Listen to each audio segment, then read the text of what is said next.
In the pouring rain, countless zombies are attracted by the noise near the tool storage room, as a male student uses his remaining strength to bash the door and scream. "Open the door, I'm Zhang Heng, they're all gathered here, please save us, let me in quickly." Inside, 3 female students are under the desk, clutching their heads and trembling in fear. Meanwhile, 3 boys in the class are blocking the door with their bodies, each just trying to survive in this desperate situation. Upon hearing your classmates' cries for help, our male protagonist hesitates, unsure what to do. Right at this moment, class monitor Li Ruyi steps in and says, "Let him in. Truong Hang is our classmate, how could we ignore him? That bitch loudly pretends to be kind." A male student blocking the door suddenly screams in panic, "Are you kidding me? There are zombies outside." Truong Hang must have been bitten outside, there's no way to let him in. Ignoring everyone's opinions, Li Nu-hai still stubbornly gives the order. "I am the class monitor, I won't abandon any of my classmates. Let him in, whatever happens I will take responsibility." Now that Truong Hang can still speak and call for help, it proves he hasn't been infected yet. If the teacher dies like this without being saved, don't your consciences feel pain? Judged by morality, the boy earlier changed his mind. After thinking it over, he turned to speak to Diet back. "Uncle Diet, I will count to 3, and open the door, and once Truong Hang enters I will close it immediately." At this moment, Uncle Diet is under immense pressure from both sides, so he has no choice but to obey. After counting to 3, he quickly turned the doorknob, but unexpectedly, Truong Hang, who had been shouting earlier, had now turned into a terrifying zombie. Because he was standing in front of the door, Diet back was pushed onto by the zombie and couldn't escape. Meanwhile, Li Nu-kai and the classmates didn't care about him and only tried to escape in panic.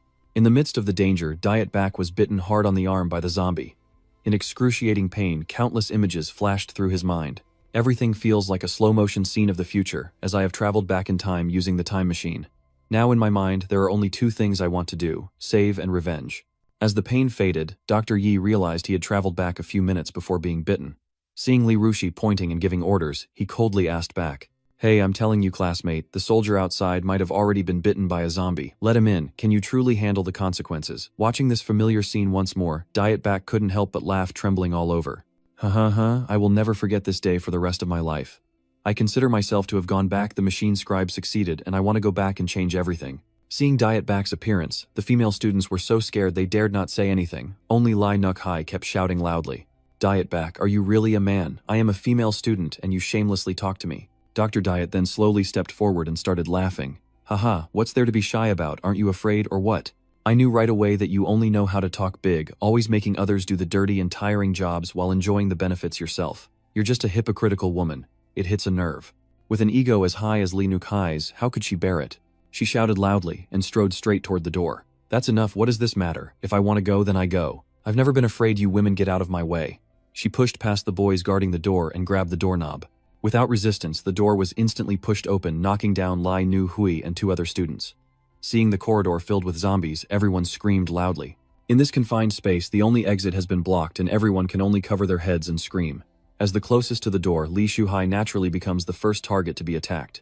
But she surprisingly grabbed a nearby classmate and pushed him out to be a human shield for herself. It was this kind of reckless action that allowed her to survive in the apocalypse. But that is just fate. In this life, Diet Bak will pay back everything owed and more. Without hesitation, Diet Bak kicks Lai Nuk-hai strongly toward the zombie. As the zombie's arms wrapped around Lai Nuk-hai about to bite her neck, Diet Bak suddenly swung her fist, smashing its head. The zombie's head was shattered, its body froze stiff, and it died instantly. Li Nuk-hai also fell to the ground, and this time she didn't forget to feign innocence. Diet Bak, save me." Diet Bak didn't say a word, only looked at her with a furious gaze. White-shirted Li Nuk-hai, you harmed half my life. Today it's your turn to experience that feeling." Without hesitation, he picked up the door from the ground and reattached it as before. The other students were utterly shocked by this. Diet Bak didn't say much, and used a fierce gaze to give orders. "What are you still standing there for? Hurry up and help me block this spot." Startled with fear, all the students pushed 1 foot and 1 hand against the door to block it firmly. After escaping from the zombie, Lai Rik-hai pounded on the door and screamed non-stop. Now she has experienced the thrill of the previous chapter. The only difference is that this time no one is opening the door anymore. Because of the loud noise, the surrounding zombies were attracted closer, and finally, after Li Nu-kai's scream, everything suddenly fell silent in a strange and terrifying way. After a long silence, the students in the room started to talk among themselves. The classroom and his voice could no longer be heard. Did he run away already? Or surprisingly, Diet Bak actually kicked the zombie out of the classroom and even killed a zombie horde. It's really terrifying. He usually seems so friendly, how come he feels like a different person now? But with just a glance, they all fell silent, the chaotic crowd falling quiet. Yibi walked over, bloodied, smiling as he asked, "Are you all afraid of me? Students are scared but still try to lie to avoid being kicked out of here." "No, nothing." Deep back, thank you. I was just pulled by the class monitor. I might have lost my life otherwise. When mentioning Lee Nook, hi, everyone's reactions suddenly became hostile. The class deserved it. Her arrogance almost destroyed us all. Luckily, Deep back reacted quickly, or we would be in big trouble. These kinds of flattery are truly disgusting in this day and age. Deep back also didn't bother and smiled kindly. If you're not afraid, that's good. Open the door and go out. I'll take a look outside. As soon as they heard that everything fell silent, the outside looked like hell. Only a lunatic would want to go out. Deep back immediately continued. Yes, I thought about it. Running out suddenly was really not appropriate. I went outside to see how he was doing. Even though zombies had entered, no one dared to disobey Deep Bak and obediently opened the door. Deep Bak did not hesitate, and Vakel stepped outside. Now the rain has stopped, the sun is up, and the zombies have left, just like the after effects of the quake have disappeared without a trace. While Deep Bak was observing the surroundings, the students suddenly slammed the door shut and used all their strength to block it. Hurry, block the door quickly, don't let him go inside anymore. That guy is too dangerous. He just kicked the classroom door out, hold him back. Who knows if he'll throw us out too. Judging by his expression, he might have been a murderer in the past. These ungrateful traitors, Deep Bak has met many of them before. He only chuckled sourly, and then turned around to leave without hesitation. Looking through the window, everyone was stunned by Deep Bak's actions, especially as he walked straight toward the nearby zombie. That's another zombie. He's heading right for that zombie again. Is he crazy? Facing the zombie, Deep Bak just sneers and smiles silly. To him, this zombie looked more like a wandering treasure than something scary. Before the zombie could react, Deep Bak quickly rushed forward. He used a crowbar to smash the zombie's head, causing it to fall to the ground, and then repeatedly hit it. The crazy scene left his classmates stunned. None of them expected someone to dare to hit a zombie like that. After pounding wildly for a while, Deep Bak only stopped when he had smashed the zombie's head into a messy heap. From within the pile of flesh, he rummaged with his hand for something. Ah, later on you removed a blue gem from the zombie's brain. That's why you acted so recklessly. Holding the gem in his hand, Deep Bak showed an extreme excitement. I found it, the energy of the vibrating gem. This is the origin of the world, and that's why mechanical engineers can't do without it, the thing that helps me return to the past. Next, Deep Bak actively attacked the surrounding zombies to gather more singing metal energy. Witnessing this crazy behavior, the students started to feel confused. They think that Deep Bak's earlier cowardice was just pretending. Deep down, he is a twisted killer. At this moment, a handsome guy comes up with an idea for Deep Bak to fight the zombies and cover for him. Someone immediately protested. After all, everyone is afraid of someone as terrifying as that. The argument quickly escalated, each person having their own reasons. At this moment, Deep Bak smashes the glass from outside, smiling sinisterly. Schoolmates, what are you all still doing here? Let's go out together and kill some zombies. It's really exciting. Those handsome guys were so confident earlier, now they're trembling and stammering. Deep Bak, you are right behind you. Turns out the thing they fear is the zombie approaching from behind. Without hesitation, Deep Bak fixed the zombie's appearance, and then turned to leave alone. Even though your intentions are good, your classmates are too scared to follow you. On the way, you recall what happened to you and this world. The number of zombies is increasing. Humanity is living in fear and despair, fighting over space and food, falling into endless chaos. This is what zombie expert Professor Truong Han calls the Dark Age. Like the scar from being bitten by a zombie, I had to cut my hand to survive. For 50 years of hardship and suffering, enduring hunger and thirst until I finally met the engineer. Before he died, he used his last strength to send himself back to the moment the apocalypse began, which is also the present. On the street, Deep Bak was seen by two men. They think he's run out of stored food and is going mad from hunger. Although some tried to call him inside, fear ultimately won. In this era of chaos, human kindness is something truly precious. On his way, Deep Bak passed by a park where a horde of zombies had gathered. Unlike earlier, he didn't proactively attack but simply walked past. But as soon as the zombies saw him, they all charged at him like crazy. Now all they have left are their instincts and bloodthirsty desires, and the man who wanted to let you in earlier is extremely worried. Faced with so many zombies, most people would have given up. But contrary to his worries, Deep Bak not only didn't run away, but simply knocked the zombie's head off with a single strike.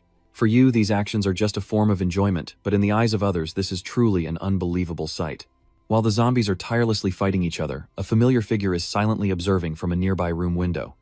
Sooner or later I will kill you. I never expected Lee No Hai to still be alive. After a relentless struggle with the wrench, Deep Bak managed to take down the last zombie, but as he was gasping for breath, 3 more zombies were attracted by the noise. After that last battle, Deep Bak is too exhausted to fight anymore and has no choice but to run away.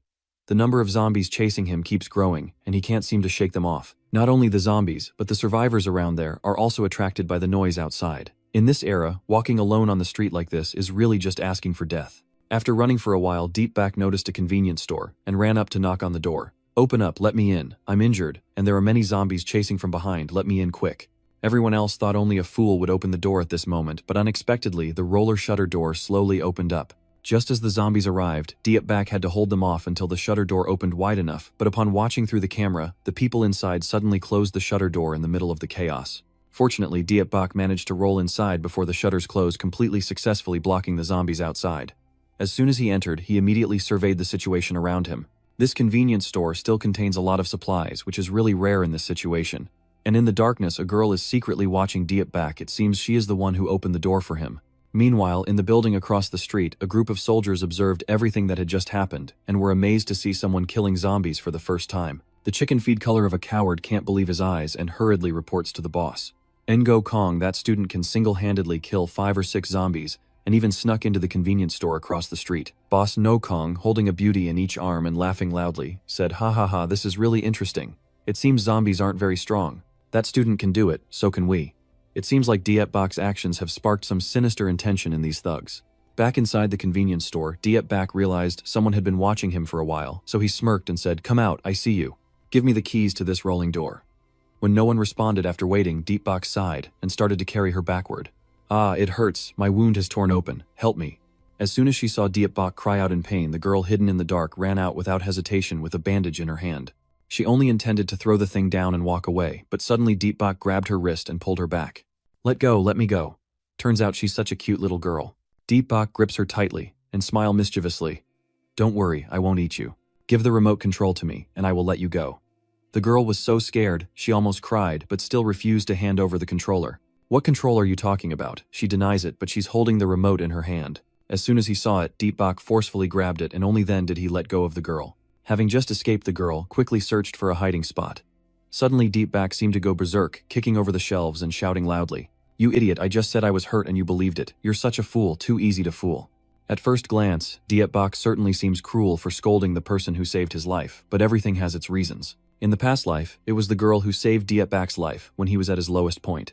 After being bitten by a zombie, Dietbak had to cut off his own arm to prevent himself from turning into a zombie. You left the school alone, battered and wandering the streets without any support. Luckily, the girl brought you into the convenience store and bandaged your wounds. Her father went out for something important and told her to wait inside the store. Thanks to her kindness, Dietbak was saved, but this same kindness brought her into danger.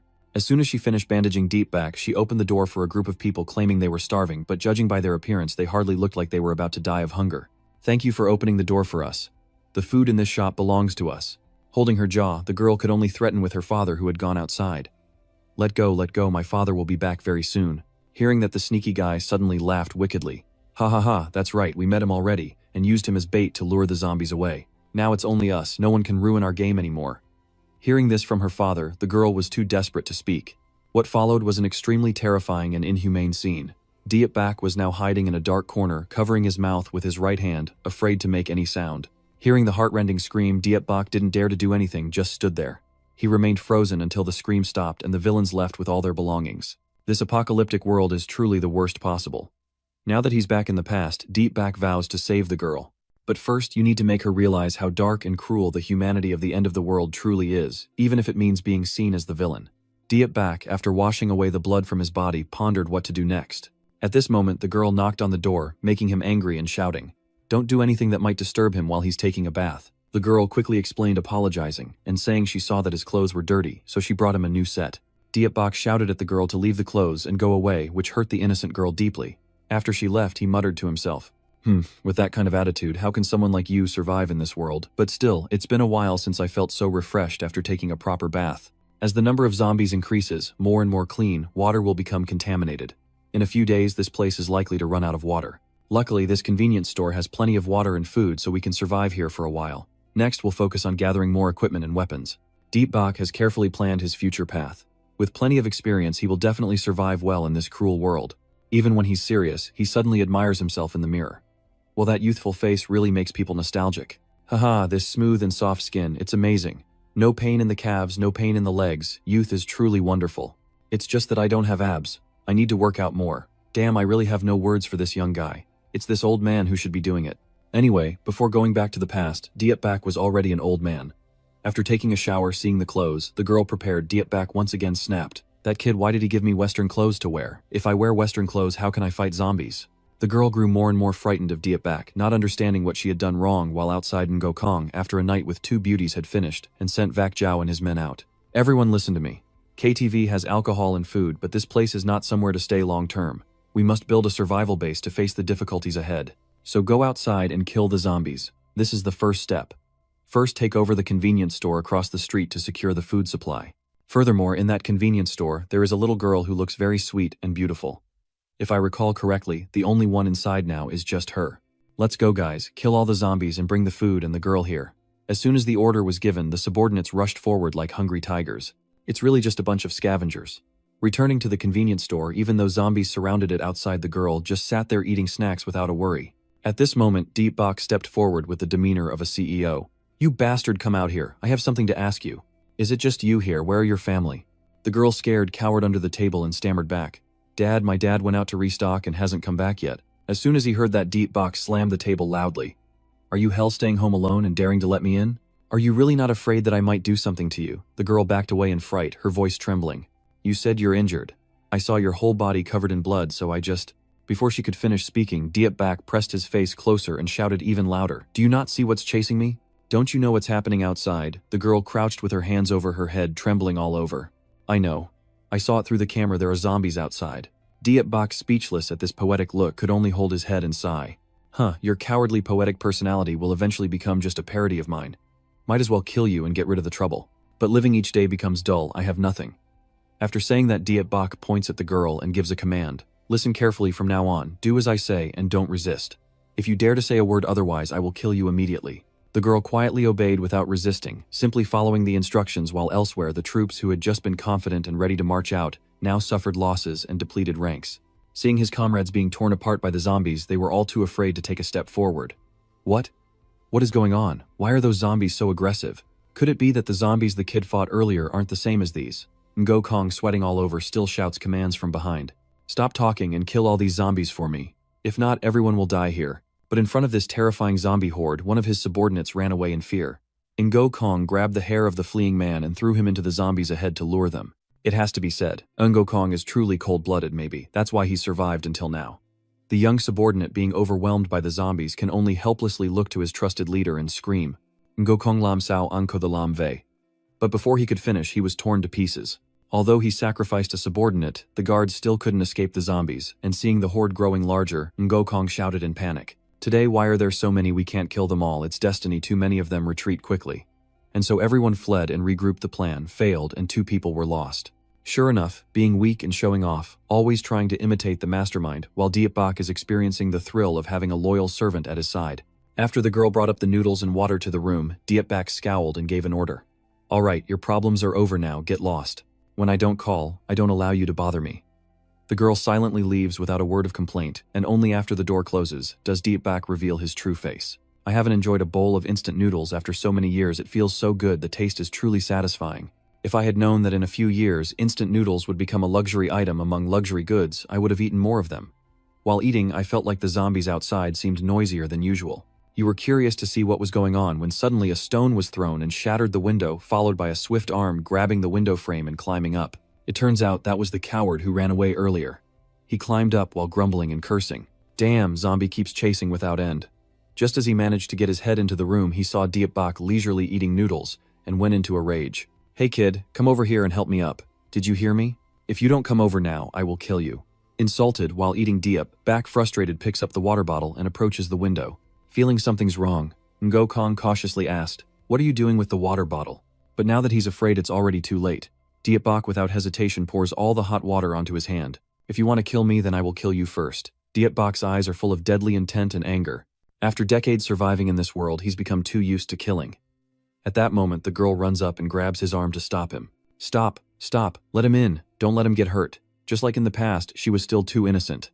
Even Lord Wu was surprised by her words, but Dietbak was extremely furious. Get out, I told you not to come in if I didn't call you. Moreover, do you know what kind of person is outside? This time, the girl didn't listen and argued back.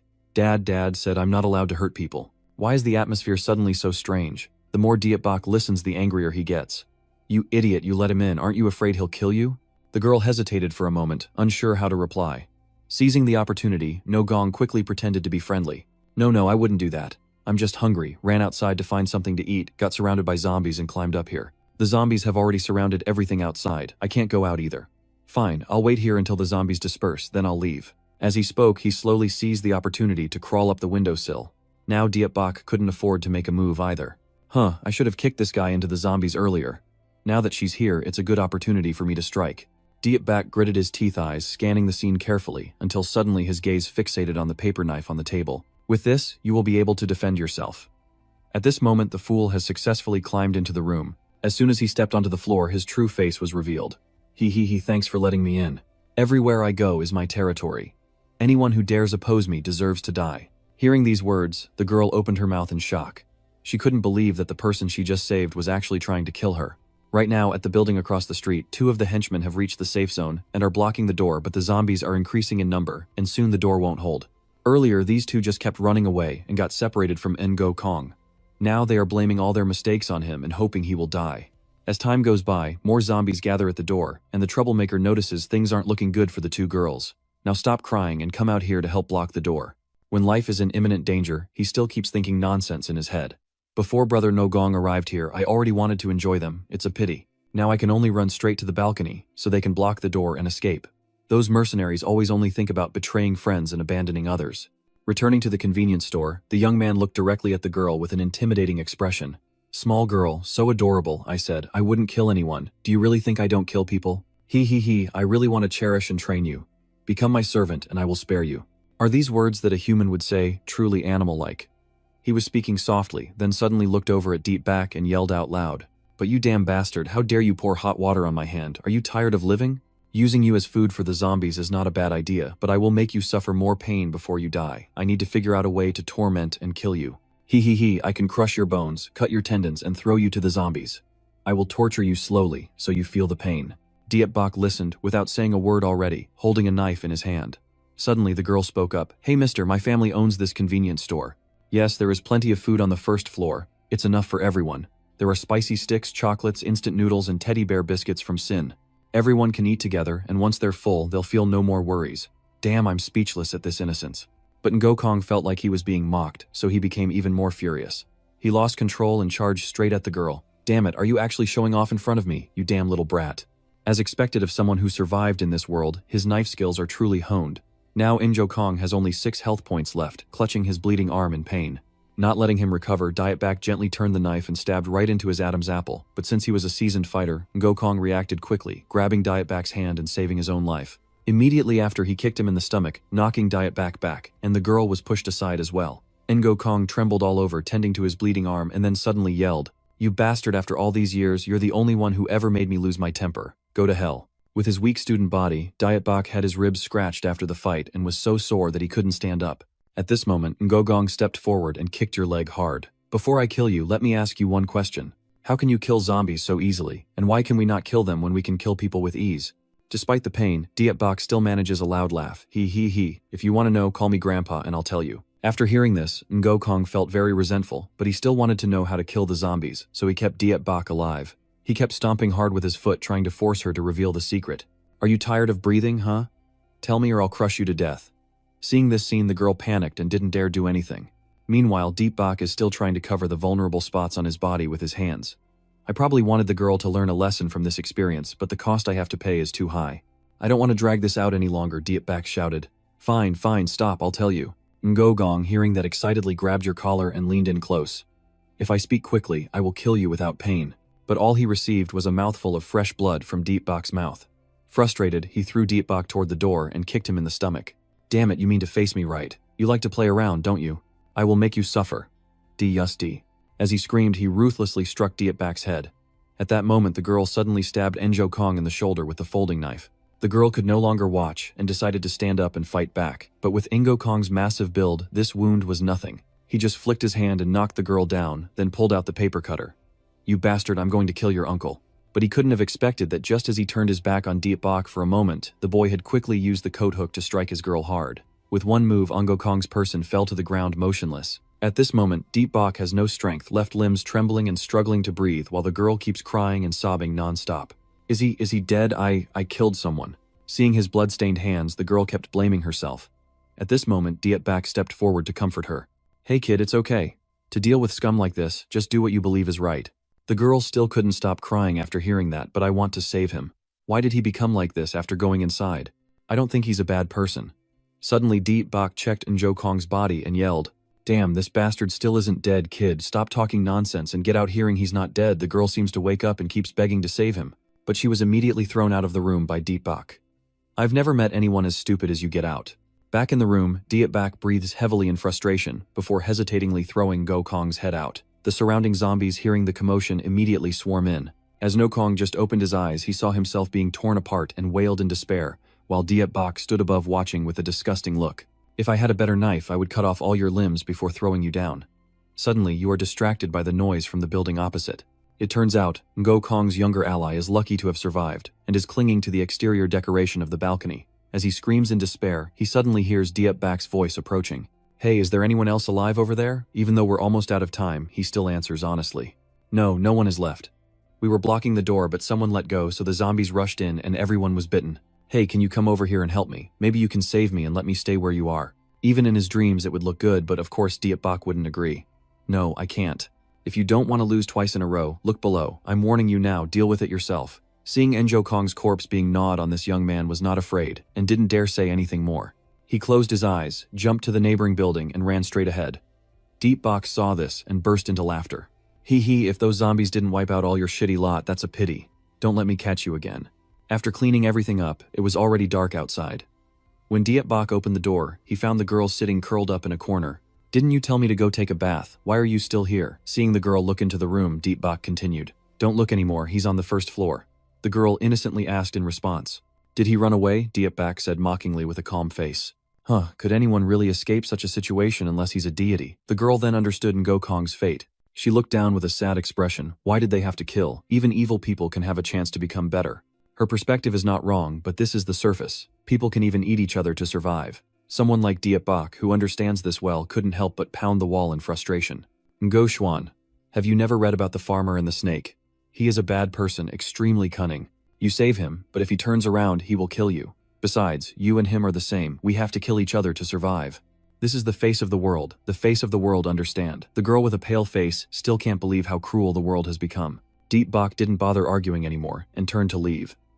"Sigh, talking to a fool like you is a waste of breath. Wow, just finished washing up and now I have to do it again?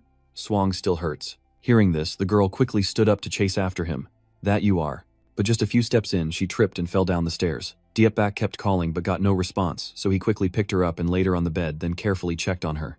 "You weren't hurt from the fight earlier, right? I don't think there are any bruises." Seeing that the girl had a fever, he quickly looked for medicine in the drawer.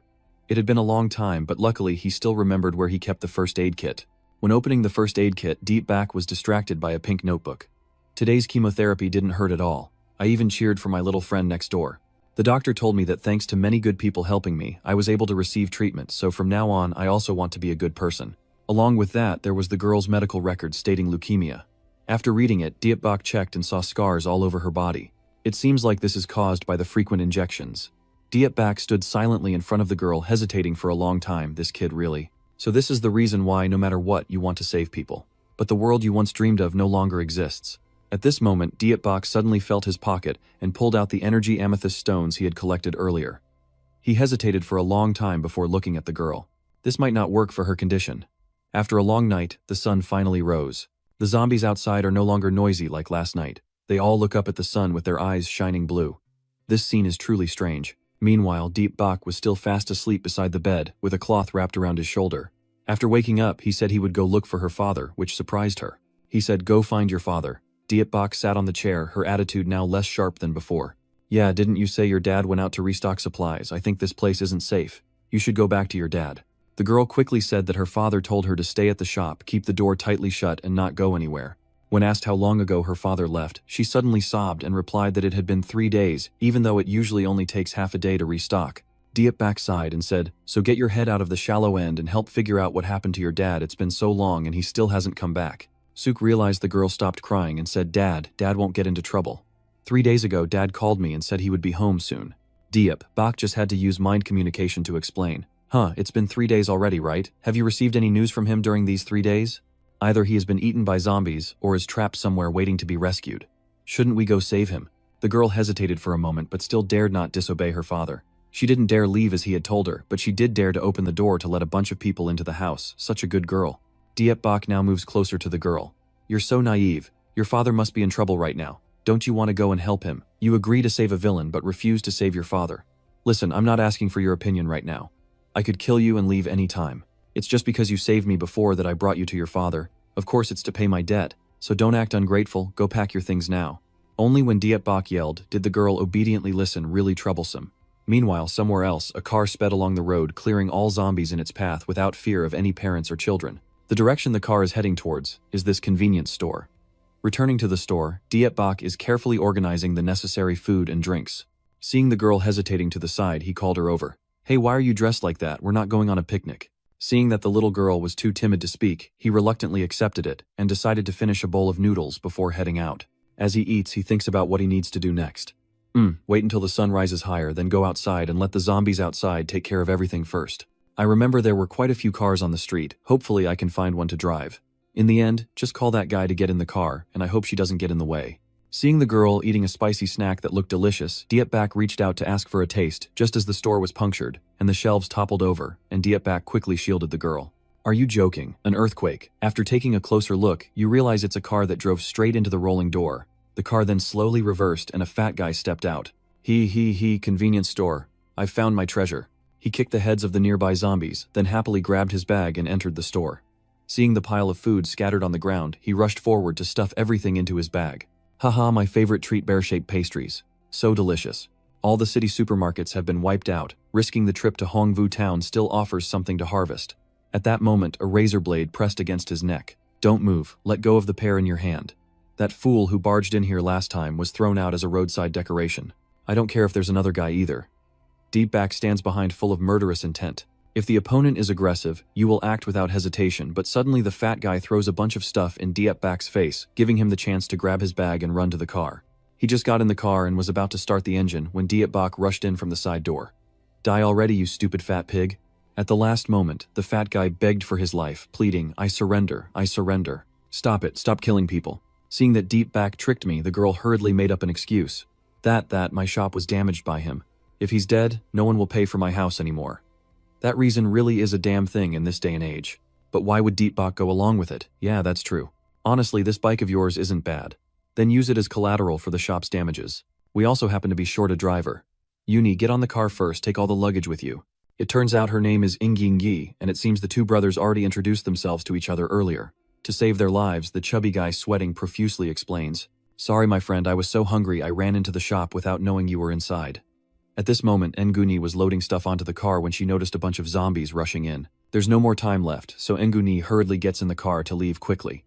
After a series of maneuvers, the fat guy skillfully crashes through the zombies and drifts smoothly around the corner. Diep Bak, overwhelmed by a fan, quickly fastened his seatbelt and pressed the gun to the fat man's neck. You damn fatso, what are you crazy? If you don't drive properly, I'll kill you. The fat guy, who was just acting clueless, suddenly became obedient like a puppy. Yeah, we have to clear out the zombies first before we can go. Plus, you didn't tell me where you were planning to go. At this moment, Diep Bak turned to Nguni to ask where her father was importing supplies from. Nguni said her father always orders from Fudong City, and the last time he called was also from there. Hearing that the fat guy seemed to hesitate, Fudu City. This isn't good, usually there's a lot of traffic over there, but now it must be filled with zombies. Diep Bak didn't care and still pointed the gun at him. Hey, keep it brief, if I tell you to go, then go. There was no other choice, the fat guy had to follow orders. On the way, he demanded to play some music to cheer himself up, but Diep Bak wouldn't allow it. After a while, he wanted to sing and was scolded again. This journey seems to be less boring with a new member joining. On the highway, a battered zombie kneels on the ground trembling as he tries to reach out for help. Hopefully Diep Bak's group's vehicle is approaching from afar, and maybe the zombie will get some assistance. Of course not, the car keeps driving straight and crashes into the zombie guy, destroying him. The fatty in the car, having taken down a zombie, laughs like he's won the lottery, then a female zombie appears crashing down hard. The fat guy was happily chewing candy and laughing at his achievement when Diep Bak reminded him. Can't you stay quiet for even a moment? You're so noisy I can't sleep. Are you trying to get us all killed? The fat guy, hearing that, was too afraid to laugh anymore and quickly explained. The road is really boring, I'm not allowed to sing, so I can only entertain myself. Don't worry, this car is very durable. Crashing into zombies is like eating crispy cookies. But Diep Bak didn't want to hear any explanation and drew his knife, shouting loudly.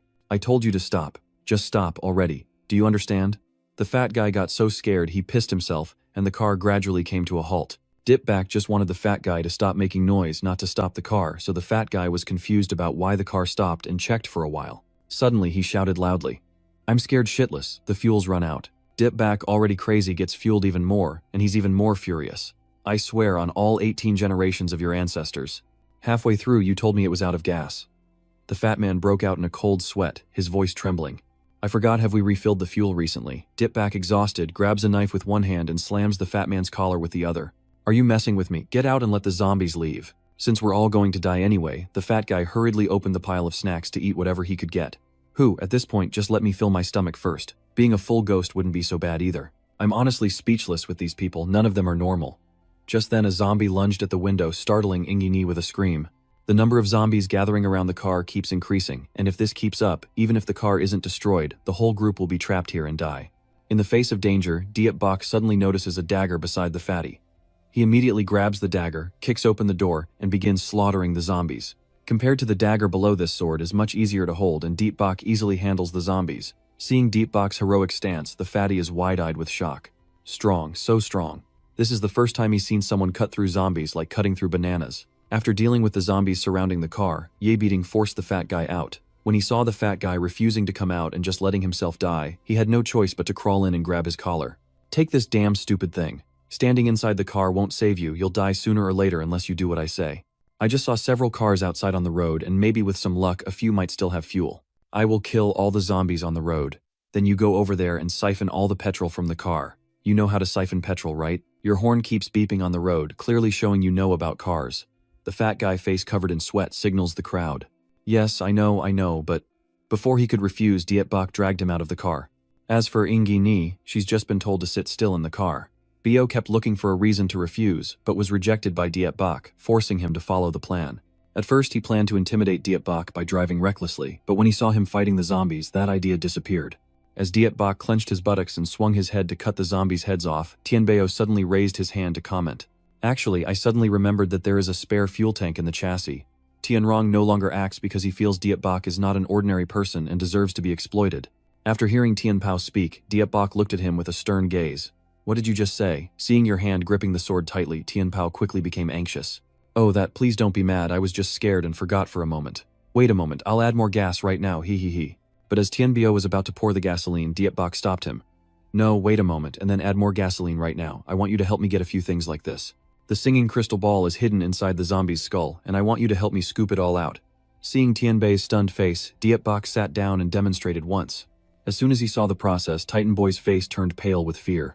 "That's too terrifying, I think I should just stay inside the car." Before he finished speaking, Dietbach pointed the gun at him and said, "I think I should turn you into meatball, mincemeat, or keep you whole as a fried dough stick, that would be better." Seeing Dietbach's expression just now, Tianbeo knew he was serious but still tried to stall. Yeah, I'll cut, but how should I do it? My pain has already been taken away by you." Dietbach can't take this fat guy anymore. You are glaring at him with a fierce expression. "Use the sack to bite from now on. I'll cut one and you'll scoop one out. If you dare to slack off, this blade of pain will slice into your body." After speaking, Dietbach continued to slaughter the zombies around him. The fat man was scared, but still obediently used a leather shovel to scoop out zombie brains. Before starting, he even pretended to be old. "Even though I have a lot of flesh, I still scare of pain. When I scoop your brain out, you have to protect me really well." Oh, it's so disgusting. If it weren't useful, Dietbach would have already gone back to chop the fatty. After a moment of hesitation, the fatty finally dared to start drilling into the zombie's brain. Every painful slash from Dietbach precisely beheaded the zombies, and since zombie brains are very fragile, mining them was very easy. It didn't take long before the fat guy found the first horn, and sure enough, it was real. The black trow with a bright green glow inside. I didn't expect there to be a ran-shaped trow inside a human brain, just like a Chan trow. After observing for a while, the fat guy loudly asked Dietbach whether this thing was real or fake. "We're in a tense fight and you're asking questions non-stop," Dietbach mutters, annoyed. "Hey, just shut up and go away, you idiot." Based on Dietbach's reaction, the fat guy guesses that the trow is the reason humans turn into zombies. Out of curiosity, he plans to hide one to study later. After killing all the zombies surrounding the car, Dietbach decides to stop those far away. Don't need to worry. After a few battles, Dietbach is starting to get used to this body, but it's still not enough. Movements are too slow. After a break, he turned to ask the fat guy how much he had collected, and the fat guy happily showed off his harvest with a bunch of trow pellets in his hand. "We're out, this is a huge haul." After carving out a few, it got easier, just a little more up top. "This should be enough," Dietbach told the fat guy to wash it clean and pack it up. Then they poured fuel and continued their journey. The The fat guy cleaned obediently, doing as told without arguing. When they returned to the car, Diet Bak was taken aback to find Nguni lying still and silent. He rushed over loudly calling her, but there was no response. Nguni's entire body is hot and sweaty, feeling even more serious than before. Diet Bak frantically searches for medicine and gives it to her. The chubby guy at the gas station ran over to see what was happening. "What's wrong with your little sister? Are they the son?" Diet Bak still maintains his usual indifferent attitude. "Mind your own business, and after refueling, get ready to leave." On the way, Uni still remains silent, so the fat man keeps asking questions. "It's so hot today, maybe lying on the car for too long earlier made me feel worse. My mood is unstable," so Diet Bak immediately clenched his fists and shouted. "It's because you lied to us that the gas ran out that we stayed so long. If anything happens to her, I'll tear you into 100 pieces." After this, the fat guy didn't dare to play tricks anymore and focused on driving the bright red car. The atmosphere on the road then fell into silence and contemplation. Seeing Diet Bak still telling the plan to Thon Dao by his side, the big guy mustered his courage to start a conversation. "Hey buddy, what's your name? Your pain techniques are really impressive." Diet Bak replied sharply that if you want to ask someone's name, you must first introduce yourself. The chubby guy saw the situation easing and introduced himself. "Haha, I'm Zhou Hang. I used to run a bike repair shop in the city. Everyone in the city has been infected by zombies, so I had no choice but to drive away to escape. This car belongs to my friend who left it at the repair shop, and since he didn't come to get it, I just took it for a spin." After thinking for a while, Diet Bak finally revealed his name. But before he could finish speaking, Trio Hang suddenly slammed on the brakes, causing the car to skid on the road. Diet Bak immediately pressed the knife to his neck again. "Are you kidding me? Why did you suddenly stop the car? Are you trying to die?" Zhao Hang's eyes looked ahead, trembling all over. The flames the road into the city is completely blocked by the fire. Now Nuni has woken up trembling all over. Diet Bak was worried earlier, but now tries to act cold. "Such a troublesome girl, you've finally woken up. As you can see, the road to the eastern city is blocked, and we might not reach your father." Facing the wall of fire ahead, Uni was speechless with helplessness. Trio Hang suggested that we could take a detour. It would just take a bit more time. "Do you want to go?" Diet Bak thinks for a moment, and then makes a decision, so we'll take the detour. However, we need to find some better equipment first. "Hey fat guy, do you know if there's any electronic or weapon store nearby?" Trio Hang recalled and then got on the bike. "I have a fellow southern hometown guy who owns a general store that has been running for over 10 years with a lot of experience, but with the zombie pandemic outbreak, I wonder if he's still there. But the monk can't escape the temple either. He probably still has many good things left there." "The jade sword in your hand was made by him." Yibei hesitated, clutching the jade sword tightly. Having collected quite a bit of valuable metal now, if there were suitable weapons in the noodle shop, maybe he could craft something more convenient. As long as the kid doesn't cause trouble, Zhao Hang kept telling stories from his childhood to his friend, on the way until Ni reminded him that Diet Bak had already fallen asleep a long time ago. A while later, the three of them arrived at the pawn shop that Zhao Hang had mentioned. Seeing the scrap outside, Diet Bak thought it was just a junkyard. To be safe, he pressed the dagger to Zhao Hang's neck to warn him. He better pray that the shop here is trustworthy. Otherwise, you'd better figure out where you'll be buried. Then Diet Bak looked at the pile of zombies around drawn to them. But before going inside, it's better to do a thorough cleaning first. Who knows, one of your hometown friends might be among them. In the old way, I fight them off, you take out their brains, and finally you give me all the trow pills. Just as you're about to make a move, Uni suddenly speaks up. "Wait, I'll help too," Diet Bak immediately objects. "No need, you should stay in the car, getting in the way. If you suddenly faint or get bitten by a zombie later, I won't come to save you." But no matter what, Nini still wants to help and promises to be careful. The merchant also gave her a small stall to make her work easier. There was no other choice, so Diet Bak had to let her do what she wanted, but he also warned that he wouldn't hesitate to behead her if she got bitten. Then everyone started cleaning up the zombies as the trading post, and Nihi also took the opportunity to get to know each other better. Meanwhile, in a nearby building, the boss of this area is watching everything through binoculars. Seeing Diet Bak kill zombies, he doesn't look too pleased. At that moment, a new subordinate pushed the door open and reported to the boss, but before he could finish, he was hit with a candy bar on the forehead. "I've told you so many times you have to knock first to get in. There's still another henchman outside with you." Luckily, the fat guy quickly took credit for the news after eating the candy, so he survived. Latuang now calls this new guy in to report. This new guy is actually one of Ngo Kong's subordinates from before. I didn't expect him to survive and make it all the way here. Seeing Latuang kill someone, he stammered and reported that someone was killing zombies at the shop across the street. Latuang, after hearing this, was not very pleased because he had already seen it and there was no need to hear the report. The new guy found out he's about to get candy, so he hurriedly gave useful information. "Yeah, I recognize him, he's the boy from their group. I used to meet him before in the North Village. He single-handedly fought and killed many zombies, very capable. I usually give my little brother one, go ahead and eat it, and later tell me what Mimi says." In this era, a packet of noodles is worth more than gold, which shows that Latuang has great authority to gift his subordinates so freely. Even the maid beside him has to kneel like a dog when petted on the head. Before the new soldier left, he ordered, "Throw out that trash and clean up this room. Then tell the others that anyone who wants to go down and hang out with those guys will be rewarded. Head back to the blacksmith shop." After killing all the zombies, we obtained 19 gems, a bit more than last time. After that, Dietback asked the trader to check the surrounding rooms while he searched the room in front of him. Without bothering to knock, the kid barged in, kicking open the door. Seeing the forge still burning, it means the blacksmith just left or was ambushed by zombies. Just then, the shop owner ran over to report that nothing was damaged, only that he didn't know where the lamp owner had gone. After getting the situation clear, Dietback carefully advised, "Hurry up and sell me all the pearls you've got, then go outside to find some discarded engines, iron pipes, and metal sheets for me. This sword will be taken tomorrow, so be ready to hide at any time." The trader, upon hearing this, couldn't help but wonder, weren't we here to borrow weapons? There are quite a few hanging on the wall. Dietback then explained, "After a few more weeks, these basic weapons are no longer effective. I need to make stronger ones." Seeing that Mr. Diet looks professional, the shopkeeper then wondered if he knew how to forge iron. After being asked repeatedly, Dietback then adopts a mischievous attitude. "Stop joking around and bring me some beads. You have to curse a few words to make them work properly. Everyone around the male lead is really strange." Meanwhile, Nuini has nothing to do and just wanders around here. After fully equipped, Dietbach started making the weapon the first skill of the mechanic Len.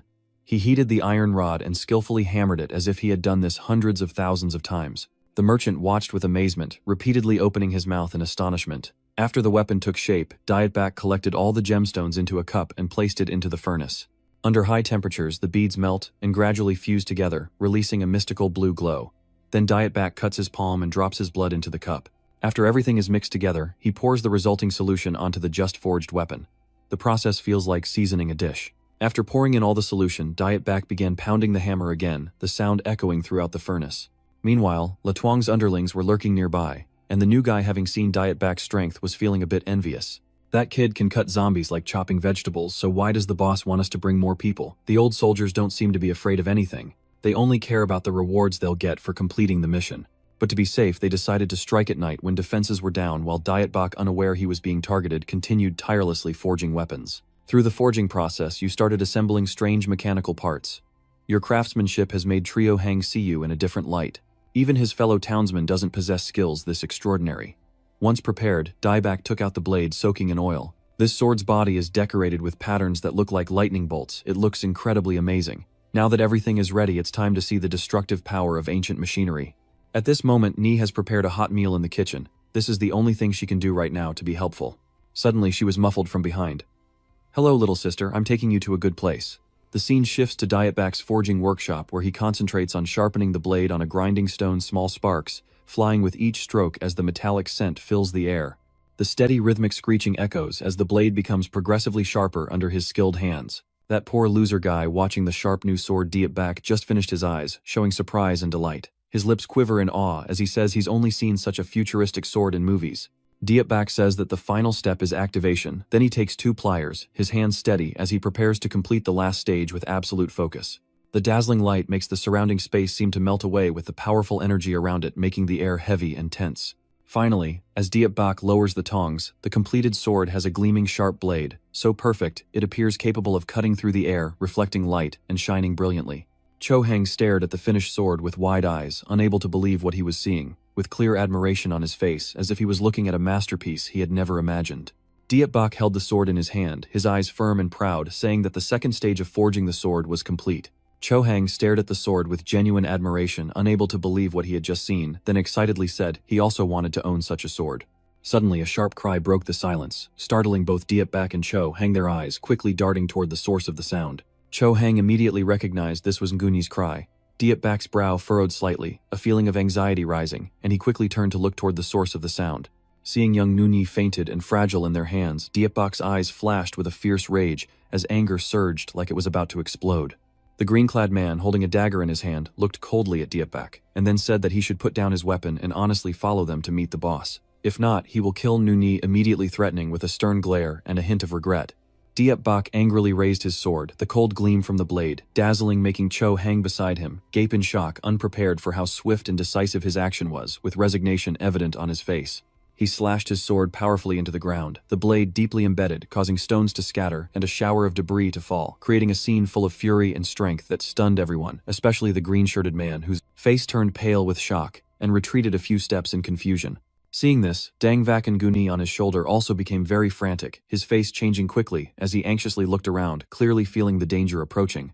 Then he took Nguni from his shoulder, hesitated no longer, and hurriedly turned to run, his terrified expression clearly sensing the increasing threat from Dietbak. Dietbak raised his sword, his cold gaze fixed on the fleeing crowd, questioning clearly whether they intended to run or not, each word like a bold warning as he swung his sword through the space, the blade slicing through the air like a sharp, cold wind, each strike powerful and forceful, causing the surrounding atmosphere to seem to tremble. The fat guy was terrified when he saw his weapon broken, sitting still with wide-open eyes full of fear, unable to believe what had just happened, trembling before Dietbak's overwhelming power. One of the people looked at the situation and turned to ask Dangvak Nguni, unable to hide the panic in his voice. "So he still wants to run ahead like that?" the other replied worriedly, saying that with the current situation, how could he escape? As he spoke, Dietbak suddenly slammed his sword down sharply, cutting through the fat guy's head, blood splattering around, causing the others to panic and freeze, momentarily evident fear etched on every face. That guy's blaming Vaknuni, angrily saying it's all his fault. If he hadn't rushed in when he saw the girl, they wouldn't have caused all this chaos. He warns that if they don't release Nguni, they won't be able to escape.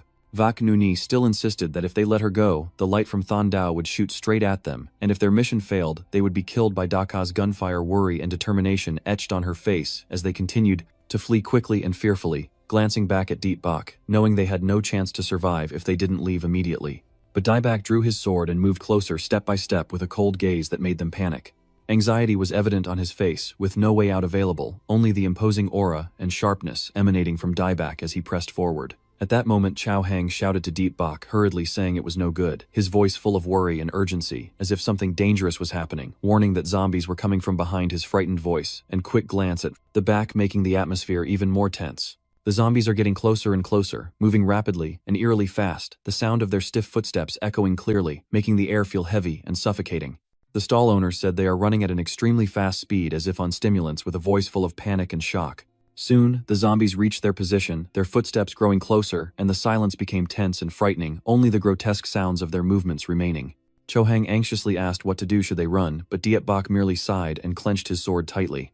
His eyes were cold, clearly not intending to run but preparing to face the approaching danger. He swung his sword fiercely, the sharp blade slicing through the air, decapitating the zombies that were getting close, blood splattering everywhere.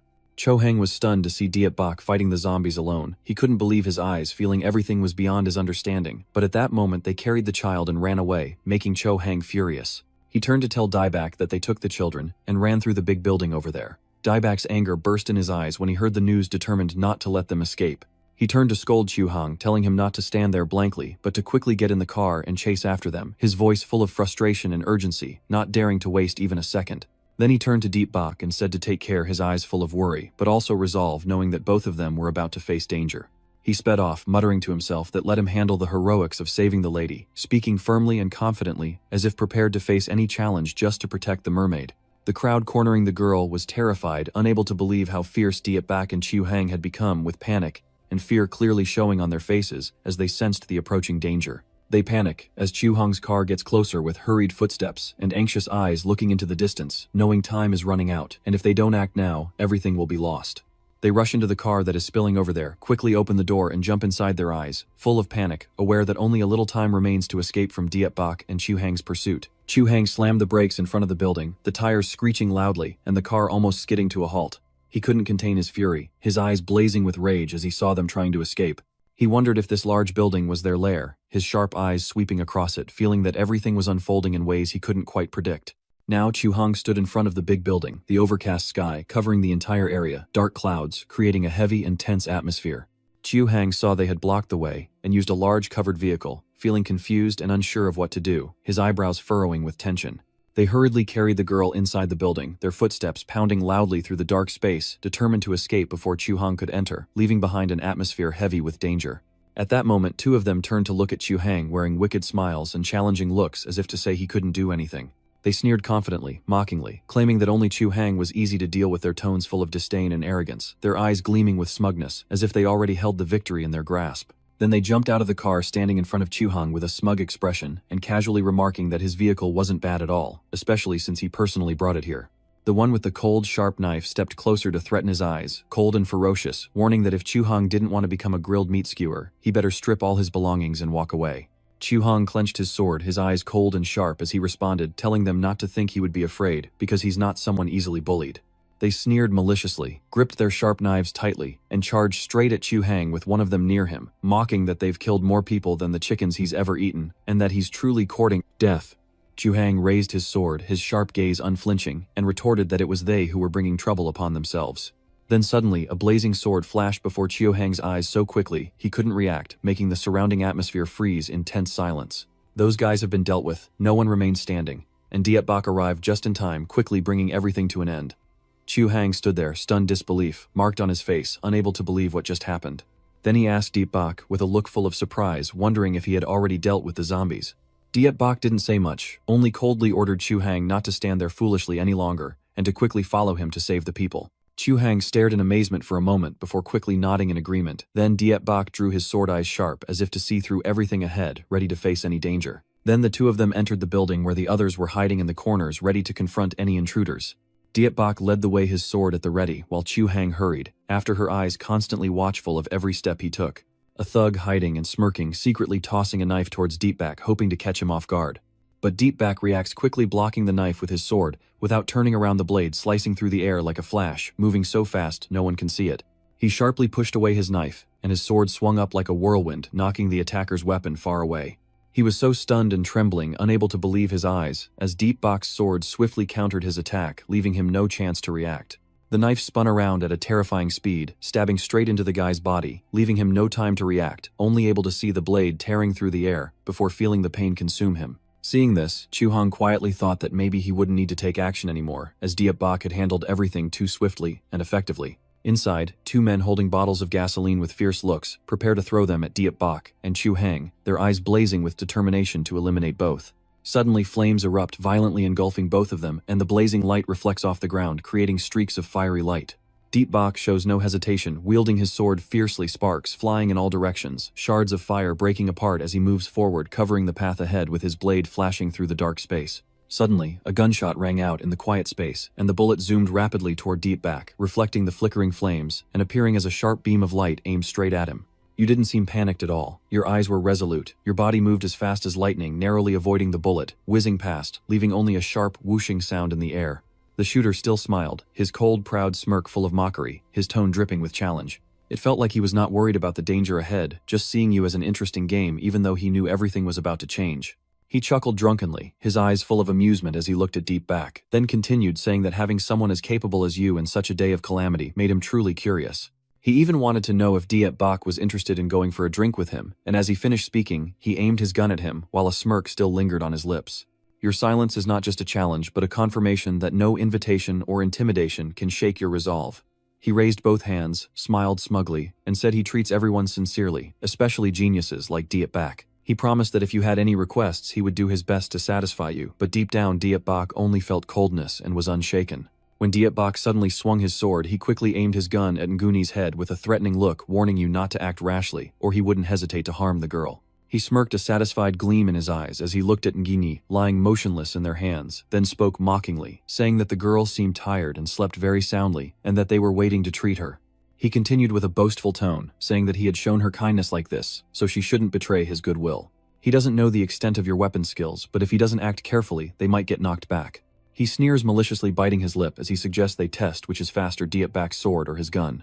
His eyes full of challenge, as if confident that even a genius like Diet Bak couldn't defeat the power of the gun.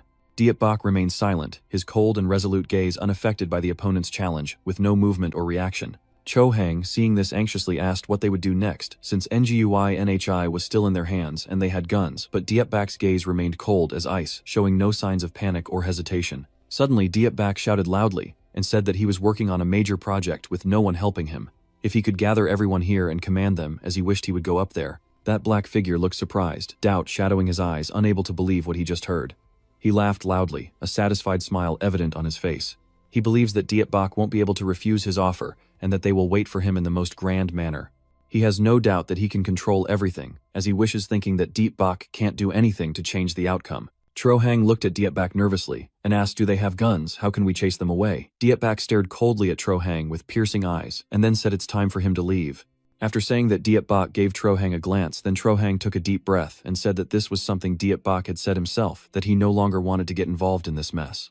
After finishing, Trohang turned and left, but before walking away, he didn't forget to warn Diep Bak not to regret if he truly went through with it. Diep Bak looked at Trohang coldly and said nothing, seeming to find the situation quite troublesome. Suddenly, a group of loyal henchmen of the leader all bowed before Diep Bak, trying to show their submission. They led Diep Bak out of the courtyard and into the building where the tense and suffocating atmosphere echoed with every step. Han sees Diep Bak walk and smirks evilly with a challenging look in his eyes, and then greets him confidently, while La Tuang continues speaking, stating that those around Han are numerous from young to middle-aged. Everyone within a 15-kilometer radius is here, all capable and ready to face Diep Bak. He introduces himself as La Tuang, their leader, with a smug glint in his eyes, as if he has completely taken control of the situation, and no one can oppose him or his people. La Tuang asked Diep Bak in a challenging tone what exactly he wanted them to sacrifice their strength for, as if waiting for a response that might amuse him but also doubting the truth of what Diep Bak was saying. "My name is Diep Bak, and I speak without any emotion, as if nothing is important." Diep Bak continued, his sharp eyes fixed directly on La Tuang as he asked coldly if he knew where these disaster zombies came from. His voice was devoid of softness, carrying only a challenge, as if confronting someone he couldn't care less about. In the tense room, La Tuang wasn't surprised by Diep Bak's question, and he just smirked slightly before challenging him, asking if he thought he knew the cause of the zombie outbreak. Diep Bak held a round blue gemstone in his hand, its faint light reflecting on his face, then asked La Tuang if this was what he was interested in. La Tuang clapped his hands in surprise, smiling with pleasure, unable to deny that Diep Bak had hit the mark, which made him feel intrigued. He decided not to beat around the bush anymore, and ordered him to reveal everything he knew without holding anything back. Diep Bak sighed, feeling a bit hesitant, but he couldn't hide his frustration when facing La Tuang. "You know that you can't avoid revealing everything, whether you want to or not." Diep Bak begins to explain, stating that the zombie virus spread has several initial hypotheses according to microbiology research. So this virus was carried and spread by birds and insects to different parts of the world, causing a widespread outbreak no one expected.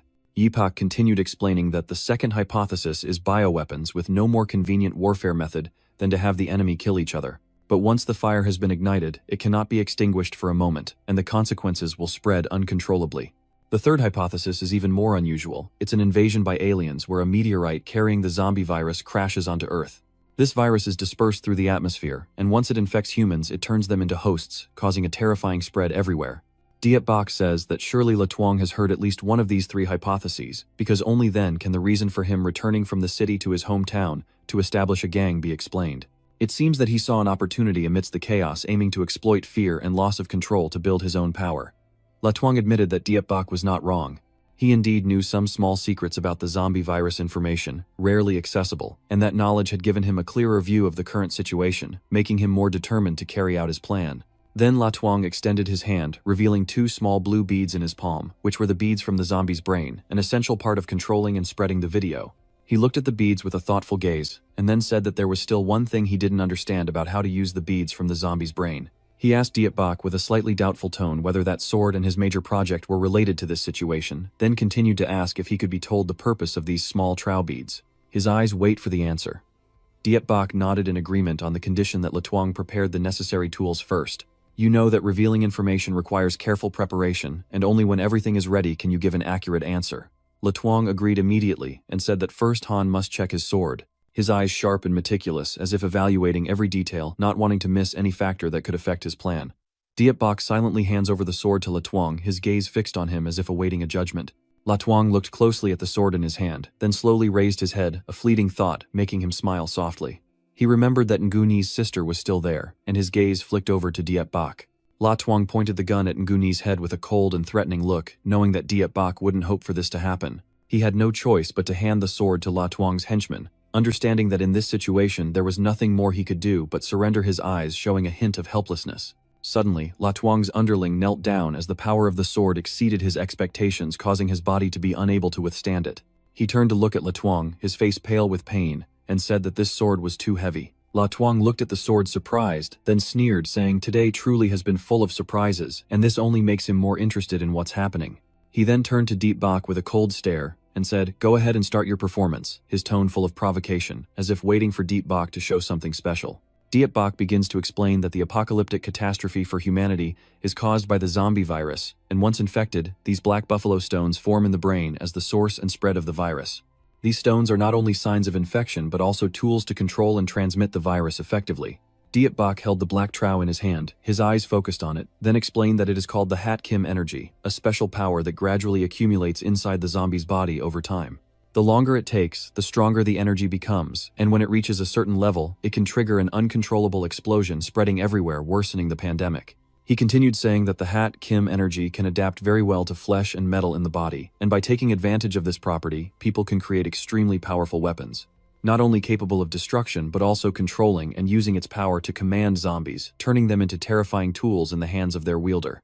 Are you really sure that this Hat Kim can adapt so well to flesh and metal? His voice was full of doubt as if he couldn't believe what he had just heard.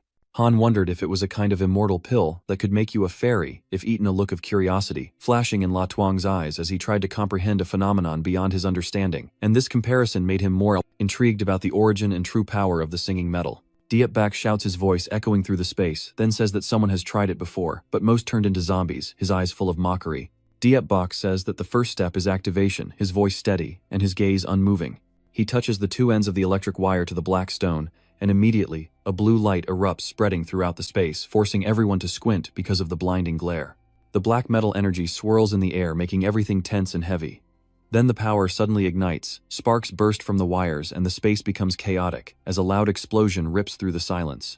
Everyone screamed as the electric energy surged too strongly, causing everything to become blurry and chaotic. Then suddenly a blackout swept everything into darkness.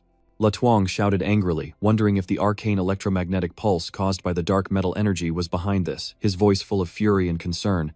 Then Diet Bak raised his sword with a resolute look, and without hesitation charged directly at La Tuang, the sharp blade reflecting the faint light from the crystal, cutting through the darkness with a swift, fierce strike as the surrounding air grew tense and heavy in this intense moment. But La Tuang quickly reacted, spinning to the side. His swift move caused Diet Bak's sword to only graze past. In an instant, a flash of light shone as the blade swung down into the air, creating a strong gust of wind. Without hesitation, he drew his gun and aimed it straight at Diet Bak, his eyes cold with hatred. Diet Bak quickly dodged to the side, the bullet whistling through the air but missing him and hitting La Tuang's henchman behind, who collapsed immediately.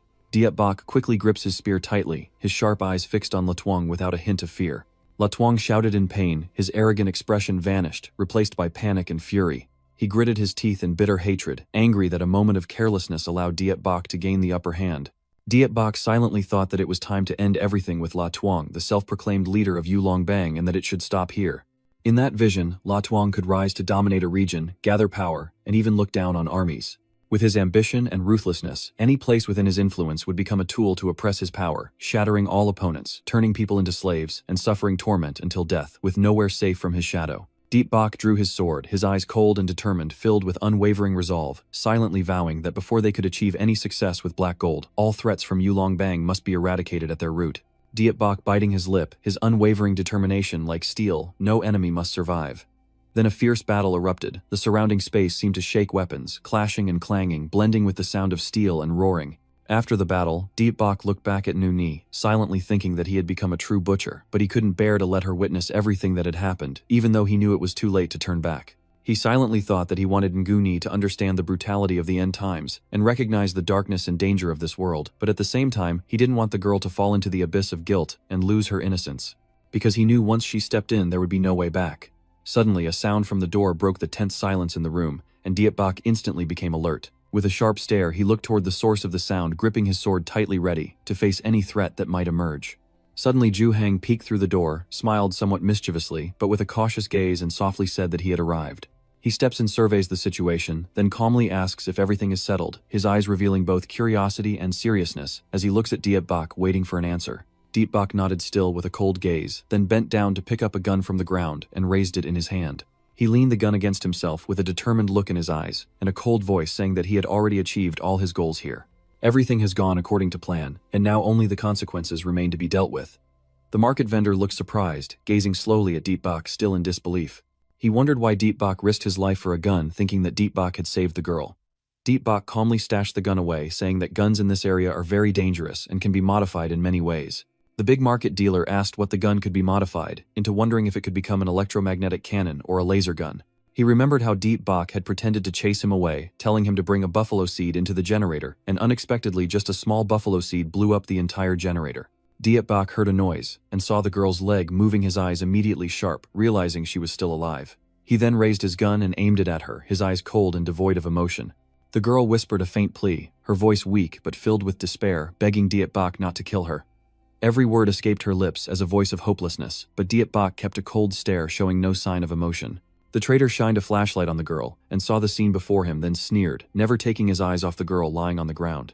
Then he asked Diet Bak teasingly, "Why is there such a beautiful sister here?" The girl, with eyes full of shame and despair, struggles to tell the truth, her voice trembling from exhaustion and pain. She recounts that she was taken here by La Tuong, forced like a slave, endured all kinds of humiliation and abuse, then kept pleading, desperately hoping Diet Bak would give her a way to survive.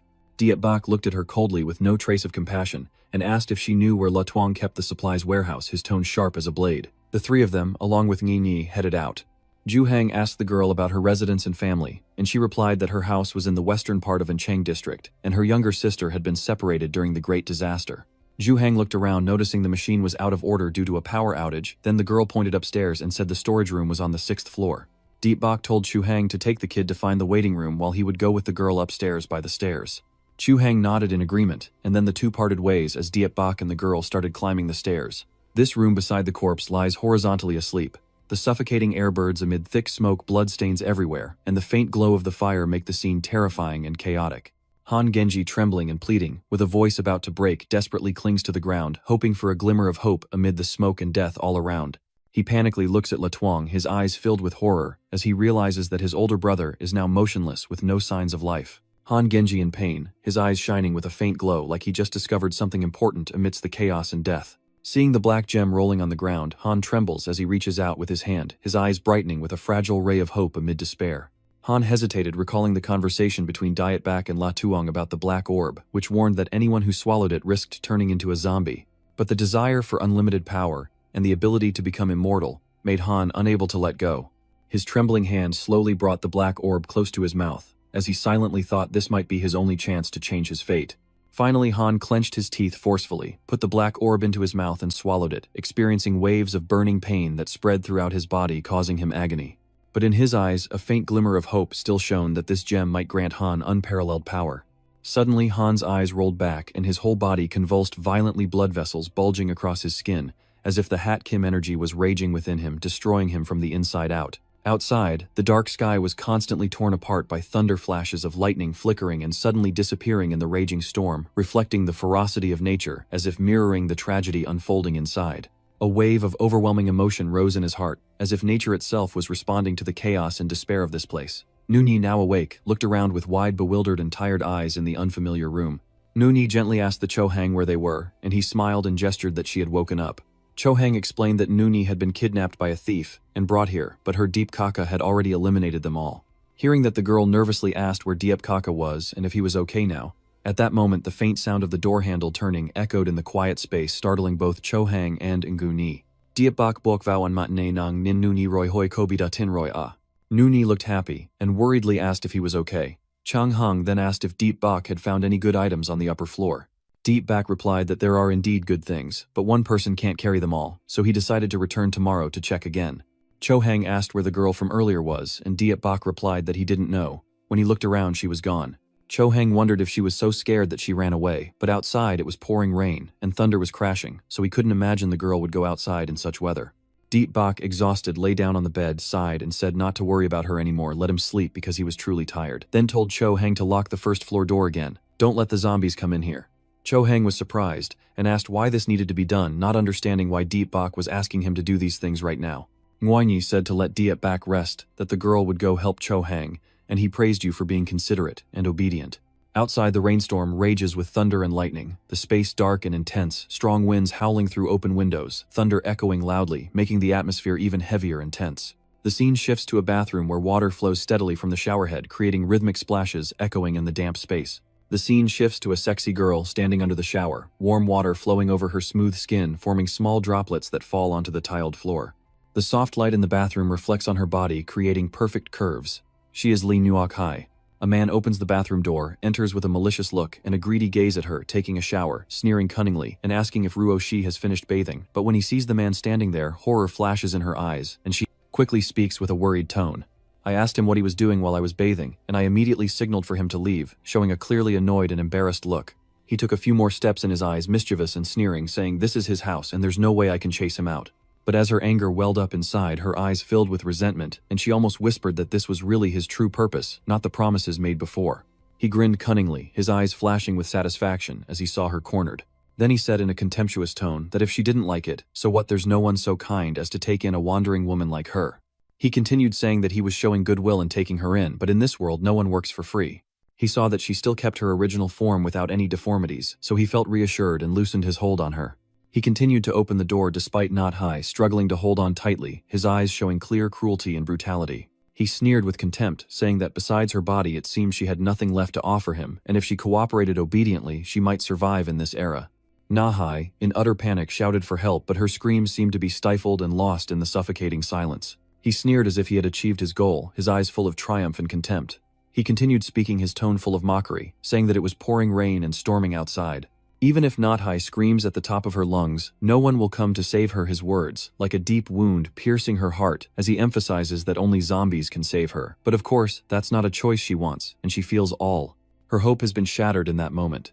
Suddenly, the sound of a window breaking echoed loudly, a cold wind rushing into the room, making the atmosphere even tenser and startling both of them. Then he widened his eyes in surprise, unable to believe what he was seeing, horror gradually rising within him as he realized the situation was not what he had imagined. But feeling bewildered, clutching a towel tightly around his body, helplessness and fear flooded his heart, his trembling hands trying to hide his embarrassment and anxiety in the face of this scene. She peeks through the door, her eyes full of worry, trying to catch every movement outside while her heartbeat races, feeling like each second is a test for her. The scene in front of her is terrifying, a giant monster with rough skin dragging the man across the room. His body is trembling, eyes wide with fear as the monster stares at him intently, seemingly ready to crush him in its grip. Outside, the scene is in ruins with debris everywhere, heavy rain pouring non-stop, the sound of rain roaring like a dark veil, creating a cold and despairing atmosphere. Strong winds blow through, tearing apart the silent space, heightening the desolation of this world. The monster viciously throws the man against the wall, causing the room to erupt in fury with thunderous crashes, fragments of broken walls flying everywhere, creating a chaotic scene. Whenever she is startled, her eyes widen in panic, and her heart races as she witnesses the terrifying scene before her. The monster sees her, its eyes ferocious, burning like fire, glowing with a terrifying look that makes her feel helpless and consumed by fear.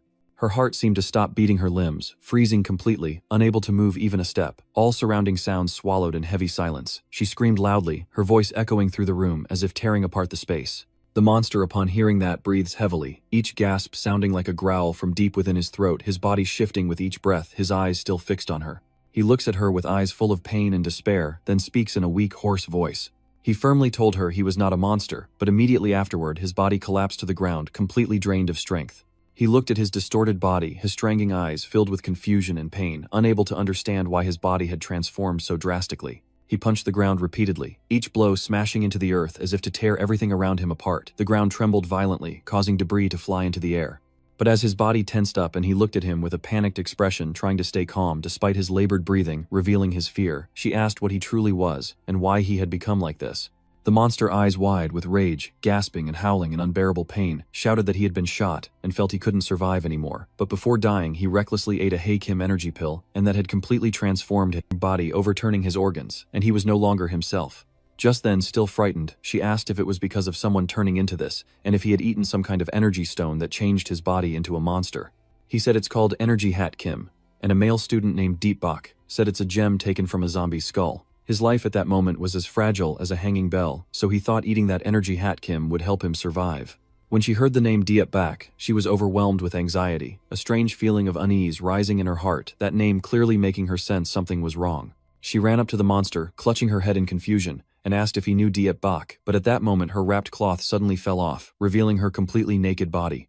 But in anger, unable to contain her fury, she grabbed the monster's hair, pulling him toward herself, and demanded to know when he had met Deepbach and where he was now. The monster stammered nervously that not long ago Deepbach used his strange sword to kill everyone in the building. His eyes full of confusion as he recalled that scene, he paused for a moment before continuing that maybe he hasn't gone far, he's still nearby. But in her rage, with fierce hatred burning in her eyes, she demanded that the monster take her away because she wanted to tear Deepbach into 100 pieces to avenge herself. He looked at Hai with suspicion and asked if she and Deepbach were involved. But glaring fiercely at the monster, her eyes full of hatred, she whispered that it was Deepbach who had pushed her into this wandering situation, forcing her to live in constant exile, that she and Deepbach were not allies, and her hatred only grew stronger each time she thought of him. but hearing that she stood with her arms crossed, her eyes cold and full of challenge, seeming no longer concerned about the monster in front of her, only thinking of Ye and her revenge. But when she said that, isn't the monster also strong, just like killing that coward before? The monster just remained silent, not responding, with eyes full of conflict and confusion. The monster said he doesn't know why his body seems to have swirling energy, but he can't fully control it. He feels like a time bomb ready to explode at any moment, with eyes full of confusion and helplessness. He looked at Nuki with surprised and worried eyes, then asked her if she wasn't afraid of him since he was a transformed creature, no different from a monster. Nuki, hearing that, laughed loudly, her laughter echoing in the silent space, completely fearless. Nuk kwai lon te vutnama kwai vut noi rang han kung rat man mi kota kam the han that su rat loi hai. Kota dudang, somakivat yong noyam dem. Chiken han gyup kota mot viekhoinin han bangan matnui chodoi kautraloi. Nuki took the monster's hand, placed it on her buttocks, and told her he wanted her to do whatever he asked. The monster looked at Nuki with expectant eyes, her eyes shining as if she couldn't believe what she heard, her mouth moving as she asked eagerly, "Is this real?" Then he picked her up with a determined look in his eyes, softly whispering that he liked her and would help her eliminate back. Nuk, when hearing that her face showed clear satisfaction, a gentle yet confident smile appeared. Suddenly, the monster let out a pained scream, convulsing as if torn apart by a fierce agony.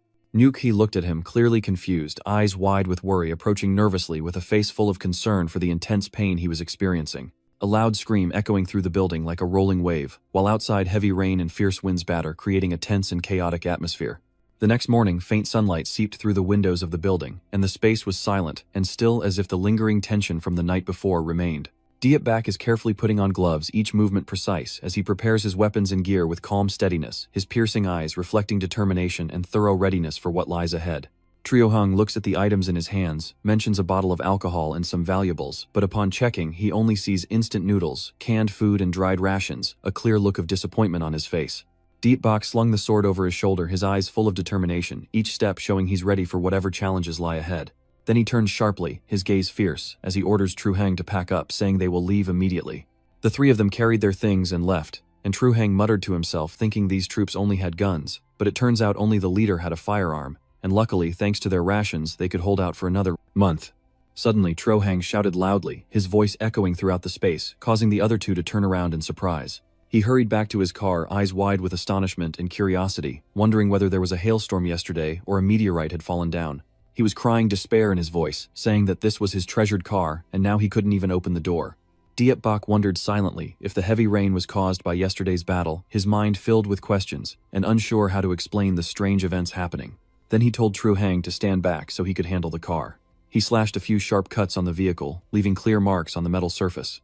The car was then turned into a convertible with the roof completely cut off, leaving only the chassis. Zhao Hang got in, started it up, and happily saw the engine was still running smoothly without any signs of damage. Then Tru Hang turned to Dietbach and asked if they didn't know where to go now, or if they should keep looking for Dietbach's father. Dietbach nodded and said yes, then told everyone to get ready to leave. The car zoomed down the road with the roar of the engine cutting through the silence, leaving a trail of dust behind. Tru Hang drove the convertible, smiling brightly, and saying he's hooked now, just hoping the zombie horde comes this way, because once surrounded, this convertible won't be able to hold them off. Suddenly, a horde of zombies appeared from afar, the monsters rushing wildly with glowing green eyes and a clear sense of threat. Zhao Hang and Dietbach were surprised, their eyes wide open, as they saw the zombies suddenly show up, tension and surprise spreading through the air. The students were panicked and screaming in terror, as the zombies charged. Chaos and tension filled the air.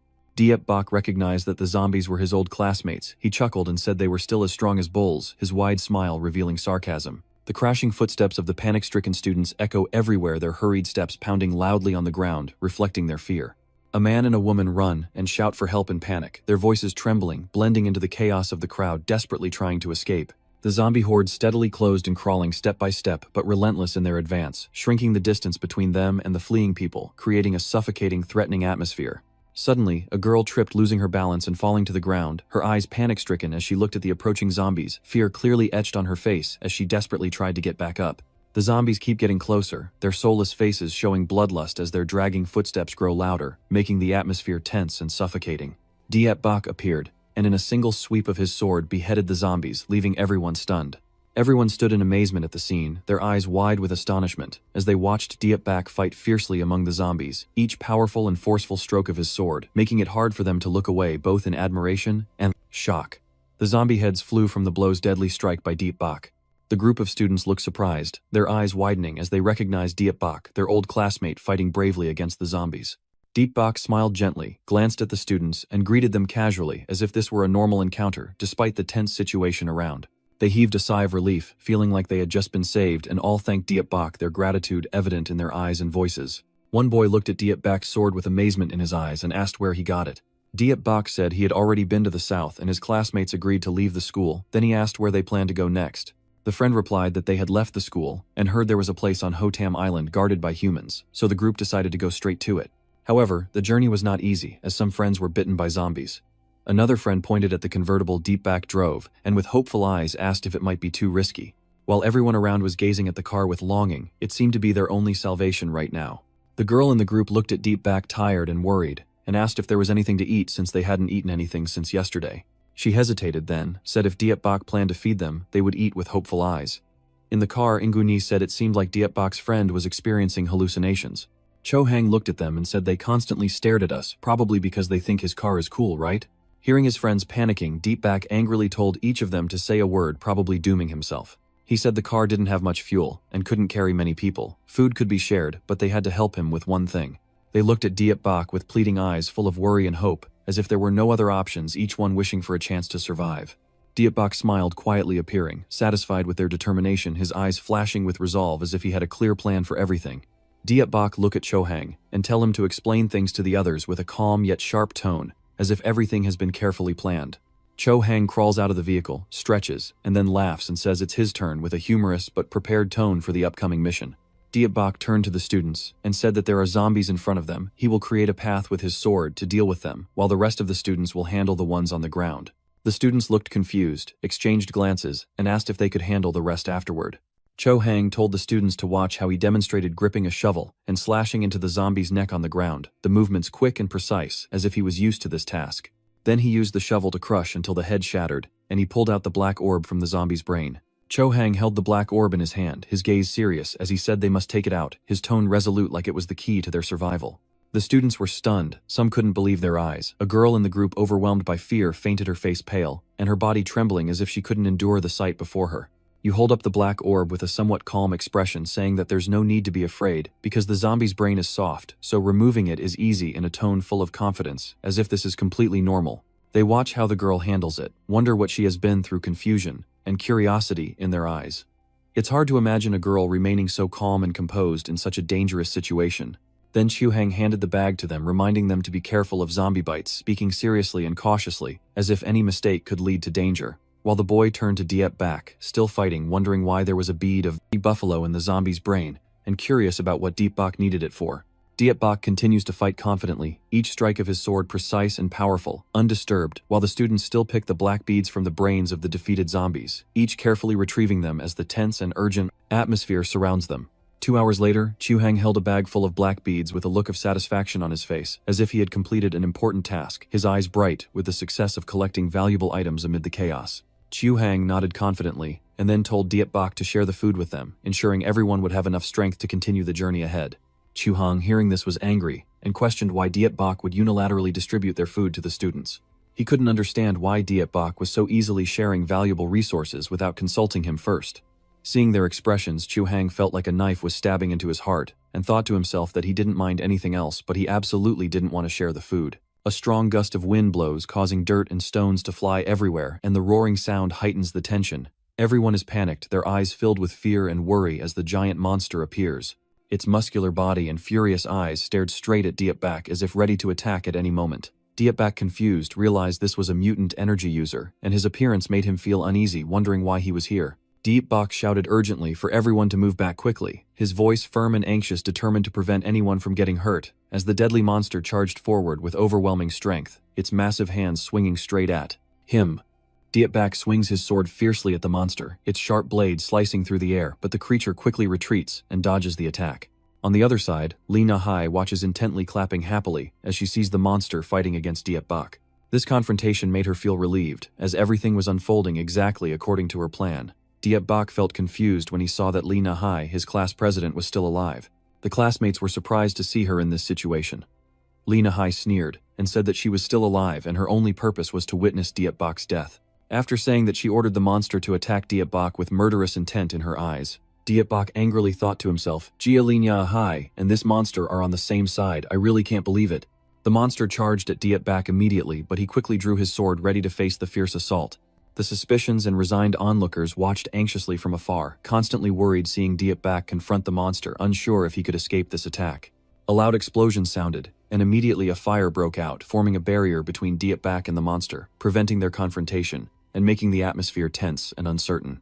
Everyone looked up at the rooftop and saw a fire monster, then asked in surprise what it was.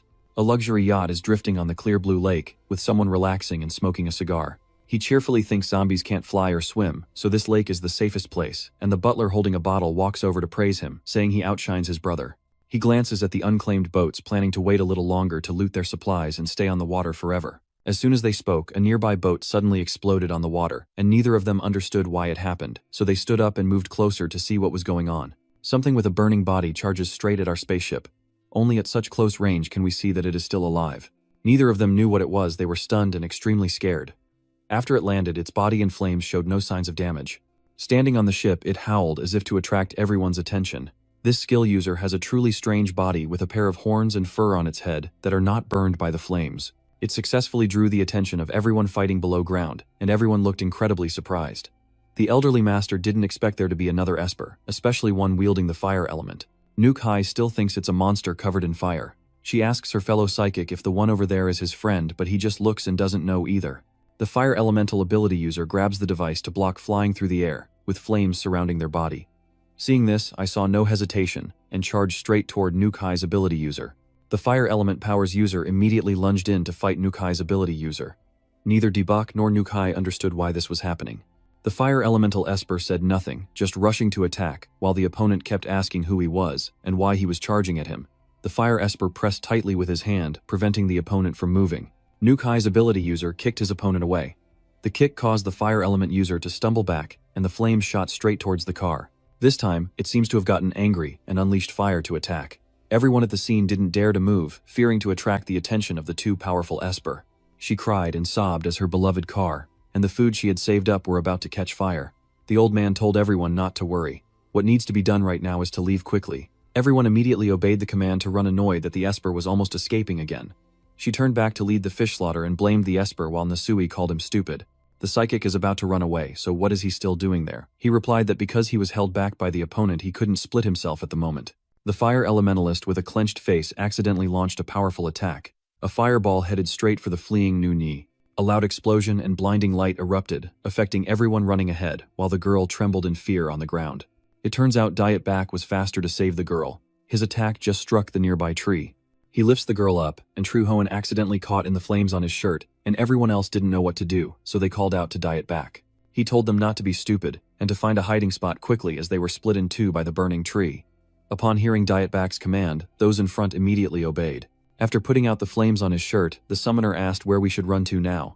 Dietbach was unsure how to respond, so he looked around and observed to find a hiding spot. Fortunately, there was a garage in front of them. Dietbach told everyone to hide first, then they immediately ran toward the garage. The gray magic user asked the opponent if they could talk calmly now that both sides are exhausted from the struggle. Han asked if the opponent also ate the black gem and the gold one to transform into their current appearance. Hearing about the black gem, the fire illusionist trembled with fear.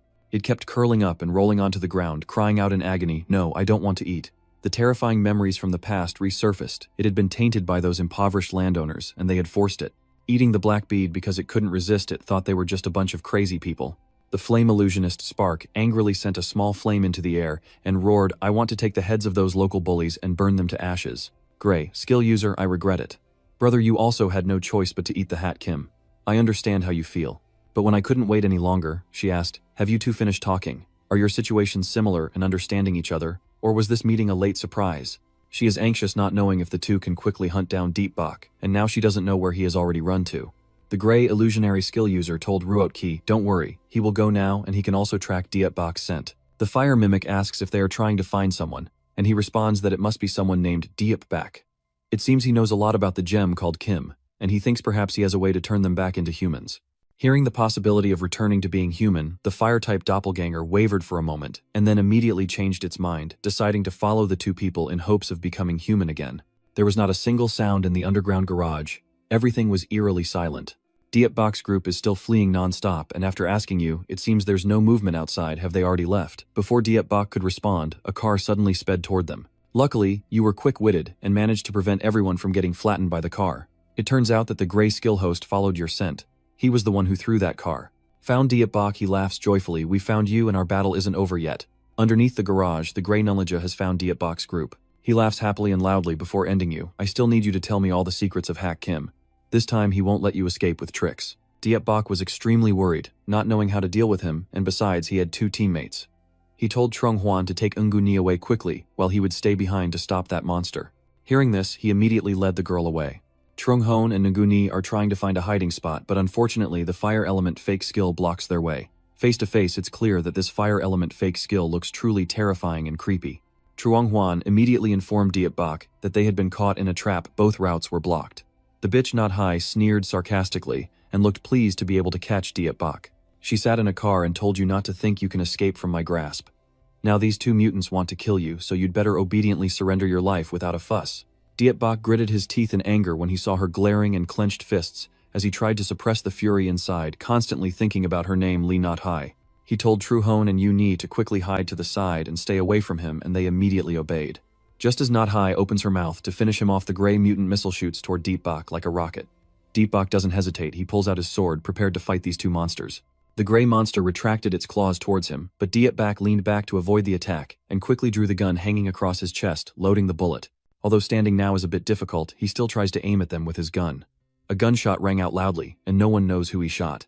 Unexpectedly, instead of aiming at the psychics, Dietbach shot at the notorious Not High's shoulder. 1 shot isn't enough, I would have kept shooting more. She shouted loudly as pain engulfed her, and she fell backward. The gray monster was also surprised that the target wasn't itself, but Not High, so it turned its head around. At this moment, the time was right for Dietbach to seize the opportunity. He immediately shot another bullet at Not High, probably because his endurance had reached its limit. The second bullet also hit her waist, and the gray power user immediately rushed over using his hand to prevent the bullet from reaching Not High, yelling that she was not allowed to be hurt. Dietbach refused to respond and swung his sword forcefully at them. Luckily for Not High, the gray ability user managed to get her to run away before the sword strike reached her.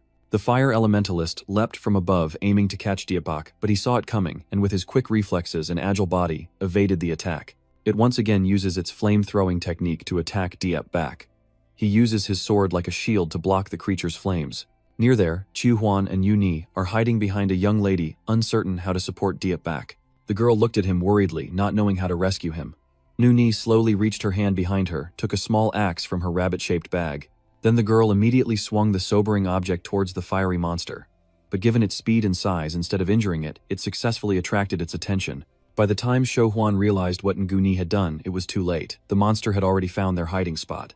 Not wanting his teammates to be in trouble, Dietbach swung his sword to attract the monster's attention and make it forget about his 2 allies. But your recent attack didn't harm the monster. It accidentally cut into the nearby water conduit, causing an endless flow of water to pour out. The water pouring down caused the fire monster to cry out in pain, and at that moment Dietbach realized this was his only chance to attack again. This time, I succeeded in cutting off one of the fire monster's arms with a single strike, leaving it separated from its body. Seeing itself missing an arm, it was both in pain and howling loudly. Dietbach showed no mercy at all and swung his sword to kill the fire monster. Blessings are on the fire monster. It managed to escape.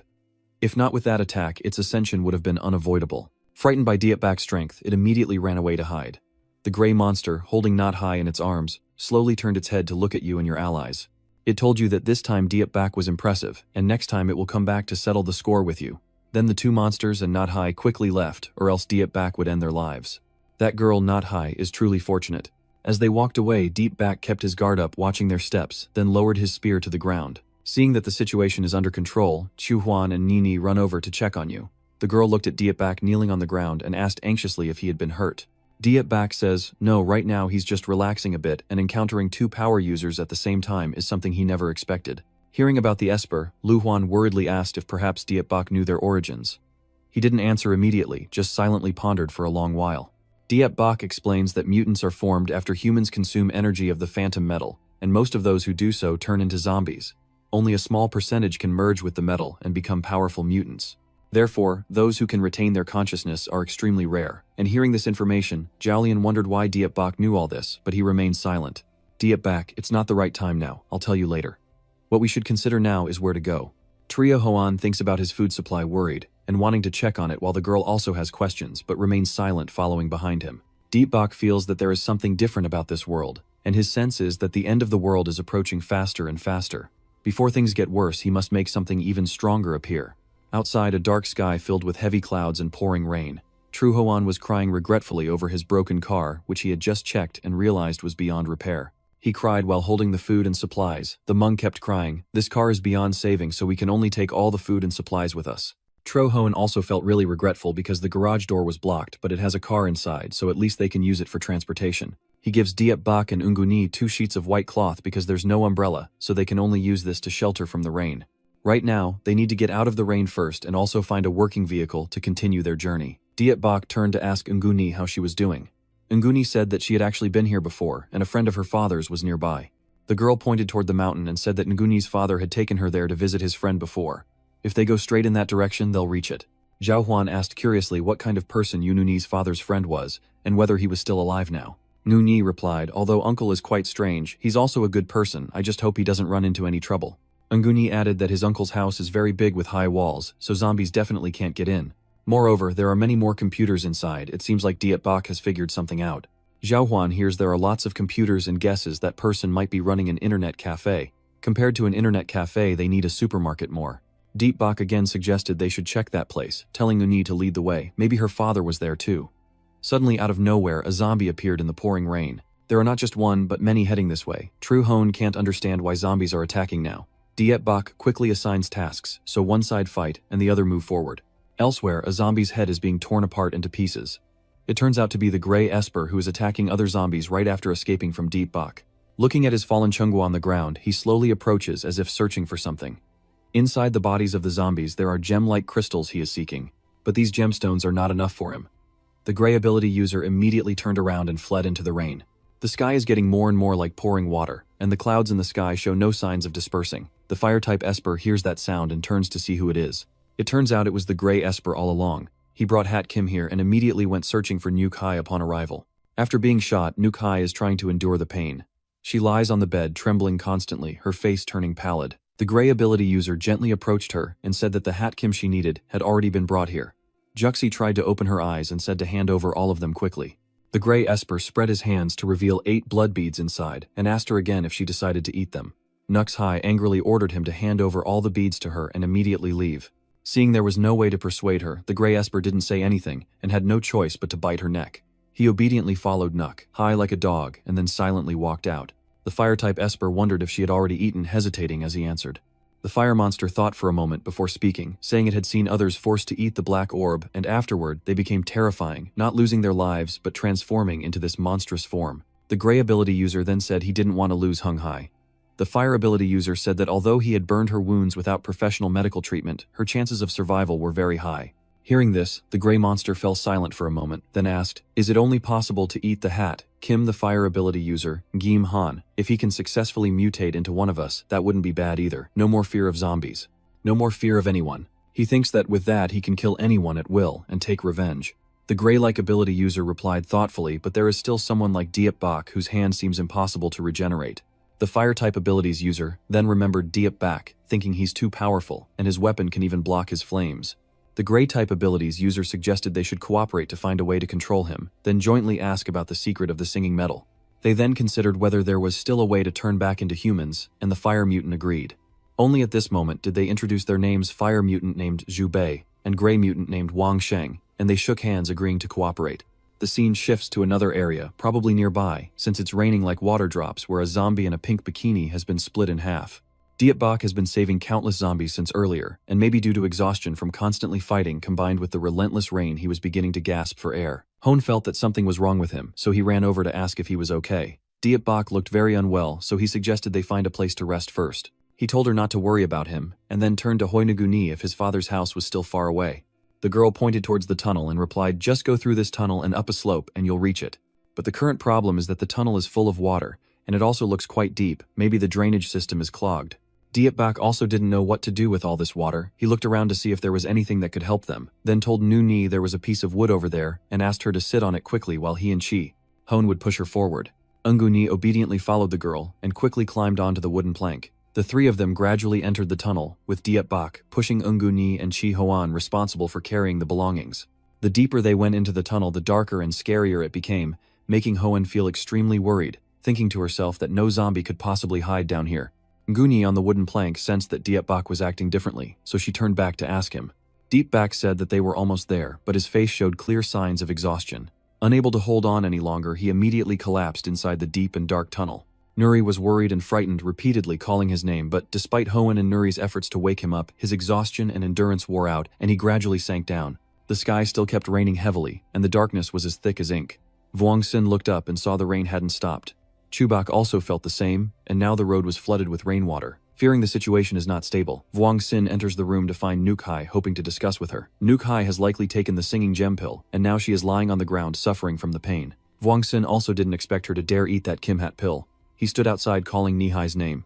Uncle Bak enters the room to ask Vuong Sin how things are going, when suddenly the house explodes, windows shatter and purple lights emanate from inside the house. Then those flashes of light gradually disappeared into the darkness. On the other side, Diep Bak was probably regaining consciousness underwater, slowly opening his eyes but only seeing black. As he tried again to look around, Diep Bak saw light and bubbles, and then a hand grabbed his head and pulled him to the surface before anyone could watch. That person is none other than Nukai. She asks Diep Bak where his mechanical ally is currently hiding. Nukai saw him trying to stay silent and pressed him again, speaking. Diep Bak, despite having a battered body, revealed no details at all. He insulted Nukai as a disgusting woman and told her to die far away from him. Nukai, annoyed by Diep Bak's arrogance, thought he didn't know right from wrong. She ordered her subordinates to dunk Diep Bak's head in the water. Because he was injured, he couldn't breathe, when suddenly submerged like that. He kept struggling, but they wouldn't let him go, and he gradually faded into unconsciousness. When he opened his eyes, it felt like the ceiling of some hospital. He silently gazed into the void. Perhaps the nightmare he just experienced was just a fleeting bad dream. Diep Bak slowly regained his senses and realized that what just happened was only a dream. Now everything was different from the past. You try to sit up but still find it quite difficult, probably because your body has been under a lot of pressure. Now Diep Bak feels like someone is sitting beside him. It can only be the kind-hearted girl Nguni, who probably took care of him when he was sick, and has now fallen asleep, without him noticing, and she is gradually regaining consciousness as Diep Bak gently wakes her up. Seeing Diep Bak awake, the little girl happily asked if he was alright, and he confirmed he was, though he still looked quite exhausted. Diep Bak looked around and asked Nguni where they were. She replied that this was her father's house. Chu Huan brought food and medicine while happy to see that you are awake since you had been lying here for a whole day and night, and seeing Chu Huan, Diep Bak was confused why he was still here, and told him not to go home because it was already hard enough for both of them to carry you here. Diep Bak also wondered how Chu Huan and Nguni could carry him here in such heavy rain and strong wind. An old man with a large build wearing a protective suit told a student, a chubby boy, and a young girl that if he hadn't seen it with his own eyes, he wouldn't believe that they could walk through the zombies.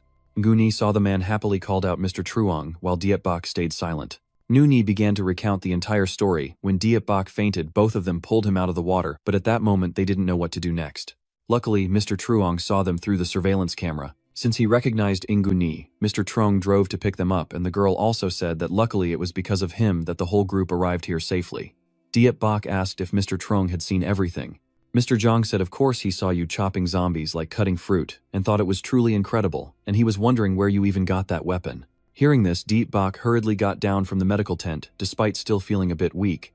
You said thank you for saving me, but I can't talk about the weapon. I just hope you return that sword quickly, or else. But before I could finish speaking, I collapsed to the ground, because I was still very weak, and Nguni immediately ran over to help me. Mr. Truong thought that clearly Diep Bak must have used a lot of strength to buy that sword, which surprised everyone in the room. Now Mr. Truong finally apologized and forgot to introduce himself. Mr. Jiang cheerfully introduced himself as Zhang Han, and everyone could call him Dr. Jiang. This is his research institute where he has been living since the zombie virus outbreak. Diep Bak felt that this name was somewhat familiar, and repeated the 4 words Dr. Truong Han. Now he finally remembered that he was the legendary zombie scholar who first researched and named the black gold energy. Remembering the past, he thought that for a mechanic he was like a saint, but now he was standing right in front of him. Diep Bak still couldn't quite believe it and asked, "Are you really Dr. Truong?" Mr. Truong shyly ruffled his hair and said that this doctor was actually created by himself. He's just doing his work in this research. Diep Bak felt suspicious, thinking perhaps it's just a coincidence that they share the same name, which really feels like a waste of his goodwill. Dr. Truong also admitted that he was genuinely very curious about Diep Bak's weapon and asked to borrow it for research, promising it was for the future of humanity. Thinking it over, Diep Bak considered it like a test. If he really was the Dr. Truong Han he knew, then that would be perfect. Dietbach agreed to Dr. Truong's request, then said there was something better he wanted him to research, so Dr. Truong eagerly asked what it was. Dietbach slowly confirmed that it was a living zombie, shocking Mr. Truong terribly. A thick iron door slowly opened. Mr. Truong led you to see where he keeps his weapons, with everyone following behind one after another. He said he only did a quick check, so nothing serious would happen. Seeing how easily Dietbach uses the sword, Mr. Truong is truly amazed. Surely only he could handle it so effortlessly. He almost hurt himself just bringing it here. Dietbach looked around and felt that Mr. Truong's work environment here was really not bad. With these tools, he could definitely create more powerful equipment. Mr. Zhang was very surprised upon hearing the word craftsmanship, and gradually asked, could it really be that this weapon was made by you yourself? Dietbach confirmed yes. Seeing someone so talented in front of him but still so young, Mr. Truong jokingly wanted to see if he could prove himself, urging him to show off his skills. But Dietbach insisted that the entire crafting process must be kept secret.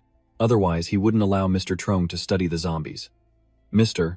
Truong refused, and was so excited he jumped up, arguing that he was being unfairly treated because he was old. Dietbach made a different proposal. If you give me some food each day, I might consider it. Mr. Truong called me a worthless loafer, but there are two familiar images on his computer. It is none other than Dietbach's personal information, 18 years old, a 12 amperes student from An City, and so far the summoner's information remains unknown. I don't know how long it's been, but the sky still shows no sign of clearing. Down the street, the water was flooding everything, with only the zombies wandering outside, zombies with blue eyes constantly walking around the house. In another room there are countless computers with someone likely controlling the cameras.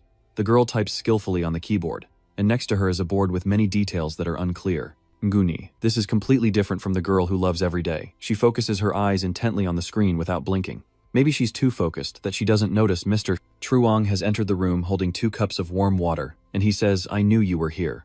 Nguni says she wants to do what she can, and Mr. Truong asks if she's really searching for living people outside, which is quite tough. He also says he hasn't received any news about Nguni's father, and his surveillance cameras only cover the riverbank area where there are no zombies at all. Yuni cheerfully said that Mr. Zhang is a good person. Her father is also a good person, so she believes her father will be fine. Seeing her adorable expression, he only knows that person. Then he whispered to Yuni, are the 2 people she brought here really okay? Mr. Truong feels that Dietbach is not an ordinary person. As a young student, he can master such advanced technology, and right now he is in the weapons crafting room.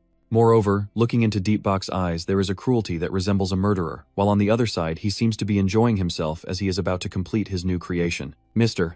Truong whispered that the chubby boy also seems pretty normal, but somehow feels like he has a secret he can't tell others about while he's busy scheming against others without realizing Tro Hone is right behind him. Hearing that trio, Hone said loudly, it's not good to talk behind people's backs, which made Ong Truong startled. He pointed at Ong Truong and said he's the most weird, because such a big research institute, and he's here alone. There is an airport above a garage, below the chambers are full of materials, and there are solar batteries. Moreover, there are large food and clothing chambers and a mountain of supplies, which is why Tu Hoen found Mr. Truong the most suspicious person. This time Mr. Truong was angry, and said that Tru Hoen doesn't understand anything. He claimed that he prepared long ago because he sensed the world would have an end, yet everyone else just thinks he's a crazy fool. Mr. Truong just pointed at him, and said that eating his food in his house without shame, invading his privacy, is his goal to save all of humanity. Tru Hoen didn't understand why it's for all of humanity, when he had hacked all the cameras by the river to invade others' privacy, and Mr. Truong angrily rebutted. If there hadn't been that camera, who would be able to save them? Nguni tried to stop their argument but couldn't compare to the strength of the 2 men. Suddenly, someone had injected and administered medicine into Trung Hoan without him noticing, causing him to startle, and look back. It was Dietbach who told him not to rush to save them. It turns out it wasn't an injection but a tube for drawing blood. After collecting enough, Dietbach withdrew it from the summon's body. The summon turned around and asked what Dietbach had done to him, and he said it wasn't an injection, he just wanted to borrow some blood for later use. Before leaving, Dietbach warned that the zombies are about to mutate to a new level, and their time is running out. He said a greater disaster is coming, so everyone must prepare well for the future. Everyone in the room froze, confused about what was happening, and Mr. Zhang couldn't believe his ears when he heard about zombies transforming. On another camera screen, some suspicious scenes had already been recorded. The current city is flooded because of the continuous rain, and some of Dietbach's friends watching from above see that the water has submerged everything, and zombies are lurking around. Watching the situation now, he didn't know what to do. Suddenly, a zombie looked straight at them, and overwhelmed with fear, he closed his eyes tightly and ran inside. A Fong turned inside, and told everyone that this place was surrounded by zombies, and we couldn't go any further. Hearing this, everyone didn't know what to do, the heavy rain flooding the roads and the brown-haired girl hugging her face, crying and not knowing what to do. Another student is crying beside his unconscious friend, named Xiao Tu. No one knows where Diet Bak has gone, and currently there is no food in this building, so their chances of dying here are pretty high. After some thought, Afong said there was no other way left. He opened his hand to reveal 4 black jewels, and everyone looked on in amazement, puzzled as to why he was holding on to these 4 gems. Afong said that while helping Diet Bak scan the zombie's brain, he secretly hid these stones. He remembered hearing the monster roar, that it had become a monster because it ate these black crystals, and he was thinking maybe eating the pearl might help. Everyone thought Afong was a bit crazy. Does he really intend to eat this pearl? Afong believed that if he gained power like a monster, they could survive and break through the encirclement. Suddenly, an unusual phenomenon outside drew everyone's attention. There is a black tornado with purple lightning nearby. Everyone was confused because this was the first time they had seen such a strange tornado. Thanks to Dr. Trung's careful preparations, his base was not affected by the rain. Diet Bak continues to develop new equipment for the future. He keeps to himself and focuses solely on research and creation. Chu Hoen noticed that Diet Bak had been busy in the workshop for several days, but he didn't know what exactly he was working on. Could it be that all zombies will mutate into like the 2 monsters, the Gaiden and the fire-breathing monster that they encountered before Chu Huan said he didn't know either? If everything turns into these mutants, then we're truly doomed. He asked if Mr. Trung's place doesn't even have weapons, then what are they going to use to fight? Mr. Trung replied that he wanted to create a safe haven, not a mountain of misty birds, so how could there be weapons? Chiu Hoan then said that a safe zone without weapons is like fish on a cutting board, you idiot. Nguni hurriedly ran over, continuously calling for Mr. Trung. The girl said she saw her father on the surveillance camera. Both Mr. Trung and Chu Hong were extremely startled when Nuni nervously reported seeing her father. Chu Hong had to ask nervously again whether Nguni really saw him on the security camera or not. Mr. Trung quickly clarified, saying has her father already gone to the Tantui area, or what? So the 3 of them were now at the CCTV area, and Nguni said she saw her father on Taethwang Geep Street. She was also clever to keep the video just in case, and both men listened carefully. A CCTV recording shows a scene of dozens of monsters in chaos during the rain. Suddenly, a man believed to be Nuni's father is seen hiding under a torn cloak among the zombies. Mr. Trung was surprised, seeing that his friend's movement suggested he hadn't turned into a zombie. Chu Hang also confirmed that he hadn't been attacked. Nuni's father was trying to hide from the zombies by immersing himself among them, so he was lucky to escape from the danger. Nuni felt both moved and extremely worried, only able to silently call out for her father. Chu Hang comforted her, though she didn't know how her father might have escaped among the zombies. At least he's still alive, which was a relief, and Nguni felt more at ease after hearing that. Mr. Trung analyzed, looking at his expression. It seems like he has smeared blood and attached zombie parts to his body. If he looks like that, could he actually hide among the zombies? Maybe zombies rely on their sense of smell to hunt humans, which is truly worth researching. Nuni listened anxiously, realizing she may have spoken out of turn, and Mr. Trung apologized, saying it was just his old illness. He also advised Nguni that although she really wanted to save her father, the weather was terrible, it kept raining non-stop, and the road to the west area was flooded, so there was no way to drive there. Nguni also understood and obediently listened. Chu Hang suggested asking Diep Kaka maybe he had already created a powerful device, which Nguni also hoped for. But contrary to her hope, Diep Bak's attitude was incredibly angry. He did not agree, and found her constant questions very irritating because he was very busy. Your work isn't finished yet, and your urgency only makes you useless. After hearing Kaka scold her, Nyingi could only quietly listen. He also reminded once more that except during dinner, she must not disturb him at all. Chu Hang was dissatisfied with Diep Bak's attitude, and scolded him for being a bit too much. If he couldn't persuade her, at least he should have scolded the girl. Instead of arguing, Diep Bak told Chu Hang to go on behalf of him. Hearing that Chu Hang was a bit hesitant, the situation is dangerous now, really not the time to go out. Putting that aside, Chu Hong started to pay attention to the weapons, knives, guns, his eyes fixed on the sword. This one could it be? Diep Bak explained that he had infused Chu Hang's blood into these 2 weapons, so now he could use them. Hearing this, Chu Hang quickly took them up to test. Surprised by the light weight of this sword, Chu Hang asked if it was similar to Diep Bak's. Diep Bak explained that when wielding a sword, imagine channeling strength into the weapon. You can make the sword glow with light, but you must control the force precisely, or else it's very easy to lose limbs. Chu Hang now only focused on this amazing weapon, quickly replying that he would pay attention, then turned to the gun. He wondered if it was actually modified from the item they seized, and Diep Bak did not deny it. Before shooting, turn on the power to store energy in the gun. When fired, the energy will be released along with the projectile. Even though the force isn't small, the bullets are limited. Aim carefully before shooting, you added. Chu Hang was extremely excited. Wow, it's really a coil gun, the top of the line. After saying that, he immediately grabs the weapon and leaves no longer able to wait, heading straight to practice his skills. Chu Hong and his bulky body runs very fast outside, ignoring the pouring rain. So he fired the first shot, a soul-entering shot aimed straight at the sky with the barrel emitting a terrifyingly powerful blue light that shot upwards.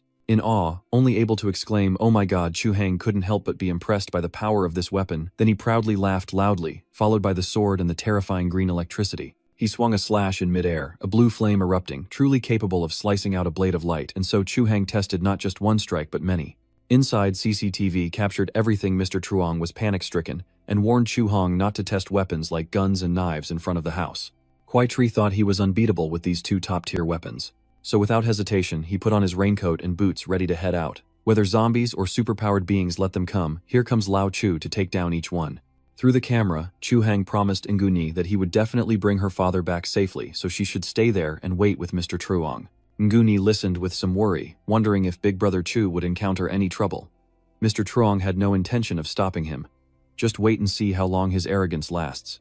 So the support team inside instructed you to listen to someone and guide you along the route to the flooded western area. You can only go around the western hill as the mountain road has no cameras and there are many zombies outside, so it's a risky path. Chu Hong fumed. This old man is so annoying, insisting on changing Nuni to lead the way. Mr. Truong muttered curses at that fat bastard. So Chu Hang kept going, but as he reached the top of the hill, he was surprised to see a horde of zombies had climbed all the way up here. They approached with looks full of hatred and disgust, but Chu Hang remained unafraid with the divine weapon in hand, swiftly striking the monsters with a slash slicing through them. Seeing his success, Chu Hang felt proud. He truly was too powerful. But he suddenly snapped out of it upon seeing a strange purple light in the sky over the hill.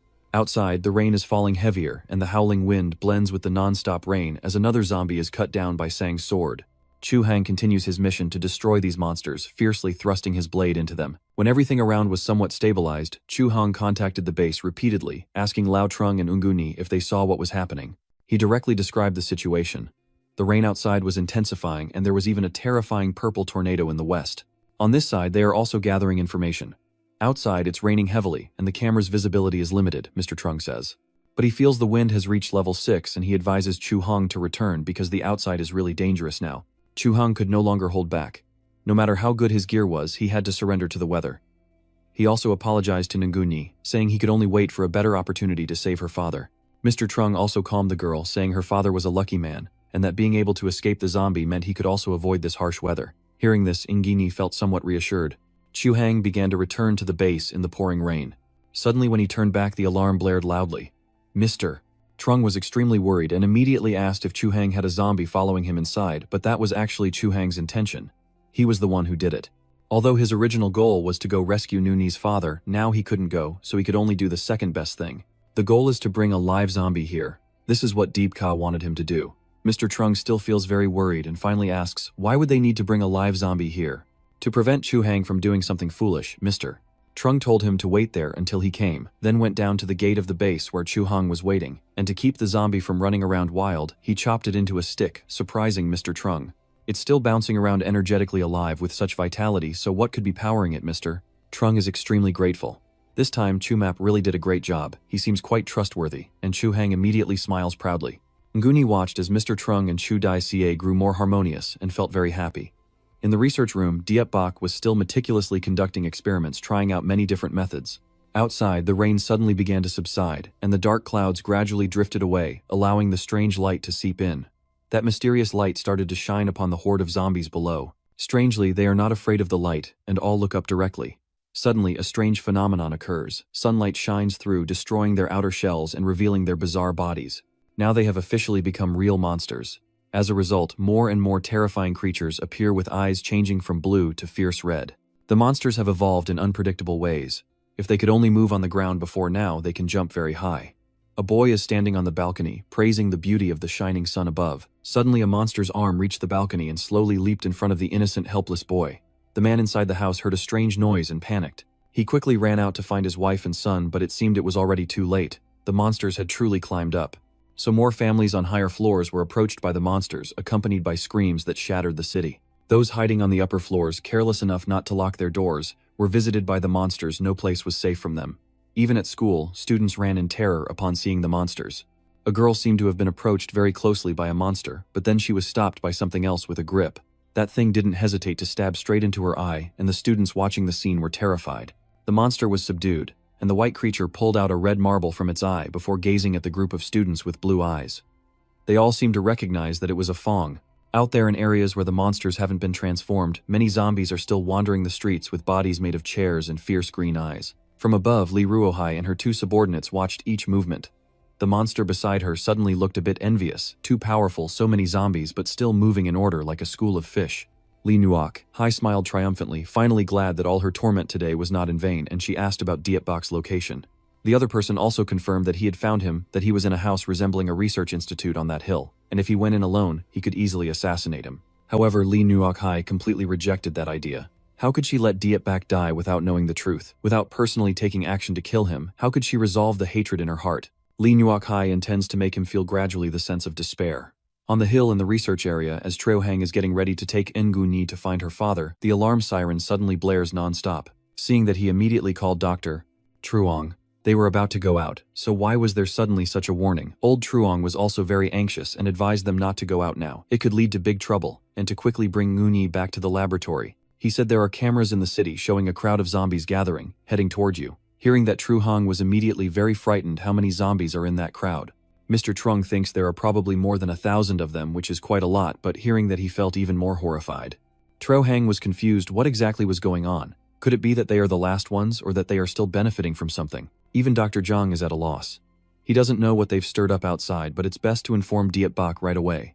Hearing that, Tiu Hang quickly ran to Dietbach's research room, repeatedly knocking on the door. Brother Diep, it's not good. More than 1,000 zombies are coming right at them. What should they do now? Dietbach has already grasped the information that Dr. Truong just told him.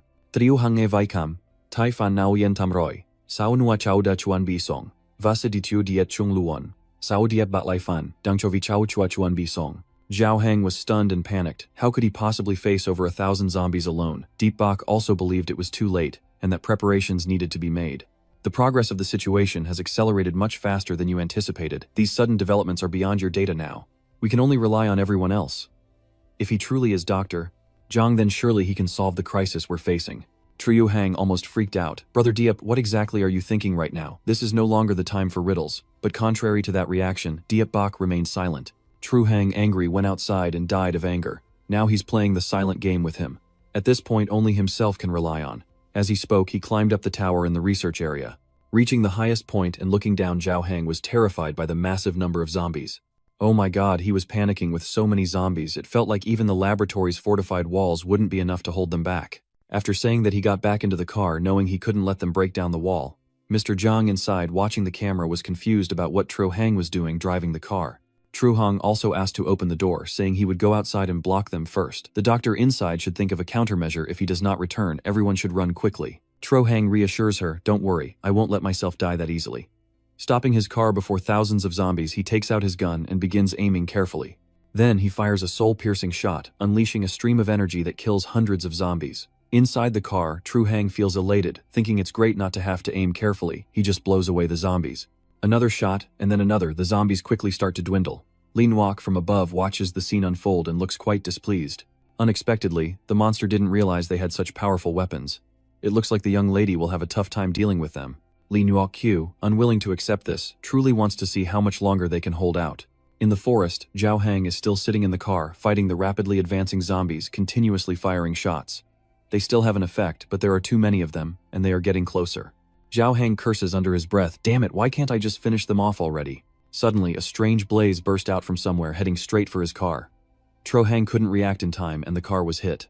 Inside the observation room, Nu Ni and Mr. Trung both watch anxiously, as they see a creature standing next to a blazing fire, its body covered in flames. The monster with a horned head and a fierce face made Tru Hang furious. "Damn it, trying to ambush me." So he aimed his gun at the monster this time. "I'm not afraid of you, take this bullet from me." But this monster is much more agile. He managed to dodge before the bullet arrived. Immediately afterward, he spat out another large flame aimed straight at Tru Hang's car, forcing him to quickly jump out. Of course, he managed to fire another bullet at the monster, but this time it was able to escape quickly. Enraged, Tru Hang shouted loudly, "You coward, if you dare, don't run." Ignoring the troublemaker monster, he turned back and saw the zombies rushing towards him. He quickly shot at the slobbering zombies. Mr. Zhang saw the urgent situation and ordered Tro Hang to retreat, because if he gets surrounded by zombies, he wouldn't be able to escape. This time he no longer felt confident, realizing it was definitely a trap. Another ferocious monster appeared, lunging toward Trio Hang and quickly slashing, but Trio Hang just managed to dodge in time, or he might have been cut. He aimed his sniper rifle straight at the creature, but it also quickly evaded with incredible speed. This time, Triu Hang drew his sword for close combat, starting with one strike and then another. The monster dodged both, but was surprised by how agile this fat guy was, even more so than Dieback, which made him reconsider. Finally, Triu Hang ended it with another shot, boldly telling him to go to hell. The monster quickly retreated, and seeing that he felt pleased, "I told you I am no longer afraid of you." Standing atop the tall tower, Li Nu witnessing everything, her eyes burning purple, her hand summoning a dark energy. The zombies are closer than ever, and Triu Hang is panicked, wondering why they suddenly rush over here. Their speed is only getting faster, so Triu Hang quickly cuts off the heads of each one, but upon reconsideration, there's no way he can keep up with their rapid approach. At that moment, using the 36 stratagems again would be the best course of action, so he ran at full speed. Suddenly, a zombie fell from the sky right in front of Triu Hang, making him jump in fright. How come zombies are falling from the sky like that, and then more and more zombies keep dropping down? It turns out that the monster did it. The zombies keep moving, and behind the monster is still grabbing each one and throwing them at Triu Hang. He felt completely overwhelmed, and quickly grabbed his gun to defend himself, but the zombies were becoming much more ferocious. Triu Hang hurried to escape. What should he do now? Save his life. But the zombies still falling from the sky, suddenly one of them landed on Triu Hang and grabbed his leg, terrifying him, and just as it was about to sink in, Triu Hang swiftly delivered a lethal strike. He was terrified and helpless, but still didn't realize he actually had a good sword. But the scene before his eyes was truly terrifying, thousands of creatures rushing toward him. Damn it, shooting so close might blow up on me too. I don't have the energy to swing the spear anymore. Suddenly, a massive burst of energy rushes past Triu Hang, destroying the zombies in total surprise. The enormous power made even the monsters in the distance surprised. What kind of strength was that? It is rushing towards and destroying each zombie, also rapidly heading towards them. The burning energy source spares no one, originating from a deadly hand reflected within. It turns out Dieback has entered the fight wearing a massive armor with 2 arms like blades. Every detail was crafted carefully, from his legs to his lightning-charged hands. He's fully prepared. So Diep Triu Hang chuckled with a wide grin. At last you've arrived. The fish god and old trader inside were also celebrating. It's great that Diep made it just in time. Oh my, this kid is really mischievous. Triu Hang was surprised by this armor. Could it be the deadly weapon he had been working on for the past few days? It's incredible, so cool. Diep nodded seriously enough. Talk, enemies are nearby. He's starting the mission. Triu Hang, if you still have energy, handle the zombies on the left. I'll take care of the right, making sure no zombie can reach the high wall. Triu Hang quickly accepts the task. As long as Diep is here, everything will be fine. You can rest assured that I will clear this place, then aimed the gun at the zombies. Triu Hang quickly joined the fight, using his armor to unleash his power, and soared into the sky. In a favorable position, you begin releasing a huge burst of energy, then punch straight down at the zombies, causing them to be annihilated one after another. Then Diep quickly delivers another blow to the left, destroying each one. Seeing this, Zhao Hang thought Diep was truly mighty, and after this, they might be able to gather 1,000 Black Kim from the zombies. Maybe it could also inspire Diep to make him a new battle armor. Here, Zhao Hang also fought a bit more fiercely. From high above, Li Rushi watched as the monster revealed that Diep had created a more powerful weapon. With this strength, they couldn't even get close. Li Nu, when you're angry, do you think you can save your life by closing this case? Diep, just wait and see. Continuing his crusade, Diep raised his arm and sliced through each zombie. The other side is also sending 2 or 3 at a time, not falling behind. In the observation room, Mr. Zhang and Yuni are still watching the live battle between the two. Mr. Zhang analyzed a bit and thought that Diep's exoskeleton should be called outer bone style. It's really too powerful. It doesn't feel like technology from this era at all. It's hard to imagine he used some old components to create it. Ngunyi explained that Diep's armor was actually made using the protein from the zombie's brain, and Mr. Truong was very surprised to hear that. Does the zombie's brain contain buffalo kernels or something, and what are they made of or located in, as Mr. Truong kept asking questions. However, Ngunyi's knowledge is limited, and she said they resemble metal, probably near the pituitary gland. It's becoming more confusing. How could the crystallized material in the zombie's brain be used as a weapon? Why did Diep hide this truth from him? It's truly strange. After finishing speaking, Mr. Zhang quickly left, asking Yi to continue monitoring the cameras. He would go to the zombie dissection laboratory that Zhao Map had brought back, and Nini just nodded in obedience. Returning to the battle at the hilltop, there are still remaining zombies yet to be dealt with. Li Not from above is using his power to command the zombies to attack Diep and Triu Hang. She ordered them all to rise up and fight. With their power, the zombies became even more berserk and kept charging in. Zhao Yang was stunned as another wave of zombies charged forward like an earthquake. Diep stayed calm, killing as many as he could without overthinking it. But he still couldn't predict how unpredictable the enhanced power of these zombies was. 1, 2, sometimes 3 at once, jumping straight at him with a murderous gaze, as if they wanted to devour him alive. When Li Niqing once again enhances her power, causing her to explode dangerously, as she approaches Diep, he must be alert to his surroundings. Li Not, seemingly dissatisfied, still wants Diep to be shattered into dust. As such, the zombies' explosive attacks towards him increase even more. It was only now that Dietbach realized there were zombies capable of defending themselves. Watching the fierce battle from afar, Lee Not-Ki's two subordinates dared not approach. The fire monster dares not approach. It's like a divine battle over there. They can do nothing more. The other one revealed that Lee Nich had to eat 7 Haddam Kim seeds to look like this. Over the past few days, her body kept splitting and reuniting. That pain is something only extraordinary people can endure, and she truly hates Dietbach that much. The fire monster even admits that she ate 7 gold seed beads, not only avoiding turning into a monster, but also gaining power many times stronger than theirs. Are these seed beads supposed to be eaten more and more? But that guy doesn't really understand how it works, and he also doesn't want to experience that kind of feeling like a father did. Maybe she's no longer herself. Over here, Ryo Nichia is still determined to defeat Dietbach, continuously casting spells to make the zombies explode with the deadly toxin. Dietbach loses control and starts running away. You realize these zombies are being controlled by someone. You suddenly turn around and spot the person controlling them. Dietbach begins to unleash the power of his armor in a peak attack, and Lai Not Hai is suddenly struck, unable to react in time, and falls down. The silver monster saw this and suddenly shouted Jihai's name. On her side, Jihai was falling freely, but thanks to her superior physical strength, she managed to control her body for a safe landing. But unexpectedly, while she was falling, Dietbach quickly gathered all the evil zombies. Now he's ready to deal with Not Hai. Dietbach begins to gather his strength, ready for the final battle. Nearby, Not Hai is also panicked, desperately gathering the zombies to shield herself. Although arranged in an endless line, their power truly is immense, burning the essence of each one, and Not Hai is struggling to hold on even when hiding behind. After surviving one attack, Not Hai quickly plans to counterattack. But everything didn't go as she thought. Dietbach arrived just in time, catching her off guard. He then delivered a powerful strike towards Not Hai, but luckily she managed to dodge. So a fierce battle begins again, with both sides unleashing their power. Dietbach starts to unleash his strength while Not Hai on the other side is also preparing her energy. So the two forces began to clash with ferocious power, but it seemed that Japhai's sacrifice still couldn't defeat Dietbach. As soon as he finished speaking, he reached out and grabbed Japan Hai's tiny body. Lee Not Hai was completely defeated by Dietbach's indifference, lying sprawled with her body barely the size of one arm of an armor. Dietbach angrily questions Lai Not Hai. Another bullet that day failed to kill you, saying how many beetle nuts you've eaten. Lai Not Hai, pressed to her limit, is immobilized despite her fury. Lai Not Hai tries to shake him off by gathering her strength in her arm, but immediately Dietbach spots her and lands a thunderous blow. Lee Not Hai's hand was crushed mercilessly, causing unbearable pain that made her scream out in agony. Dietbach warns that since she already caused him to lose an arm today, he will make her pay with blood. Suddenly, a loud noise from afar draws his attention, making him wary. Hoa rushed over. The monster Vuong Sin had quickly run to save Not Hai. He was frenzied, screaming for Dietbach to release Not Hai immediately. Not waiting for the enemy to approach, Dietbach quickly strikes with his remaining arm. A powerful blow lands right on the monster's weak spot, but it managed to utilize its speed to evade. So then a relentless barrage of shots fired at the fleeing Vuong Sin. Not willing to give up, the monster lunged at Dietbach, but it seemed he had already taken a step ahead. Without hesitation, he lifted her into his arms to defend her. The confrontation then began, but the monster couldn't overcome the armored suit. After the clash, Dietbach delivered a finishing blow, but Vuong Sin was caught off guard and didn't follow the planned trajectory.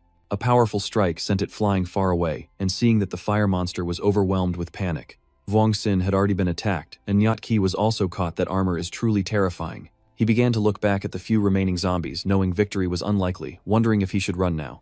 After being hit by successive attacks, Nyat Ki was in unbearable pain. Dietbach warned again. Jinji had ingested spirit metal to transform back into human form. Could she truly be someone chosen by heaven, or is she just too dangerous? He would definitely kill her. The more she spoke, the tighter her grip became, making Nyat Ki struggle to breathe. But the remaining zombies suddenly changed, transforming into fierce, savage monsters. This was beyond Dietbach's expectations, catching him off guard. Next to him, the monsters are snarling ominously. You are watching and noticing something unusual. Zombies are appearing more and more around you. The soldiers downstairs are trying to defend, but some zombies are already clawing at the walls. Seeing the tables turned, I immediately burst out laughing. Ha ha ha, none of you will survive. Hurry up and become zombies and slaves to her. Angry at the ruthless villainess in front of him, Dietbach was speechless. So he decided to finish her off by forcing her into the monsters. Quickly, the monsters swarmed to tear the prey apart, then he unleashed a burst of power to end this chaos. His immense power, like Dietbach's raging anger, nearly burns everything down. Immediately after, he channels the power of his armor to fly back to the base at once. At the base, Tru Hong is desperately fighting off the relentless zombies. Suddenly, his gun runs out of bullets, and he seems to take it as a sign to act decisively. The zombie horde is approaching closer than ever, completely encircling this place, as he keeps fighting off with quick slashes. Suddenly, a transformed monster jumps out unexpectedly. What in the world is this thing? Could it be a new kind of power? But Tru Hang quickly regained his footing and launched his attack again. But a single slash was not enough to cut through like with normal zombies. Tru Hang became even more frantic, wondering why the ring couldn't cut it off. As he turned around, another swarm of zombies appeared behind him. Now Zhao Heng was surrounded by countless ferocious zombies. The base has been completely surrounded by zombies, with nearly 10,000 moving in, including not only ordinary ones, but also evolved monsters with superior strength. Tru Hang continues to fend off with useless slashes. In the end, he chooses to run as the best option. What exactly are these monsters? Even slashing with the divine ring can't push them back in the slightest. Could this be the first stage mutation that Diep Ka mentioned before? The second person anxiously keeps asking Tru Da Ka if he's okay or not. The situation is urgent. Zombies have already infiltrated the research institute, and Dr. Zhang is currently busy in the lab, unaware of what's happening outside. Second brother tells Chu Hong to hurry back to the laboratory, but he seems exhausted and really wants to go. However, he finds that the research institute is surrounded by zombies and cannot get in at all. 9 tails have appeared, and Diep Bak once again responded in time, quickly lifting Tru Hang overhead. He was very happy that Diep Ka had arrived, and asked if she could help him fly into the sky again. Diep Bak swiftly pulls him in, rushing into the research room while he takes charge of fending off the zombies approaching. They successfully land inside the research institute. Diep Bak explains that a few zombies have already entered the first stage. Their skin is a bit tougher, but they can still be defeated with a blade, and their movements are more agile than regular zombies, so they shouldn't be underestimated. Tru Hang is exhausted, sitting and panting heavily, too tired to go on, finally able to sit and catch his breath with Diep Bak handling the zombies outside. After speaking, Diep Bak rushed out of the research institute, ready to fight the endless horde of zombies. He began his attack with a massive burst of light. However, there was a gap, as some had already sneaked inside the research institute. Zhao Xiang still hasn't realized anything, and is asking the fish to give him some water. He's already quite exhausted. But a zombie suddenly roared, causing Tru Hang to become alert. It was incredibly fast, charging directly at him. However, he also managed to grab his sword and stab directly into the monstrous creature, defeating it and pinning it to the ground. It seems afraid it will recover, but Tru Hang continues to unleash all his strength. The source of power from the sword is not to be underestimated. Zhou Hitang poured his inner strength into one more strike.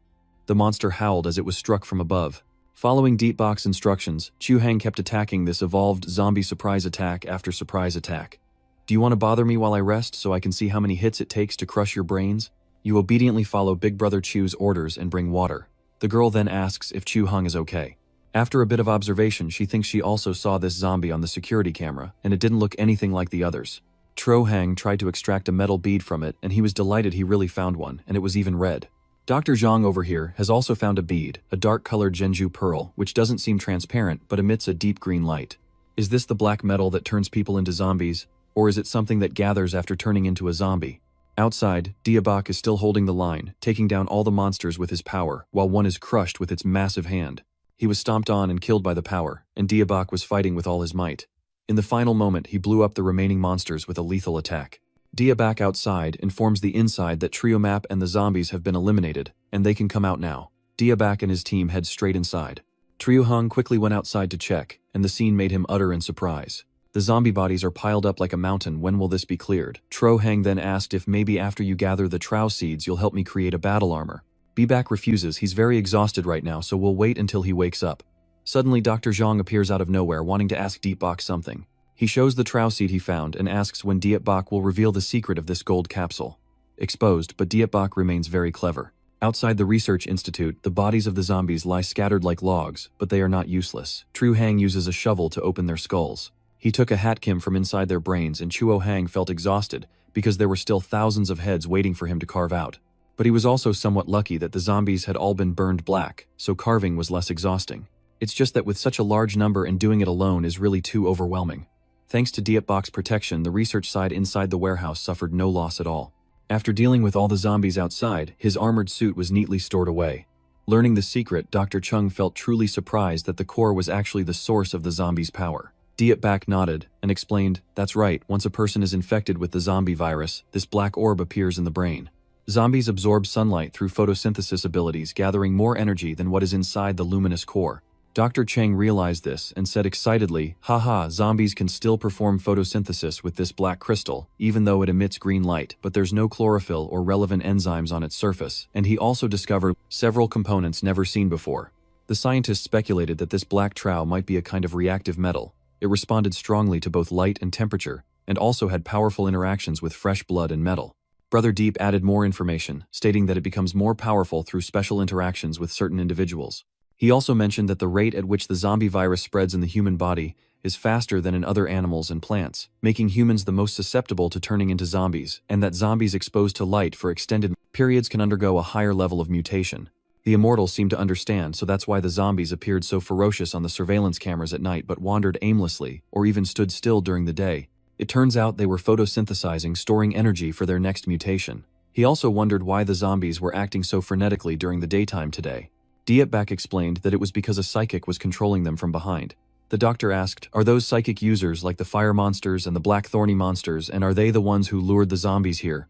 Bakdiep replied that those two are psychic users who mutated after eating the black gold, and the person controlling the zombies is a highly evolved, mutated psychic user, formerly class president Lai Not Hai. The doctor was surprised that the black gold could be eaten, but how could anyone digest this metal? After eating this orb, one can transform and gain superpowers. Is this perhaps a body-altering potion? Dietbach also said that in this regard you are still researching. For now, it can be confirmed that the mutation after eating Hatkim is irreversible. Mutant abilities have always been a major threat, and you all have always tried to eliminate them quickly. Scientist Cheng still seemed confused about what he just heard. Zombies can mutate in one phase. Is there perhaps a second phase? The person who eats this orb will become a super-powered individual, even with enhanced abilities. The current amount of information is too overwhelming for him to understand immediately. Scientist Chung asked Dr. Deep, "Surely your school didn't teach these things, so where did you learn this knowledge from?" Deepback said that when the time comes he will tell him, but he feels like Dr. Cheng can figure it out on his own, which makes it more meaningful. He can't stand being pressed further, and now wants to push my buttons again. But that's not important for now. Dr. Cheng wants to research Dietbach's weapon, and I, feeling sleepy, replied that I still need to use other equipment for my power armor, whatever he wants.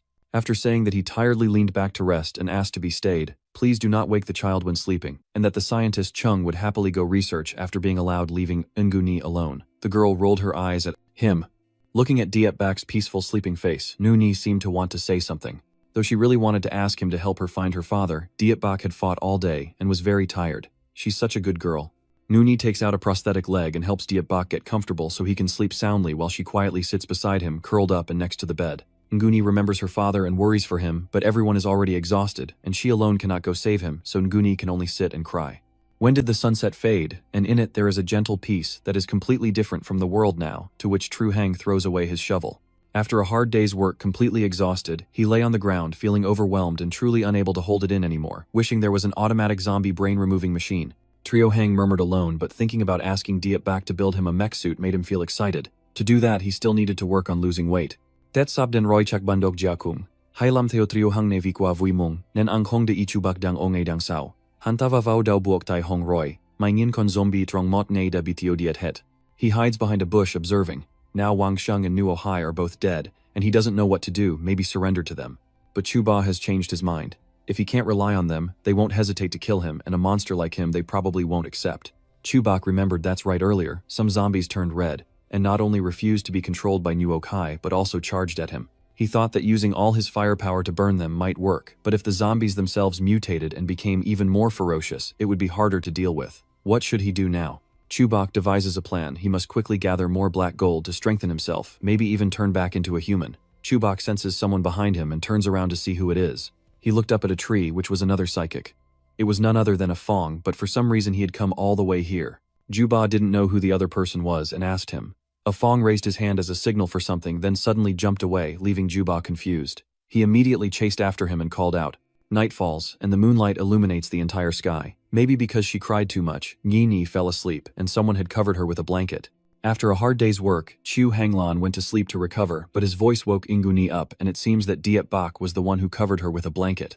Nguni sat up dreamily, looking around the room where Dietbach used to rest, now empty, probably already awake. The light in Gara has already turned on, and as soon as he wakes up, Dietbach starts working.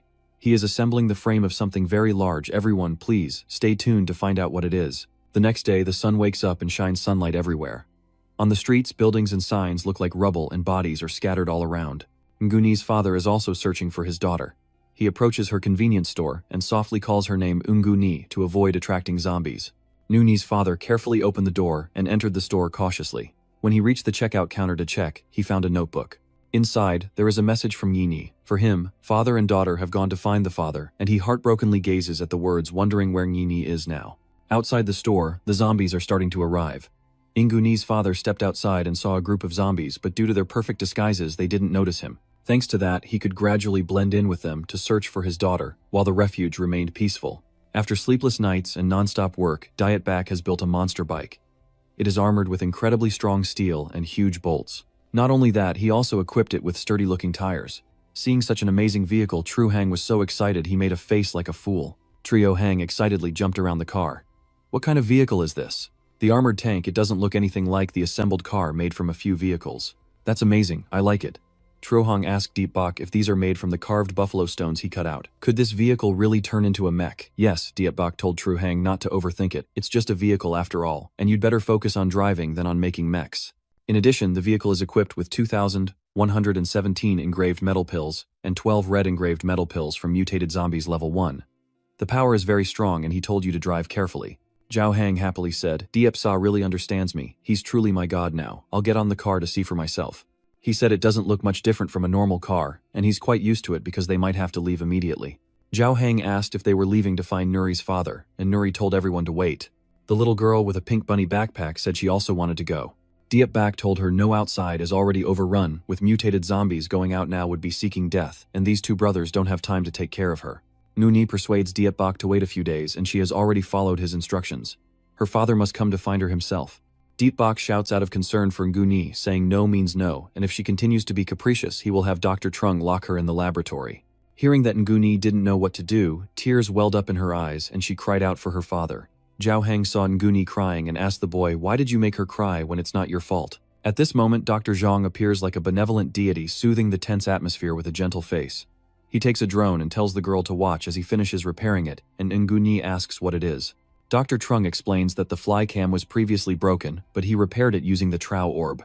Originally, its battery limited its flight range, but now with the Trow Orb, the continuous flight time has increased significantly, and the data transmission remains stable in real time. Nguni wiped away her tears and thanked Mr. Truong, who said that now she could also sit in the monitoring room to help with the search. Jibok felt it was not bad. In such a short time, they had managed to figure out how to use the Trow Stone. Dr. Trung is proud. Even though he's not a formally certified doctor, he still has some skills. Jibei places the mech suit and the vehicle behind him, gets ready, then calls for Lu Hang, saying it's time for us to set out. Zhou Hang also announced that everything was ready, and the champion mech was starting up before heading north to destroy it, and he warned Jionuni to watch over the middle zone, always staying in contact. Nguni obeyed you. She will keep an eye on them and remind you guys to be careful. Tro Hang couldn't hold back anymore. He cheered and said, let's go, then stomped away forcefully. The engine roared like a beast as the car shot out like a missile. With that speed, as soon as it cleared the gate, it seemed to soar into the sky, making Trio Hang feel truly exhilarated. This car is truly unbeatable, its speed is incredible, and with its equipment it can smash through any obstacle in its way. Trio Hang feels like driving it down the mountain is like walking on flat ground. The features are amazing. It only took them a few minutes to get from the mountain to the main road. This new car is truly incredible. Even if it crashes into other vehicles, it won't get a scratch. Zhao Heng sat in the car laughing, ha ha ha, crashing into those cars like crashing into tofu. It was so satisfying. Thanks to that, they could cross the bridge blocked by cars. I don't recommend everyone copying this action. Uncle Diep said that according to the previous surveillance records, your father has already arrived at Tan Tuai area, so they should just search around there. The Bonbon car in the Silent City. Zhao Hang also felt that it was strange there wasn't a single zombie left here. Could it be that they all were led to that research facility and cleaned up by now? Just as he finished speaking, the evolved zombies saw them. They are on the observation towers overlooking the car, and countless zombies with red eyes are charging at them. Hearing this, Tru Hang immediately said, and before he finished, they were already there. A few zombies are smashing all over Dietbach's car claws, digging everywhere. Soon one of them has smashed the front windshield. Zhao Yang, furious, shut his mouth and blocked my view. Then he anxiously turned to ask Diba that this car must be equipped with weapons, right? Dietbach heard and replied that traditional gunpowder weapons wouldn't work. Those things are completely useless against the current zombies. Then he continued pressing the control panel, revealing an even more amazing piece of equipment on the vehicle. A wave of blue electricity shot out, enveloping the entire vehicle and hitting the zombies in the face, causing them pain, and making their teeth and mouths chatter uncontrollably. They were shocked by the powerful electric shock, causing the entire group to be thrown out of the vehicle easily. Zhao Yang was surprised by this type of weapon, which made all the zombies disintegrate into dust. Dietbach lan lungralen mao roi koi de vinoi neda, ko zombie bien dibak mo shwat hien thi chak chan la huvuk ne se hong kon woi song, denbeo nge the dong yi tuk tok lai sue ye ngang ma roi di. and they had no idea that far away someone was secretly watching all their actions and found their departure amusing, staring intently at the moving car. A sly smile spreads across his face as he murmurs with excitement, very exciting. Soon, Diep Bok and Tru Hang move to another place. This is where Ni saw her father on the surveillance camera in the quiet area, so Diep Bok ordered the drone to be deployed. You told Ni to operate the drone and search from above. Ni quickly accepted the task, her hands moving swiftly over the control panel. The drone gradually ascended, heading towards the tall buildings. Through the drone, Ni observes the room from above where there are signs of previous occupancy, but now it is completely empty. She remembers her father heading this way, but isn't sure if he has stopped here. Hankainen sanghoi Diep Bok Beijion and Lamgithi Tod Hon. Diep Bok chongte so daunoi andantoi gian ko the tudi tim kakfung. O tang duaitoi methoi kaningoi vainge de bulai. Hearing that, Trio Hang chuckled, feeling safer inside the car, and thought he could honk the horn while driving. If Nguni's father heard it, he would probably come out here, so he started doing just that, steering the car and continuously honking the horn. The sound of the horn blaring attracted the nearby zombies. Through the surveillance drone, Ni could see this and quickly notified the two of them that zombies were approaching. Hearing that the traitor became nervous, he didn't expect zombies here, but that also works. He can try all the weapons on the vehicle at once. He promptly presses all the buttons on the control panel. Pressing one causes small spikes to emerge beneath the wheels. Cho Hang was extremely excited. He started driving his motorcycle towards the zombies, shouting continuously as he went. The zombies were torn apart by the spikes, under the wheels, blood splattering everywhere. Cho Hang, seeing this, became even more excited and pressed another button on the control panel. The red laser beam shot out, heading towards the zombies and causing a huge explosion. Even Chin had to admit that it was exploding with such tremendous force. Ni watched nervously, cautioning Chin because she might be inside one of those houses. He agreed after hearing that, remained humble, but then pressed another button hoping it wouldn't blow up, like before, as a gear appeared above the car, spinning at lightning speed. It crushes all the zombies it touches, leaving none intact. The zombies look so pathetic, blood splattering everywhere, mouths desperately screaming. Seeing its helpless expression, I also felt sorry for the recorders. At the same time, inside the car, the engine sounded and announced that Haki 1 had collected. I didn't expect that what I just restarted was the automatic zombie quest machine. I happily rushed back to Diep Bok. Diep Ta, my close friends, you really know me well. He no longer cares about driving and just lets the car go wild. Kusk saying he loves Deep then forever. Seeing the commotion over there, everything should be fine. Suddenly she widened her eyes in surprise as if she had discovered something. Nguoi immediately shouted to the group still fighting that she had found it. The girl found her father's car and sent them a picture. The car is about 500 meters away. The marketplace told Nguoi to lead the way and then accelerate toward the vehicle. From what Nguoi observes, no one is inside the car. The doors in front of the car are damaged. Perhaps her father finished loading the cargo and had an accident while driving back. Diep Bok tells Nguoi to check if her father left any messages in the car. In such a short time, her father couldn't have gone far. Nguoi also looks very worried on her side, repeatedly calling out Dad and trying to focus on her surroundings. Finally, she couldn't hold it anymore and collapsed onto the desk. The doctor hurried over to her, panic-stricken, and asked what was wrong. Over here, Diep Bok and the junk dealer moved to the position of Nguyen-Ni's father's car. Cho Hang gets out of the car, approaches the vehicle, and starts observing the surroundings. Diep Bok anxiously asks Dr. Han about Nguyen-Ni's condition. The doctor said that the girl has fainted again, and it seems her illness has started to relapse. If Ni gets distracted, she'll forget to take her medicine. Luckily, he still has some on hand. A poor child, her father is worried and anxious trying to save her. But treating leukemia is not his specialty. And now, in this apocalyptic situation, finding a doctor is even more difficult than reaching for the sky. The doctor asked Diep Bok if he knew where the An City General Hospital was, and told him to go there to get the medical supplies and medications, so he could save Nguyen-Ni. At the same time, Chiu Hang also finished checking the vehicle but found no information. It seemed that right after the accident and the crash, Nguyen-Ni's father had hurriedly gone out, leaving behind the goods on the car, and he also found a few strange items. There are many boxes with these black covers on the car, even without logos or descriptions. It looks like there are drugs or chemicals inside. Did Nguyen-Ni's family store also sell such strange food products? Diep Bok suspects they might be some special medicines, so he plans to bring them to the doctor for examination. Tro Hang agrees, but he doesn't know where they should go next to find the girl's father. Diep Bok told them to head to the hospital first, as the doctor had sent him a list of medicines to treat Nguyen-Ni. After hearing Diep Bok and Tro Hang's conversation, the doctor said he needed to continue caring for Nguyen-Ni and monitoring the HKM experiment progress, so he couldn't keep controlling the drone to observe for them, but they could still communicate via the headset through it. Zhao Hang muttered to himself, no wonder Nguyen-Ni had suddenly become lethargic earlier due to leukemia. No wonder Diep Bok didn't let her follow them. As Zhao Hang was lamenting this, Diep Bok interrupted him and told him to focus on driving. Diep Bak silently thought that in 2 years, all supplies in the city would be completely gone overtaken by zombies, turning it into a dead city, and with the current speed that process might accelerate. Maybe there was really nothing he could do, so rather than letting Ingwai Ni live in a more tragic world, it might be better. Inside a tall building, a hand is injecting a strange substance into the severed hand of the Flame Ember Messenger. The severed hand begins to grow back in a miraculous way. The ugly creature rejoiced terribly, laughing out loud because its hand had regrown. Flames burst all over its body as it felt its power had finally returned. Tongban holds the syringe and asks if it is the Fire Flame Messenger. It bows to A, thanking him for his help, and asks which organization he comes from. Tongban introduces that they are a specialized team training Esper users aiming to create a new heaven where Esper users can live happily. The Fireflame envoy was delighted to hear this, not expecting such good news, and wondered if Tongban was also an Esper. Zongbin responded accurately and said that there are quite a few people like him. The Fireflame envoy shyly asked if it could also transform into someone like Zongbin. Tongben smiled confident that our news heaven would be happy and carefree, while Diep Bak and Trong Hang had already arrived at Poe Hospital. But Truong Hang was surprised by the sign on the pole that said private property dangerous, do not enter. He shouted, "Wait, this hospital has already been taken over." Diep Bak replied that this is a strategic location, so what is happening here is not surprising. They need to enter, take what they need, and leave. He then forcefully broke the hospital window and entered inside. The two walk forward one after the other. Trong Hang found it strange that everything around them was unusually quiet, no one in sight, not even zombies.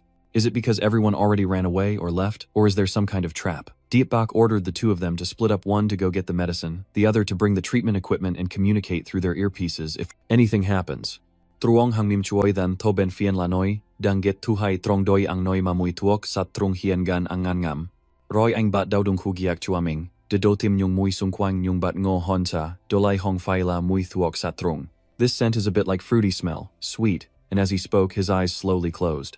As a result, he fainted on the ground. On this side, Diep Bak started to worry, because he kept calling through the headset but didn't get a response from Truong Hang. He wondered where he might be fishing again, but then he suddenly noticed something strange. This scent, this familiar scent, Diep Bak quickly guessed its true purpose, and immediately put on a gas mask before launching a fierce attack toward the source of that terrifying aroma. Diep Bak assessed the situation and realized that there was a trap in this hospital, shouting through his headset for Trong Hang to leave immediately. As he ran past, he caught a glimpse of a figure standing there staring intently at him. He directed the robotic hand toward that figure. That is a nurse who was attacked, but still standing there without any fear or trying to dodge. Diep Bak also didn't rush to attack her, just stood there staring at her. Not only is she unafraid, but she also reaches out to play with Diep Bak's armor hand, marveling in surprise at its impressive design. Duong nu toidoan kong. Nam chiek de ken ne kolasudong, vien trao, trong nao kua, zombie de lam jidu. Noi kao ko the giup toi gap, noi tau rabo giap. Ne toi sevo kung bie on. Diep Bak guesses that the girl in front of him is also a psychic, but her aura doesn't quite match, so he asked her who she was. She didn't hesitate to introduce herself, and even added that she's a brilliant, sweet medical doctor. Diep Bak asked if the toxic gas in the hospital was released by her, and whether she ate those trao pills. Duong Duong admitted that she released the toxic gas, which is effective at repelling zombies and sedating intruders. But as for the ghost pearl inside the zombie's brain, she didn't know it could be eaten. Diep Bak also didn't respond to her about that and wondered if she was really here alone. Daring to pose as a proper young lady, is it true that in this free castle there's only the princess herself? Or are you planning to have the Demon King corner me like that? Hearing this, Diep Bak narrowed his eyes and asked if she wasn't afraid of dying, why was she acting like that? Duong nu kai chet doi voi. Toi habdan nu keo trong kwa hang dungot chet vitingyo. Kwa toi hong hoi tiek. Diep Bak hong ngogap fai ngoi dien yu vai nyung e cho noi ming latien siye hok nen chung da hoi vichuyen mon chuacho. Duong Duong confidently replied that her expertise was naturally in poisons, and upon hearing her answer, Diep Bak suddenly thought of something. And then she keeps bothering Duong Duong, asking why she discovered the pearl inside the zombie's brain, and whether she used it to make poison. Duong Duong feels annoyed, and points at Diep Bak, persistently questioning him. You haven't answered my question yet. Can you help me meet the person who built your armor? Diep Bak started to fall into deep thought after hearing this. After some consideration, he agreed that the person who built his armor is at the Tan Tui research facility. If she wants to meet him, he will take her there. However, Duong Duong still has a small request, and Diep Bak must agree at the same time in an unfamiliar street, whose exact location is unknown. I don't understand why Chu Hung is here. Are you calling Akon to ask if she has arrived? Akon replied that she has already arrived. A girl like her really doesn't like being confined. Xiaoqi was very happy because this was the last mission they had to complete, and once they finished, he could go home to marry Akon. While they were still talking, the three of them saw a vehicle approaching. As expected, the timing is exactly as Lao Tu said, we just need to follow the plan we made earlier. Tuki told them Lao Tu already gave the signal, so we're moving toward that approaching car. Zhao Hang was surprised by Xiao Qi's warning. Lao Tu hadn't even signaled yet, so how had he already started? That's why A Kun's car had collided with that vehicle. Xiao Qi suddenly nervously told Zhao Yang that it wasn't right, we have to leave quickly, and just as Zhao Yang was about to understand what was happening, a strange car appeared behind his vehicle. He hurriedly took control of the steering wheel to get away, and couldn't understand how everything was exposed so easily. He drove furiously to escape the pursuers, trying his best to flee from the car chasing him no matter what. He kept screaming, and it turns out this was just his dream. Zhao Han finally woke up, after inhaling the poison gas, and Dibei and Dudu were both standing in front of him. Zhao Hang was very surprised to see both of them still not fully awake after the dream he just had when Diet Back asked if he had slept enough during the noon break and was ready to get back to work. Trio Hang still doesn't understand what just happened, and asks himself what's going on. Duong Duong confidently responds, "You've been poisoned with my crafted toxin, and if you don't get the antidote within 3 hours you'll turn into a bloody mess." Diet Back told Tru Hang not to waste more time and quickly help him carry the bottles to the car, but Tru Hang kept insisting that Diet Back explain everything to him. Duong Duong then asked Tru Hang to help her move the specimens as these things are very important to her. As she begged, she then switched to threaten that if he broke one, she would lock him inside, and then Trio Hung began loading Duong Duong's strange bottles onto the car. Dung Lai du Luan Dive la du Roy Chung Tavan Kun Yu Kash, Kach de Thursday. During the apocalypse, you often see camp leaders of various factions using this deadly toxic gas to prevent zombie attacks. Opponents, this is the secret poison cloud. It both reassures and terrifies people. Could Duong Duong really be the one who invented this toxic gas? If she's like Dr. Trong, then she's also a pioneer in mechanics, so I must protect her at all costs. At least she can't fall into the hands of people like the Yulong gang. After some effort, Diet Bak and Trong Hong finally moved all those bottles away. Duong Duong looked at the car and marveled that it was also made from a black buffalo, so adorable. She kept praising the car, while Zhao Hang still couldn't believe Diet Bak actually let her go with them. He thought there might be something wrong with her mind. Diet Bak replied that they had gathered enough medicine and equipment, and that this doctor from the nursery should be able to treat him. While they were talking, a strange monster appeared on the roof of the hospital building. It is ferocious with a mouth full of sharp teeth capable of biting people to death as it lunges toward them. Compared to this strange monster, the three of them looked tiny. Even Trohang couldn't tell if it was a dog or a bear anymore, or if it was even a new type of psychic.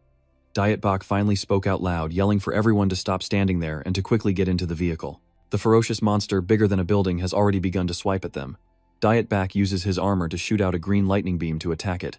This attack hit the monster's right hand precisely, but it could still easily wipe its hand back toward Diet Bak, and knew how to dodge the vehicle as well. Tru Hang and Duong Duong were lucky to quickly get into the car.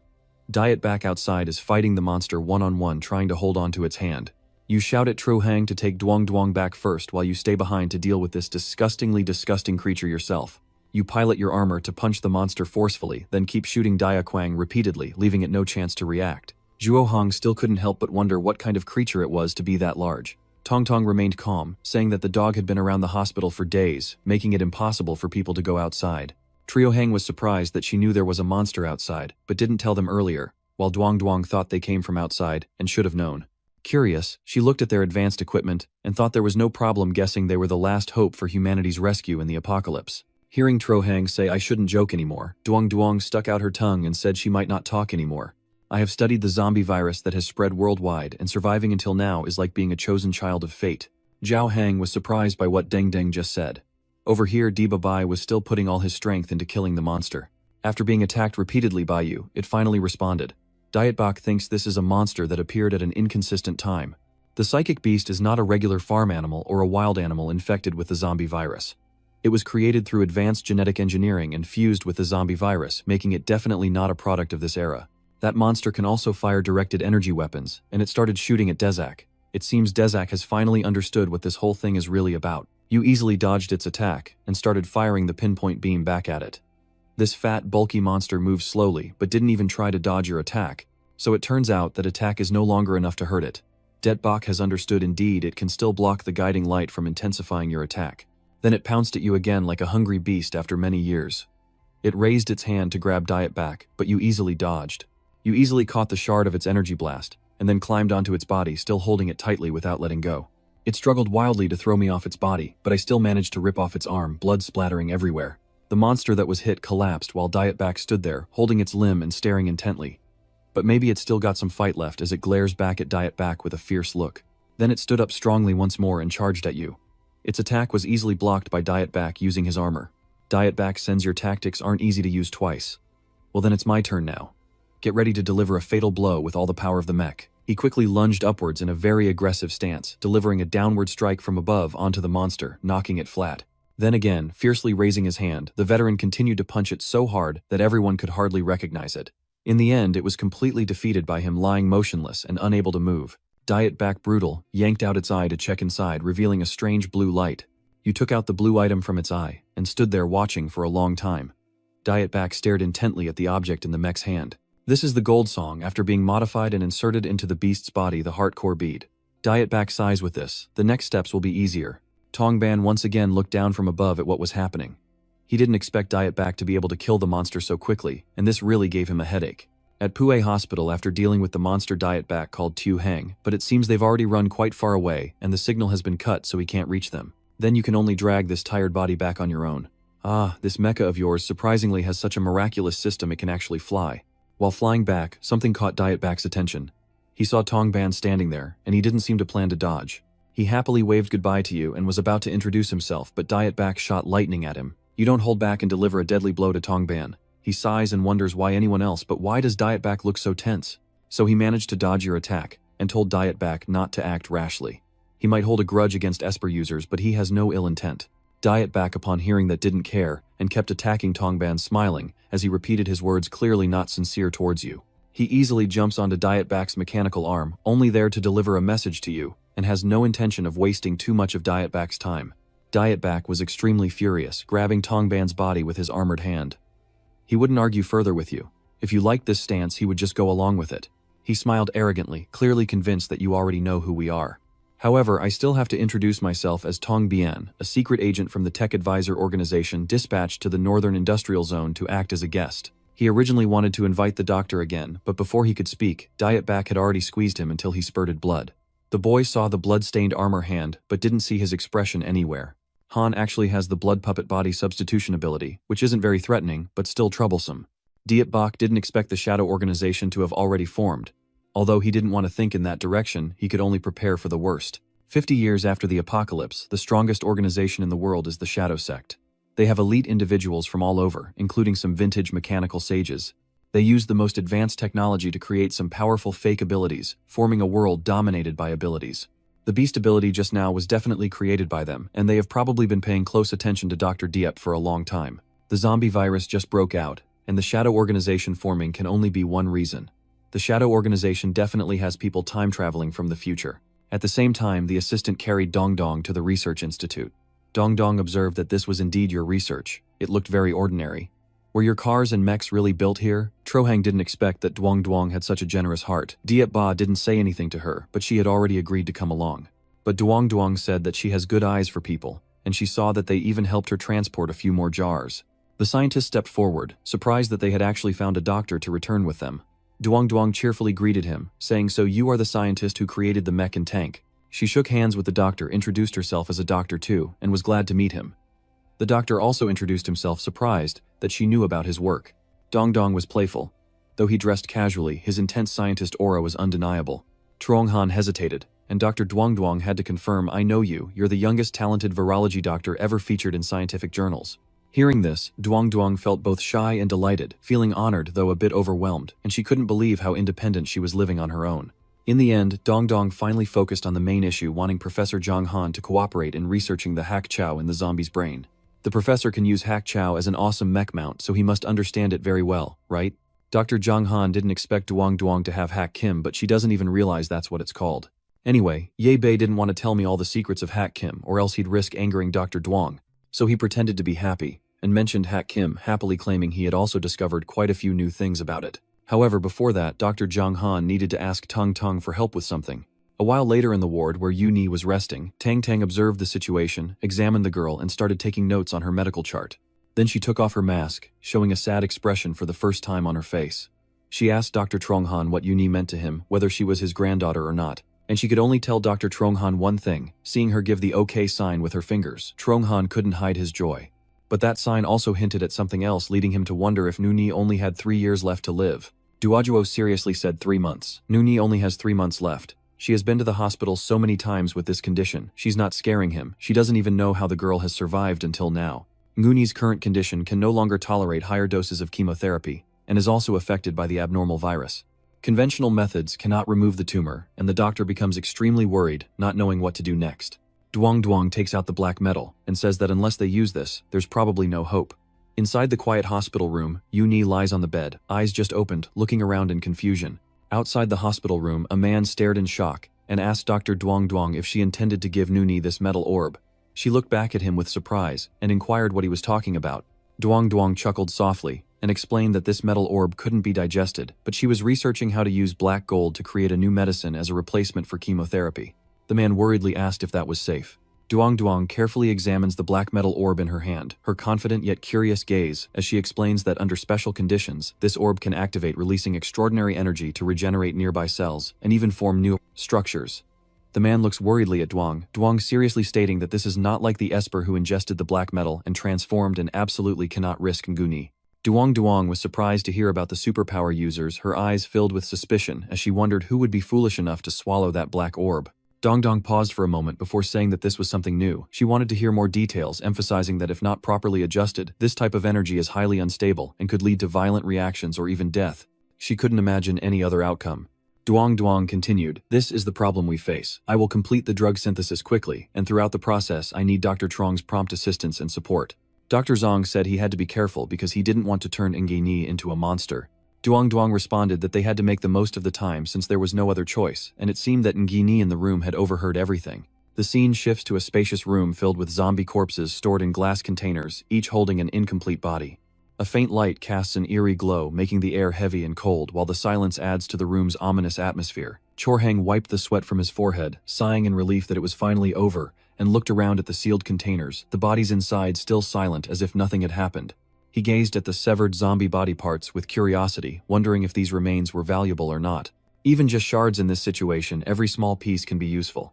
At this moment, Duong Duong enters, looks at Cho Hang with a tired but grateful expression, smiles, and says, "You're quite something." Thanks to the brothers, she was able to meet Dr. Zhang. Her voice was gentle, but carried a serious tone.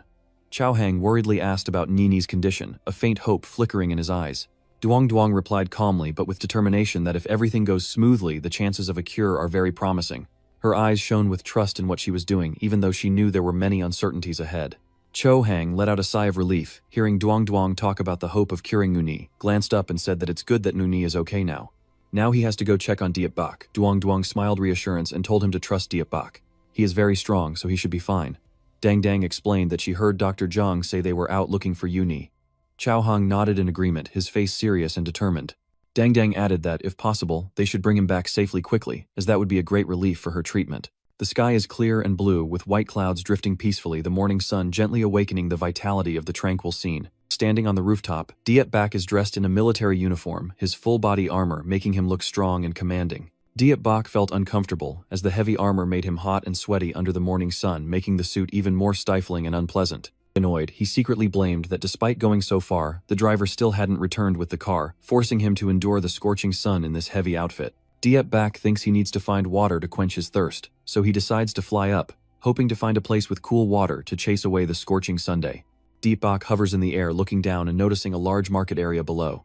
Diep Bak rushes through the glass of the market, his body slicing through the air like a strong wind, shattering the glass with a sharp crash. Diep Bak frowned, sighed, and felt irritation rising inside.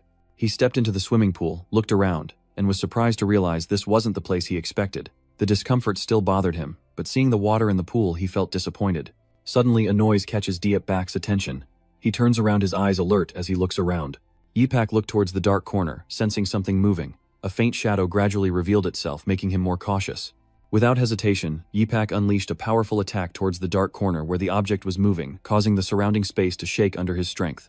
A blue light from Diep Bak's power blazed out, illuminating the area, as a powerful energy burst erupted, shattering everything around and sending shards flying everywhere. Suddenly, a psychic emerged from the wreckage, moving with lightning speed straight at Diep Bak. The psychic user opened his mouth wide, revealing sharp teeth, seemingly intent on swallowing Diep Bak whole immediately. Diep Bak summoned all his strength to pry apart the beast's sharp jaws, enduring waves of pain in his hands, but remaining resolute. While facing the monster, he couldn't help but wonder why a psi cultivator appeared here. Diep Bak didn't hesitate, immediately attacking the creature's mouth, and the blue light shot through its open jaws, causing the monster to scream in pain. He was in pain, immediately letting go of Diep Bak, his body staggering. Dietbak was thrown far away, flying through the air before crashing down onto the ground with a loud thud. Dietbak's eyes flash with determination, and he roars loudly, using all his strength to charge at the Esper and shout for him to die. His power is so intense it shatters everything around him, the surrounding space breaking apart like glass debris flying everywhere, and the sound of destruction echoing through the air. Dietbak tam buk tu buk tuong suk de man. Mi kien buk tuong vovunra gok de roi shuang quan min, ki kao lao vafia truok voitok du va suk man kong, the Injan kan. Dietbak relentlessly delivers powerful blows, each strike pounding down on the psychic, forcing him to retreat repeatedly and grimace in pain. Each fierce attack seems to crush part of the psychic's body, making him writhe in agony. Dietbak can feel the pain and fatigue seeping into his muscles, his strength nearly drained by the terrifying power of the Esper, but he still grits his teeth, forcing his will into every strike, while the massive body of the Esper suddenly roars back with a force that shakes everything, forcing Dietbak to step back to maintain his balance and avoid being knocked away. Dietbak unleashes all his strength in the final attack, aiming straight at the Esper's weak spot in hopes of ending him in this decisive moment. The strike hits its target, causing the Esper to roar in pain as his body convulses violently, clearly overwhelmed by Dietbak's overpowering force. Dietbak channels all his strength into his final blow, aims straight at the psychic's neck, delivering a devastating strike that causes him to writhe in pain, his massive body swelling with agony. Just then, a strange entity with a humanoid shape emerges from the top of the psychic's head. The body convulsed, and the twisted demon resembled a distorted version of a human form, leaving Dietbak both stunned and trembling. It was a female body with long, greasy hair and an eerie appearance that made him shiver, writhing in a strange, grotesque way, emanating a dark and terrifying power. Dietbak was surprised, unable to believe his eyes, as its presence made the surrounding atmosphere heavy and ominous. His car stopped in the deserted land with no one around, no sound, and a silent space. Dietbak drives down the deserted road, wondering if Diepca has already defeated that monster. Suddenly, the car's speaker crackles, breaking the silence and startling Tru Hang. Nguni's voice sounded from the speaker, weak but clear, asking Tru Hang if he could hear her. Tru Hang was surprised and quickly asked if Nguni had woken up yet. Nguni says she's feeling better and asks if you are outside. She admits that no matter how hard she tries, she can't sleep and thinks it might be calmer if she searches with you, but Tru Hang advises her to rest and leaves the search to them. Zhao Heng nodded in agreement, but advised her not to force herself, assigning the aerial reconnaissance mission to Nguni, who understood. The camera inside the car silently detached and began the aerial surveillance mission. Nguni looked surprised and confused as she watched the screen, her eyes wide when she saw the scene around being transmitted from the camera. Hearing Nguni's worried voice, Tru Hang asked if she saw any signs of destruction or movement, his eyes showing a mix of concern and hope. Nguni shook her head, then suddenly realized a group of zombies gathering around a construction site, her eyes full of caution as she watched the scene on the screen. Suddenly, she saw someone surrounded by the zombies, her heart racing with worry as she recognized the danger. It is a girl standing on the construction site's container, her eyes panicked as she sees the zombies surrounding her, clearly feeling desperate in this situation. Trio Hang looks at the screen, puzzled, not understanding why it's her as the situation grows more and more dangerous. Nguni was surprised and asked Tru Hang if he knew the girl, feeling something strange about his reaction. Through the camera, Ni urgently calls out to Trio Hang, her voice weak but resolute, asking him to help that girl. At the same time, Ni urges the girl to escape the oppressive captors in the large building. The girl watched the scene, her face showing confusion, as she saw Tru Hang driving the mop into the zombie horde.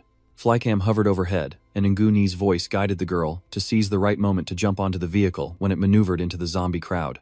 Tru Hang's truck roared forward with great force, crushing zombies under its wheels and echoing heavily through the area. Just then, Ni urged the girl to quickly jump onto the truck. The girl waits for the right moment and jumps onto the truck with precision. Seeing that she is safe on the vehicle, Ni immediately urges Tru Hang to leave quickly. The girl stepped into the car, looked at Tru Hang warily, and asked who they were and why they had come to rescue her. Tru Hang chuckled confidently and replied that they were the ultimate survival team, unmatched by anyone. The scene shifts to where Dietbak is fighting the energy manipulator Han, whose large tail suddenly strikes him forcefully, knocking him back and causing him to crash into surrounding objects with a loud bang. The energy user with blue eyes glares at Dietbak with a look full of hatred and hostility, as if ready to swallow him immediately. His glowing blue eyes seem to pierce through everything, exuding an ominous aura, while 3 mouths on his body open wide, each revealing sharp, gouging teeth ready to tear everything apart. Dietbak had to close his eyes tightly because the blue light emitted from the monster's eyes was too dazzling, making it impossible for him to look directly at it. He remembered that the faceplate of his mask was broken in the previous battle and couldn't be removed anymore. The energy monster's eyes continue to glare at him, glowing with blinding blue light that makes it impossible for Dietbak to look directly at it. From its throat, a powerful surge of energy breathes out, pushing toward Dietbak, making the surrounding air heavy and tense. He quickly gathers his strength and counters with a powerful blast of energy towards the energy demon, but it quickly dodges its agile body, moving aside to avoid the attack. His giant tail swept toward Debak, unleashing immense power that threw him far away and left him utterly bewildered. Debak clenched his teeth tightly, gripping his hands secretly, thinking that he had underestimated the situation and that things were becoming more difficult than ever. He forcefully pushed Debak into the water, causing a powerful shock that sent him tumbling into the lake. Debak, confused, clenched his teeth and struggled in the icy water. The fake demon eye stared at Debak with a cold, hostile glare. Dinangjia's gaze makes Debak panic. Debak stares directly into Dinangjia's eyes, his body suddenly stiffening and unable to move. Debak wondered if he would just die like this, despair engulfing him as he could do nothing. At that moment, a loud noise shattered the silence in the space. Something crashed through, shattering the glass and creating a roaring noise that made the entire space shake. A powerful force shot straight at the fake alien, forcing him to step back a few paces, his body pressed against the chair as he was hit by the sudden attack. Trihung crashes in, cutting through the silence, asking if Debak is okay. He drives into the area and says the Apocalypse rescue team has arrived. The metamorph showed signs of panic as it saw the unexpected appearance of the vehicle, its eyes filled with unease. Suddenly, Debak reached out from the water and firmly grabbed the tail of the metamorph, his strength like a powerful punch, making the creature feel a clear threat. Debak firmly gripped the tail of the fake energy user, his eyes determined. Nianzhang warned him not to run. Debak concentrated all his strength into a punch aimed straight at the fake energy user. Debak delivers a powerful strike directly at the false magical beast, with all his remaining strength, then turns to the marketplace, warning him to prepare to fire the laser if the monster shifts its gaze towards him. The marketplace stall owner nervously agrees as Debak gathers his strength, green light blazing from his hands, shooting straight at the monster. Debak's powerful strike hit the monster's neck, causing it to falter and roar in pain, stunned by the sudden attack and staggering backward in agony. The monster's eyes flashed with a fierce green light, glaring threateningly at Debak. Then Debak forcefully pushed its head down, catching it off guard and unable to react. Debak pressed the monster's head down, angry and confused as to why this hybrid demon was here. He snarled, suspicious that the Dark Lord might have sent him to kill him. Debak clenched his fists, his eyes cold with fury, glaring at Dinangjia with a threatening look. His voice echoed with menace, saying that if he didn't answer, he would end his life with a single strike. The fake demon spirit's face changed upon hearing the secret organization, his eyes filled with confusion and fear, clearly feeling threatened by Debak's words. The fake demon spirit quickly shook his head and stammered that he didn't want to return, begging not to be taken back. Chuju sat in the car, observing the situation and asking Debak why the big dog he just hit turned into a snake-like monster. The monster looked towards the car, its surprised eyes settling on the girl inside, and he realized she was Lena. The monster reached out to Lena with longing eyes, calling her non-stop as if seeking rescue. Hearing the monster's call, Debak shouted angrily that if they were still noisy, he would kill him. Hearing the monster's call, Lena hurriedly runs down the car, approaches him, and calls out Annie's name, calling him sister. She rushes to the monster, who keeps calling her name, unable to stay still, and she quickly moves closer with worry, bewildered by what is happening. Chu Hang gazed at the scene before him, puzzled whether this monster was the girl's sister, and if the illusion skill had been altered by eating the cursed gold. Lena looked at the monster with pain in her eyes, and asked why her sister had become like this, as the monster kept crying, tears mingling with despair. The monster stammers that this is an experiment of the Dark Organization. He is in great pain, each word filled with coldness and confusion, as if struggling with his own mutation. Debak sees the monster in pain, and Lien asks if he has finished speaking so he can be freed, her tone cold but tinged with impatience. Seeing Debak ready to strike, Lena begged with a deeply pained expression, saying that although she didn't know who transformed her sister into a monster, she was still her sister, and she didn't want him to hurt her. Debak looked at Nguni and coldly told her to go somewhere else and not disturb him, while the situation was still tense. Debak coldly told Nguni that she had been transformed into a beast fusion ability and no longer possessed a normal mind, making her an immediate threat that must be eliminated. At this moment, Lena and her sister still hugged each other and cried, ignoring Debak's warning. Nguni, on the other end, anxiously pleads with Debak to let Lena and her sister talk for a while. Debak cuts her off, furious, saying that just now he almost got killed by that guy and can't forgive him. The street vendor on the truck asked Debak if he would have been killed if Nguni hadn't found out that the monster had pulled him into the water and showed him the way here. Debak sighed and reluctantly withdrew his hand from the monster lying on the ground. He angrily said, "You are all a bunch of fools who don't understand the danger right in front of your eyes." The monster asked if you are not the Amtorite. No, they are the survivors searching for others in this city. Nguni asks if he misunderstood Debak as a secret organization and only attacked him for self-defense. The trembling monster responds that he is scared and no longer sure. The monster looked at Lena with fear, stammering that he didn't want to hurt anyone as long as Lena was okay, while Lena in pain called out her sister's name. Nguni, from the other end, cheerfully suggested, her voice gentle yet hopeful, that they all leave together to avoid fighting in this dangerous situation. Nguni said their research is very extensive, they don't have many people, and the scholars are also studying zombies, so there might be a way to save Lena's sister. The two sisters looked at each other hopefully and asked if it really was possible to save her. Nguni happily replied that she was very happy to be able to save others. Then she glanced at the car and added that their vehicle simply couldn't bring Lena's sister back. The monster looked at Lena with a determined expression, refusing to leave, and saying that no matter where she went, he would follow.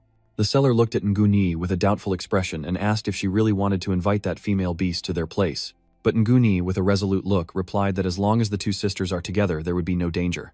Cho-hang, noticing Nguni about to say more, turned to look at Diep Bok sitting beside him, observing his reaction with a tender yet contemplative expression, as if waiting for an important decision. Then he said, if Brother Deep stays silent, we should go now, which means Diep Bok has agreed, and the car started moving toward the research institute. The leading vehicle was ahead with the monster following behind, while Ni's drone hovered above, keeping watch over everything below. Seeing the monster's speed, the market stall owner hesitated before commenting that he was quite fast. Lena looked at her sister Annie with a worried and pained expression. Finally, after a long journey, they reached the research institute, hoping it could help Lena's sister return to her former self. At this moment, Dr. Trung and Duong Duong stood outside the gate, looking up with a contemplative expression, as if surprised by the arrival of the newcomers. When they saw a huge monster standing before them, Dr. Trung and Duong Duong were both stunned, unable to believe their eyes, a bizarre combination of human and wild beast that left both of them surprised and worried. They looked towards the exterminator standing nearby, their eyes full of suspicion and concern, then asked what on earth was going on. The girl stepped forward, introducing herself as Lena from the western part of An City. During the outbreak, she and her sister drove south seeking safety. At this moment, the monster also bowed to everyone, an action that made the atmosphere strange, showing respect yet hiding sorrow in its eyes. Lena introduces her sister Anna, who was captured by an organization called the Dark Organization during their journey, and turned into this monster. Duong Duong then praises how adorable the monster is, while Dr. Trung wonders what kind of organization has the power to transform people into monsters. Lena ran toward the monster, and softly said she could touch it for a moment, don't be afraid. But the monster suddenly ran away, startling Duong Duong, and she didn't have time to understand what was happening. The giant monster hurriedly ran away, leaving everyone around stunned, and unable to react. Only the sound of heavy footsteps echoed behind it. Duong nu bandang tu hoi tai sao kon quay vat lei. So nuela nu vai ko fai no kam, te sao ho he thuksu. So hai the juoi ben njui noi no tung la mot sin hi vat bbn. Doi boy nung thi ngim tan yan. Cho hang luke ne hoi. Lena tai sao lai tron o toa, na kong trong, du noi kong ko nua kung. Kung ko thukan ma, chi ko moi min ko lu ko ko. The song Sot Lao Dai O Du Hong. Lena said that at first someone took her away to hide from the zombies, but he left in the middle of the field telling her to wait there, and Cho Hang asked if that person would come back, and Lena quietly nodded. Seeing that Cho Hang angrily said that person dared to lead her to a city full of zombies, then immediately asked who that was. Lena told him that person gave her a blood-stained zombie shirt, saying that wearing it would help her hide her scent so they wouldn't be detected. Hearing this, Cho Hang suddenly looked serious, as if he had realized something.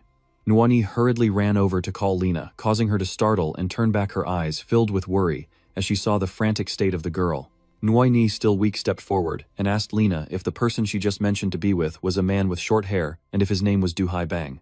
Lena confirmed, then looked at Nguai Ni and asked if she was the one who kissed him. Nguai Ni stammered that it was her father, her eyes filled with surprise and worry, saying that little Junjun lost her balance and fainted, causing everyone to panic and rush over. Carefully helping Nguai up, she worriedly scolded her for being so reckless to run out from the cursed forest, while Dr. Trong hurriedly asked if the girl was okay.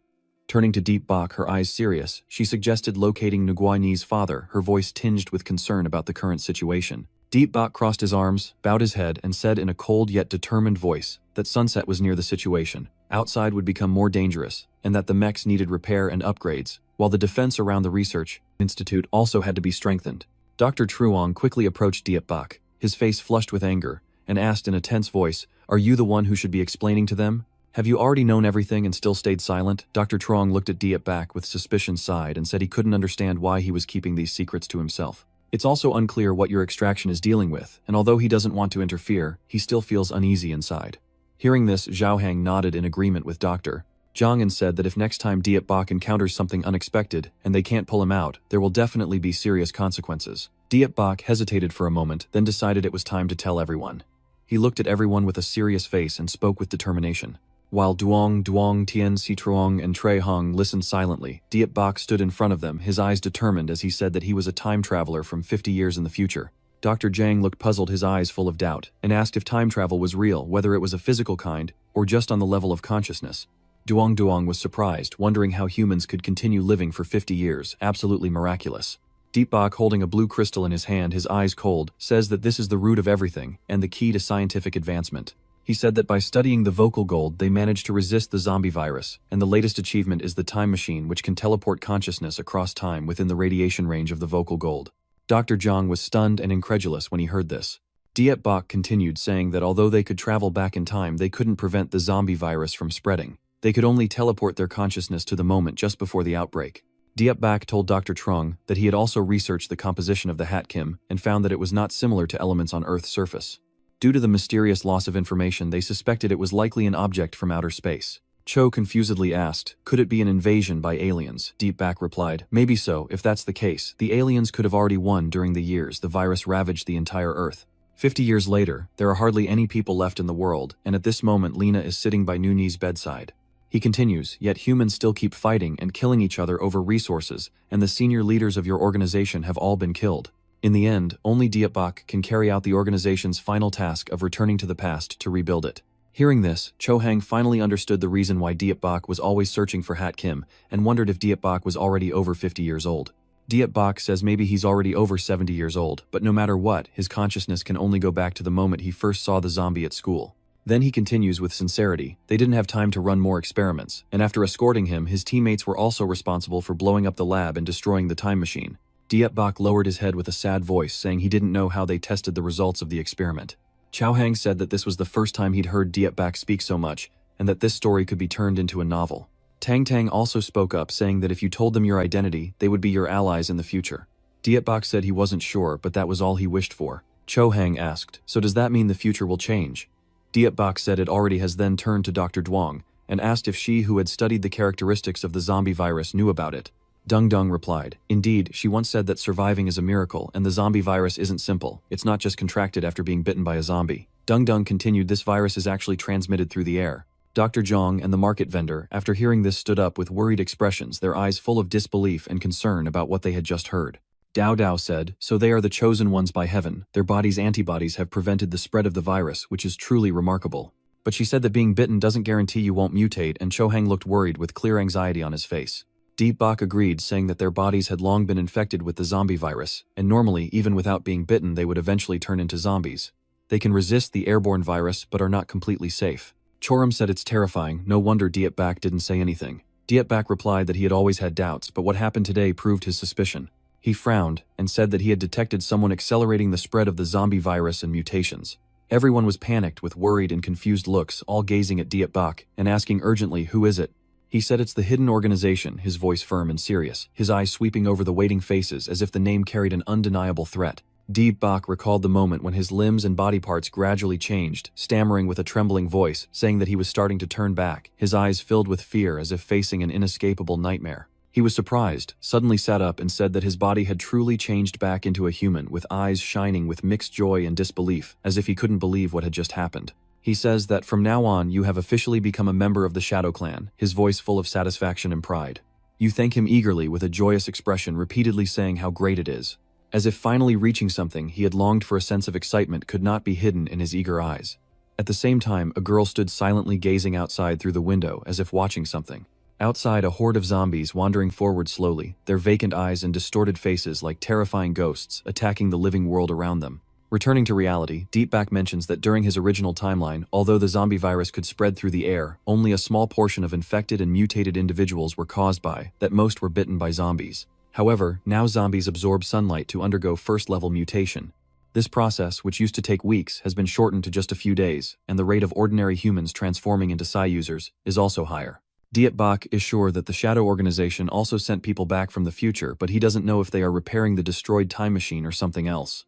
He pauses here, his gaze contemplative, as if weighing an important thing he hasn't yet revealed. Cho Hang asked Dietbok why, if the Shadow Organization already had a way to control the zombie virus and the time machine, they didn't go back to save humanity. His question was full of doubt, unsure why the organization didn't intervene in the past to change the situation. Dietbok says that unfortunately, the ominous organization only engages in things beyond saving humanity, believing that Esper are a superior existence, and they are trying to establish a world ruled by Espers no longer caring about the fate of ordinary people.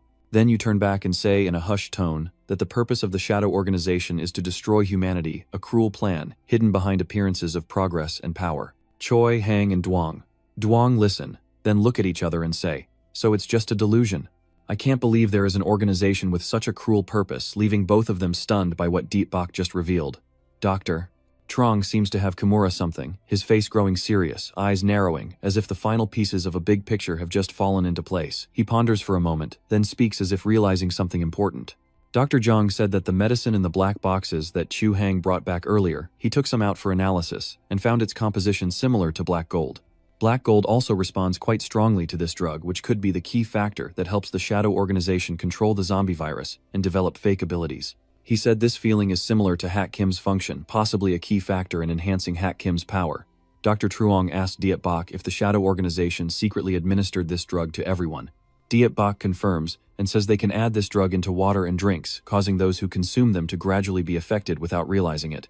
The market stall suddenly mentions that this drug was found in Guni's father's car, making the atmosphere in the room tense. After hearing this, Deep Bok immediately decided that an investigation had to be launched right away. He knew that if the secret organization still existed, people would not survive more than 5 years, possibly even less. Everyone gathered together, and Deep Bok looked at everyone before telling Dr. Truong about setting up the defensive forehead shields at the research facility, emphasizing that this area also needs to use the toxic gas developed by Dr. Duong. Meanwhile, during this time, Dr. Duong will continue trying to treat Ngu Ni. Duong looked at Diet Bok with a cautious gaze, and asked him, her tone somewhat hesitant and curious, "Are you Ngu Ni's older brother?" Diet Bok looked at Duong with a puzzled expression, asking her again, voice tinged with surprise and concern, uncertain of what had happened. Deep Bok says there's no time to chat anymore. We need to quickly set up defenses, then give the order for the elite troops to withdraw. We can't let the situation keep escalating. Outside the research institute, night has fallen. Darkness envelops the entire area, creating a heavy and tense atmosphere. Nini lies on the hospital bed, her body weak, but her eyes gradually open, the faint light from the lamp by her feet illuminating her as she slowly wakes up, her mind still hazy. She struggles to sit up, her body remaining fragile, every movement difficult, her trembling hands grasping the bed, her face pale from exhaustion. The girl turned around, her eyes looking hazy from exhaustion, and saw Lena dozing off beside her hospital bed.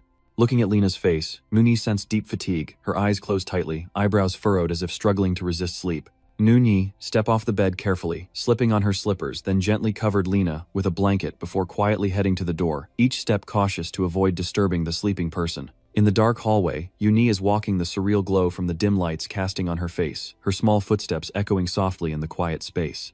Inside, Dung was sitting at the table, her eyes focused on the glass of wine in her hand, as she quietly said, "That young servant doesn't seem like he's the kind to write stories." "Perhaps your guess is right."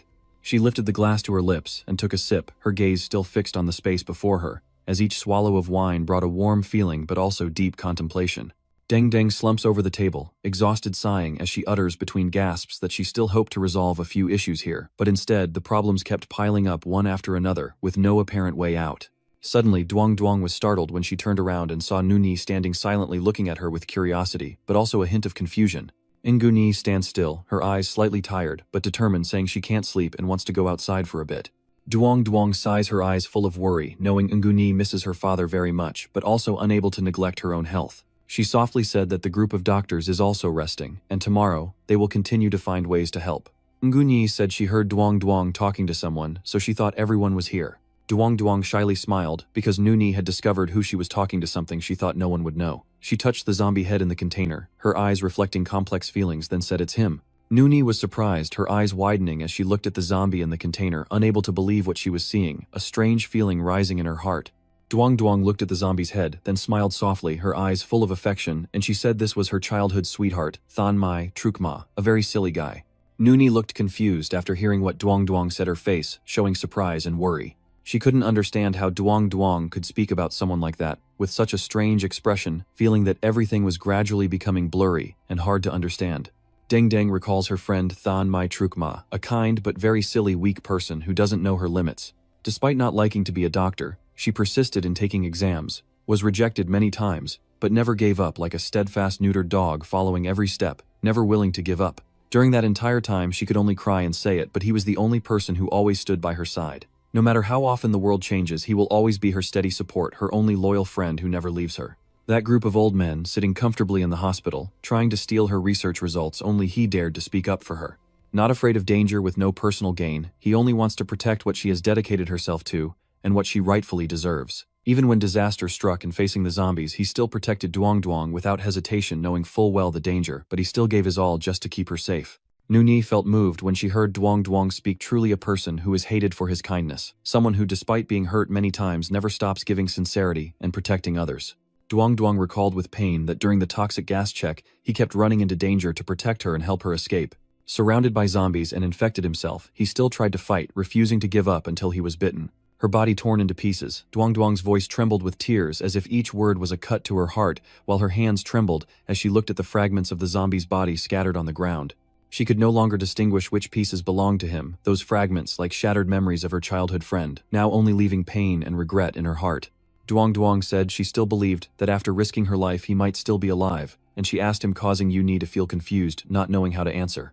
At the drinking table, Duong Duong knew she had misspoken, so she apologized, joking that if the zombies come back to life, it wouldn't be fun. Duong Duong carelessly said such things to Nuni, and she felt really embarrassed. Nguni shyly asked Duong Duong if she really liked him. Duong Duong didn't deny it. It truly is a fateful love. Seeing a fool like him, she can't help but feel a bit of tenderness. Then Duong Duong told Jiu-Nuni to go back and rest. She would wait a while longer to dive down and play with Annie. At the vast lake, numerous solar panels are installed here. Nguni didn't listen to Duong Duong to go back to bed and instead wandered out here. Annie's giant body was sinking into the water, her red eyes filled with sorrow. After a while, Annie floated to the water's surface, looking enormous and fierce. Nguni called out to Annie, but since they just met, she was still a bit shy. Annie also waved back, seeing Nguni as a kind-hearted little sister. She introduced her name, but still asked if Annie was feeling okay. Now Annie has to hide, and cannot let those cruel people find her. The assassins have done terrible things to her, and this body makes her extremely uncomfortable. However, she has gradually gotten used to it though. Sometimes when she reminds herself of those times, she still feels a little scared. Nguni feels sad and empathetic for Annie gently caressing her body. Through that touch, Annie could feel Nuni's pain. She was always suffering. She thought that just enduring it would make her used to the pain, but Annie could still sense her suffering. Sure enough, no matter what form they take, they are still humans from start to finish. After saying that, Nini ran out of strength and fainted, and Annie quickly used a blanket to support her. Ngingo Dao Don. Nguni bat Dao Renri no Danyo Dan Hi Ani Om Le Ko the Kobi En Hung Tiang and Trong Tiang Vong Ve Ngoi Nya. Fortunately, Dong Dong went out and discovered it in time. She was sweating nervously despite wearing very light clothes, calling Nguni's name. Duong Duong already told her to rest in the room, but she still stubbornly went out here. If Nini keeps causing trouble like this, she truly won't be able to continue the treatment anymore. Nuni also realized she was wrong and apologized to Duong Duong, but she had one request. She begged Duong Duong to help her complete the surgery. At the same time, in the manufacturing room, Diet Bak was still struggling with the power armor, while the sleep-deprived soldiers were dozing off. Diet Bak didn't say anything, he focused on his task. Meanwhile, night has fallen over the tall buildings. Za Diaz lies battered and exhausted in a bleak and gloomy darkness. Amid this scene, someone is still searching for the girl named Q. Abang wonders where she has gone and why this place was attacked by zombies. According to reason, if there's no bleeding, the zombies shouldn't notice. There are traces of big wheels on the road who passed through here. A fierce red hand suddenly appeared in the dark sky, startling Abang out of his wits. He was so frightened he shrank into himself, barely dared to breathe, hiding in the corner to avoid the monster. It searched everywhere but found nothing, so it left. Abang now dares to take a deep breath, completely frightened and trembling, but soon he is discovered by another terrifying old man who looks incredibly creepy. At the research institute, dawn is breaking, and the patient has begun Dr. Duong Duong's surgery. Duong Duong stands beside her, constantly monitoring her condition. Jibei and Zhang Han anxiously observed from outside, with Zhang Han feeling extremely uneasy and unable to believe that they really had to use the singing needle to treat the girl. Jibei crossed her arms as Dr. Tang Tang administered the special chemotherapy, mainly to soothe her for now, giving the girl time to adapt to the energy of the singing needle. Jibei combined parts of the demon beast's core with the red singing needle, and Tang Tang would perform the surgery based on the provided protocol. As long as the chain reaction doesn't exceed the threshold, Nuni's life won't be at risk. Truong Han couldn't believe they had already tested this method in the future, and Gibok had also been involved in creating superpowered individuals. Gibok denied that this method is only a byproduct of superpower users, with some fools believing it grants eternal youth and bowing to the privileged. The disease sister says it has some effect, but whether it can grant eternal life, Gibok doesn't know. If the protective methods fail, then they have no other choice but to find Ingini's father, so Gibok ordered Trio Hang to start searching. The armored vehicle systematically destroyed all the zombies it encountered. Zhao Hang was focused on driving and told Lena that there were quite a few normal zombies here, so she should search on the left. They are very close to the construction site where they previously met her. However, as a newcomer, she was still unfamiliar with the drone controls and didn't understand much about computers. Analyzing so many surveillance screens was very difficult. I don't know how Nguni managed it, she's really impressive. Trio Hang suspects that Nguni's father is not an ordinary person and might be able to see them. After a while, observing Lena seems to have spotted Abang. He is running along this street. Trio Hang is surprised that she found him so quickly. Abang is putting all his strength into his legs to run very fast. He is trying to run away from something while a group of level 1 zombies relentlessly pursue him with fierce momentum. Abang suddenly throws his leather jacket towards them. The group sees the jacket and as if glued, it becomes stiff with many bombs attached to it. And then all of them were hit, and the explosion occurred. But it was no longer effective against these level 1 zombies. They were still alive. Even with the raging fire, they couldn't be destroyed, because they are level 1 zombies, so special weapons are needed. The battle tank arrived just in time, firing a special blue beam, the only thing that could eliminate them. If they get hit with this, they will definitely die with no chance of survival. Chiensa rushes back with full force, crushing them once more to be sure. Then Dung stopped firmly before Nguni's father's cold stare. The street vendor opened the car door and asked if he was Nguni's father. Seeing Abang still stunned and unable to respond, the market vendor urged him to get on the car as there was no time for explanations. Only then did he step onto the vehicle, and he really wanted to see his daughter Nguni. Then the battlefield rushes forward at an incredible speed, and the search for Nguni's father is finally over. The blue-haired man from above observes everything once again. Bobby is also a member of the secret organization. He's asking Tongban if they should just let them go like this. Tongban replies that they are all subjects of special concern and must be treated seriously. Bobby looked displeased and said, "I think it would be better to just finish them off directly, rather than doing these small actions which don't seem like something our work would include." Tongban refused, saying that's not like Bobby's style, and their team's character also doesn't allow for it. Earlier, a young girl suddenly gained high-level abilities and controlled thousands of zombies to attack them, but they arrived too late and couldn't save her. Bobby was surprised, and even higher-level abilities user controlling thousands of zombies, that's a pretty big loss. Tongban also admitted that even having fewer zombies would have been a lasting loss. Shortly after, the rescue team brought Cha Nu-ni back to the research institute.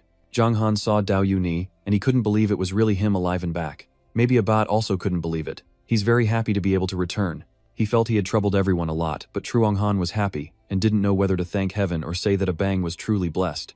Not wasting any more time, Truong Han told Abang to quickly clean up, detoxify, and go visit Nguni. After cleaning and disinfecting himself, Abang arrived at the place where Nguni was undergoing surgery. He couldn't believe why his daughter had to endure such pain, a miserable girl. Truong Han explained that when Truong brought Nini here, she was always fine, but recently her condition had worsened because she kept searching for survivors and news of her father. Abang felt extremely guilty, and thought he was a fool. If he had returned sooner, things might not have turned out this way. Truong Han reassures Abang that he has endured quite a bit of hardship, but he still has many things he wants to tell him. He takes out the black leather box that Dietback and Truhang took from Nguni's father's car, and asks Abang where he got it. "Actually, I don't really know what this is for, or how to use it. This was given to me by the Amtot organization, and at first I thought they were a social charity group." He helped them distribute this medicine, and even agreed to cure Ngini's illness. Truong Han couldn't believe it had he joined them, and does he know what this medicine is for? Abang replied, "I only know that the zombies appearing in the city are related to this drug, and understanding how terrifying that organization has made me want to withdraw." Abang pretended to continue moving the goods, planning to go back and take Ni away, but on the way, they were stopped by a group of zombies. It's already too late for him to come back. He had called the girl to lock the shop and stay outside, but now she's the one suffering through the illness there. Abang woke up and thought, is this retribution? Because I've always told Nuni there are many good people in this world and I should do good deeds, yet I end up helping the living do evil. He felt that being a father was not making him happy, but then Duong Duong appeared and said Nuni was still alive. Now she needs a few drops of Abang's blood, and she hopes he is the biological father of the girl. Their blood types don't match with Nuni's, or she would have recovered already, so Abang is her only hope now. Abang immediately agreed to whatever amount Duong Duong needed as long as it could save Nuni. She sighed in relief, thankful that Abang was here, otherwise she would have had to use the flower of Kim to save Nuni. Hearing about the flower needles, Abang hurriedly stopped her. They absolutely cannot use the flower needles. Duong Duong doesn't understand why they can't use them, but does Abang know something about the flower needles? Abang didn't know how to explain it, but basically the Shadow Organization wanted to conduct a large-scale experiment using the Kim flower. Its scope covers the entire city of An, and many people will die. Duong nu amtadanoirangbat kutugilin kwanden Hoa Kim du sichu an Huang. Truong Han said that they only use Hoa Kim to fight back, and from now on they have no way out.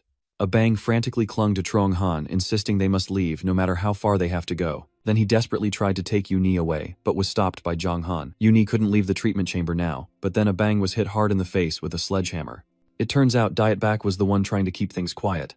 A bang really was too noisy for them. One person is lying on the ground while these three are just standing there looking at each other. Dietback told them to hurry up with the blood transfusion surgery and not waste time here anymore. Heavy rain was falling on this dark, gloomy world. At a rather luxurious tavern, it still operates in this chaotic world. 3C wondered why everyone was joining the assassination organization. Ba Bi says it's because your teammates have died and you're left alone. Du Fong says it's because you have to protect your teammates. Ba Si nodded in understanding, and he could comprehend their reasons. Becoming new allies would indeed be great, but he suspected many more people would be coming. Ba Bi happily agreed, which was only natural, as many people around the world are waking up, so everyone should continue recruiting members. Du Fong, meanwhile, was playing darts and feeling curious, wondering what kind of society energy users could truly build. They no longer need food, can freely change their combat forms, and are no longer afraid of zombies, but I don't think they are a unifying force. Ba Bi praised Du Fong, saying it was the issue their advisor was considering, and now they just need to follow her instructions. But Du Fong still doubts whether it's truly okay to listen to someone from the future. Ba Bi remembered that the counselor once mentioned Du Fong, saying he could get along very well in the future, and only those who are well-adjusted can become good Esper candidates. Du Fong wondered again, since Dietbach is also from the future, why doesn't he want to become a superpower? Ba Bi happily replied that it's because they don't get along, and that Du Fong and Dietbach are probably classmates. Right. He loves the helpless, but can't stand to see others live better. Then he plans to use the time machine to defy the heavens and change his fate. Du Fong also met Dietbach, and he's truly very different from the past. Everyone who Toniel be Dietbach wrong in the past now wants revenge. The future counselor naturally wants to change the thorn that is Dietbach to turn the Esper into the third ruler of the world. Tongban appears clapping and praising, Ba Bi saying well done. The world Dietbach pursues is different from theirs. They really need to eliminate him, but for now they still need to reform Dietbach, who is still shackled by outdated beliefs, and they must make him accept new ideas.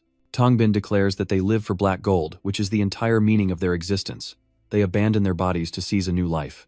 Ba Bi fully agrees, and they must conduct deeper research into black gold to become stronger, aiming to be the most powerful species on Earth, or even in the universe. Then the four of them united and shouted in unison, the Black Organization exists forever. Outside, the rain still hadn't stopped, and at the Research Institute the rain was probably even heavier. Cho hang lai bat dau cham thai buon ngu ai ngap dai ngap ngan trong hi diep bat fan dang tap trong sua chua fa nang chap chien exa. Cho Hang suddenly asked Dietbach where his teammates from the future are now. He guessed they should all be very young now, and if they don't recognize Dietbach, it would be quite awkward. Dietbach replied, I once said that now and the future have changed, and whether they are alive or dead, we can't be sure, and it's not certain we can find them where we last saw them. Cho Hang wondered then, what should I do? How do I rebuild my organization? Dietbach confidently states that his teammates are not fixed individuals, but rather those who believe in the great ideal of unification. The idea of unification, what is that? Cho Hang wondered for the first time. The unified ideal is to eliminate all black gold and doppelgangers worldwide, allowing human society to restore order as it should be. It sounds very simple, but it also feels like an extremely distant ideal. That's also the reason why Dietbach's organization has very few members after all, even if it means greater danger. No matter where the people of the future come from, they ultimately cannot escape dependence on black gold. Because they constantly acquire more black gold, the human city has to regularly escort criminals, rebels, and abandoned civilians to zombie detention camps. However, despite such brutal rule, humans still passively submit to survive, and resistance continues to diminish. The market traders also don't understand. Dietbach says he must destroy the black gold, but why is he so proficient in using it? Of course, knowing your enemy and yourself leads to victory, so to eliminate it you obviously need to understand it. When their enemies are completely wiped out, they must destroy all the black alloy weapons in their possession. The marketplace is very impressed by their perseverance in holding on to such ideals. However, Dietbach doesn't have the same resolve as his teammates. If not for those people, he might have given up long ago. If they hadn't saved his life to him, they would just be a bunch of hopeless fools. Abang finally regained consciousness after being knocked out and bleeding. Looking at the sky, which has been gloomy these days, fortunately the rain has finally stopped. Abang sinks into despair, wondering if they really can't escape after all. Dietbach already said it, the victim of the Shadow Organization is the whole world. No matter where they run, it will be useless. But even so, the second girl never thought she would have to run away. However, Abang denied that he merely sheltered her out of innocence and ignorance of evil, though this was the result of the education he provided. Truhan denied it. Ernie knows everything. On her way here, she went through a lot. She saw it all and has her own thoughts. Maybe Ernie is even stronger than they imagined. After all, she begged Dr. Duong to help her undergo surgery. It sounds reasonable, but as a father, Abang still couldn't find peace of mind. However, in the past, Truong Han also managed his children too strictly out of concern, and ultimately asked to separate due to disagreements. Unfortunately, even after the boy is no longer here, they still cannot forgive each other. Abang was surprised and asked Truong Han if his son still hasn't come back. Truong Han also didn't know anymore, as if the boy returned he probably wouldn't want to see him either. Let's forget about the past and focus on uniting their efforts to overcome this disaster. At the same time, after many days of research, Dietback finally created a deathly suit of armor. Truong watched and couldn't help but be amazed by the grandeur of the armor. Could this really be the fully developed mech armor? It looks very powerful and durable. Dietback said that if the Shadow Organization's advisor wanted to meet you, then you should agree. Having met them, he feels truly embarrassed for not having destroyed their lair. Then he closed his armor, covering his entire body, even his face, without hesitation. Dietback ordered Xiao Heng to be responsible for protecting the research. If any Esper invades, kill them on the spot. Xiao Heng enthusiastically accepted the task. Let them come. This place will be prepared to fight fiercely. In addition, Dietback also reminded you to take good care of the second person. After finishing everything, Dietback activated all the engines and the mech lifted into the air, ready to attack the lair of the psychics. Xiao Heng was impressed by how well the mech performed, thinking it was truly impressive. In no time, the mech and Dietback had traveled quite a distance. The 4 psychics were already standing there. They didn't expect that in such a short time, you could have built a spacecraft. Tongban was even more convinced that the advisor was right not to have doubted him so the plan could proceed smoothly. He turned to ask the remaining 3 if they were ready. 3B couldn't wait any longer, so he was sent into the first battle. He quickly transformed his energy teeth, gradually lengthening, and his ears grew just as long. His beard also grew longer, and his limbs became much larger than before. A terrifying monster appeared with a hideous and gruesome appearance. 3B flapped its wings fiercely and flew toward Dietback. He keeps flying nonstop, driven by his will to destroy everything. At the Research Institute, Dao Hang is once again immersed in her studies. She concentrates all her strength to observe everything under the microscope. Truong Han informs Abang that the test results are in. His blood type can match with Inguni, so the transplant surgery can proceed normally. Abang was very happy. He had spent his whole life earning enough to redo this surgery, and now he didn't know how to thank everyone. Truong Han declined now. Abang just needs to watch out for alerts, warning of enemy approaching. Truong Han feels lucky because Abang had previously taught Nu Ni how to use a computer, and she has helped them a lot. A terrible beam of light suddenly attacked their research institute, causing a violent tremor once again. Truong Han was also extremely alarmed, wondering if there was an earthquake, but it wasn't like that 3B had flown to their research institute. He viciously struck the research institute again, causing the building to shake violently once more. Now Truong Han suspects someone is attacking, and asks Abang if he can see who is attacking the research building. Abang also pretends not to see anything, as there are no people around the main door or the building, and several cameras seem to be broken. Zhang Han quickly returned to the battle mech to observe the situation, and saw a winged monster at the central hub throwing fireballs toward the large building. Its fireball can once again pierce the defense barrier and hit the main building. If I'm not mistaken, it must be a monster from the Shadow Organization. Tran Han asked the doctor to quickly open the door. I will go deal with that monster, and once I go out, keep the electric net and poison gas active. Dr. Troong Han agreed, reminding Troong Han to be careful. The entire institute's electricity grid has been activated, and the toxic gas has been released. Troong Han drives out swiftly, ready to face the monster. He activates the advanced weapons of his tank, determined not to lose to the creature. When it attacks your building, you'll taste the power of my metallic orbit cannon. It appears as a terrifying beam of special glowing energy. The monster was also surprised by this attack, but it managed to dodge quickly. After this move, attacks keep coming, one after another, forcing it to dodge and run. Meanwhile, Dietbach is still flying toward the back of the assassin's hideout. Suddenly, the signal from the research institute was cut off, and he guessed that he might have arrived in the territory of the Shadow Clan. He only hoped that the research institute was safe, as he had already used all his strength. But an unexpected beam of light appeared as Dietbach stepped forward. Dietbach, having entered the enemy's territory, was attacked by the mechs. The Shadow Organization also has mechs. As expected, their mechanist has traveled across dimensions here. Dietbach was not backing down either, using his power to counterattack. But the mechs of the Shadow Clan activated shield barriers to break through everything. Dietbach was surprised that they also had shields resistant to light beams, and they were drones with quite high configurations. Dietbach controlled the mech to dodge all their attacks. So how come he still bravely hit one of the Am Clan's mechs on the head? Dietbach keeps fighting back, not letting himself get swept away. Somewhere unknown as the enemy mechas continue attacking, and he easily dodges again and again. Then he channels all his strength into his mecha's arm. Then he slammed the head of the Shadow Organization's armor suit because they were much smaller than Dietbach's armor. Quickly, Dietbach finished destroying the enemies blocking his path. You observe the surroundings from left to right and then from top to bottom, not missing anything. Suddenly, a few more of Amith's mechs appear in the sky above. With such a large number of mechs, how long did it take the Shadow Clan to arrive here before Dietbak? Dietbak fired a massive amount of firepower at the mechs. All of them couldn't dodge, and were hit by the firepower. In the sky above, they exploded like fireworks, creating a spectacular sight. The mechas continue to appear, and Dietbak keeps calmly attacking them. At the same time, inside the Research Institute, strange vehicles are rushing inside. Tongban left 3B to fight alone, while they took the opportunity to break into the Research Institute. But the Institute was now surrounded by electrified fences and toxic gas. If they crossed, they might lose their minds and be electrocuted to dust. However, Tongban anticipated this and left a backup plan. A Bang was in the observation room reporting the situation, and the illusionist had already been restrained. Then he asked about Nguni's condition, whether the surgery was affected, but blood started to flow non-stop from his shoulder. Blood spewed uncontrollably from a Bang's shoulder. The scene was incredibly gruesome. A Bang fell out of his chair, kneeling on the floor from the pain. Tongban surprisingly managed to infiltrate the Research Institute through A Bing's body. He lamented how imprinting symbols on A Bing's body had cost him a lot of effort, silently, and by coincidence, A Bing's position also allowed him to control the electric net launcher. The frustrating evil monster keeps hiding, making it impossible for him to shoot it. In the end, the cargo shop decided to open fire with hacking, tracking bullets to deal with the stubborn creature. The monster felt something was off behind it and turned around to check the situation, only to find over 10 barrels pointed directly at it. To avoid unforeseen danger, it turned back, channeling its power to fight back. Because both energies were too great, they clashed and exploded in the sky. But unexpectedly, the tank fires a green shot below, and the monster is too slow to dodge and gets hit. A massive explosion occurs, and the monster struck by the shot falls freely from the sky to the ground. Chu Hang, seeing this, became triumphant and said this attack is really powerful, right? After a series of surprise hits, the monster now trembles and finds it hard to stand.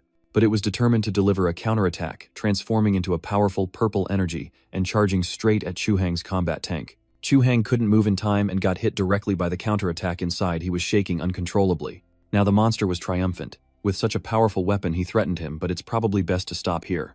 After saying that, the monster rushes over and leaps onto the tank, fiercely stomping and trampling as he continues to open the container that's just about to be revealed.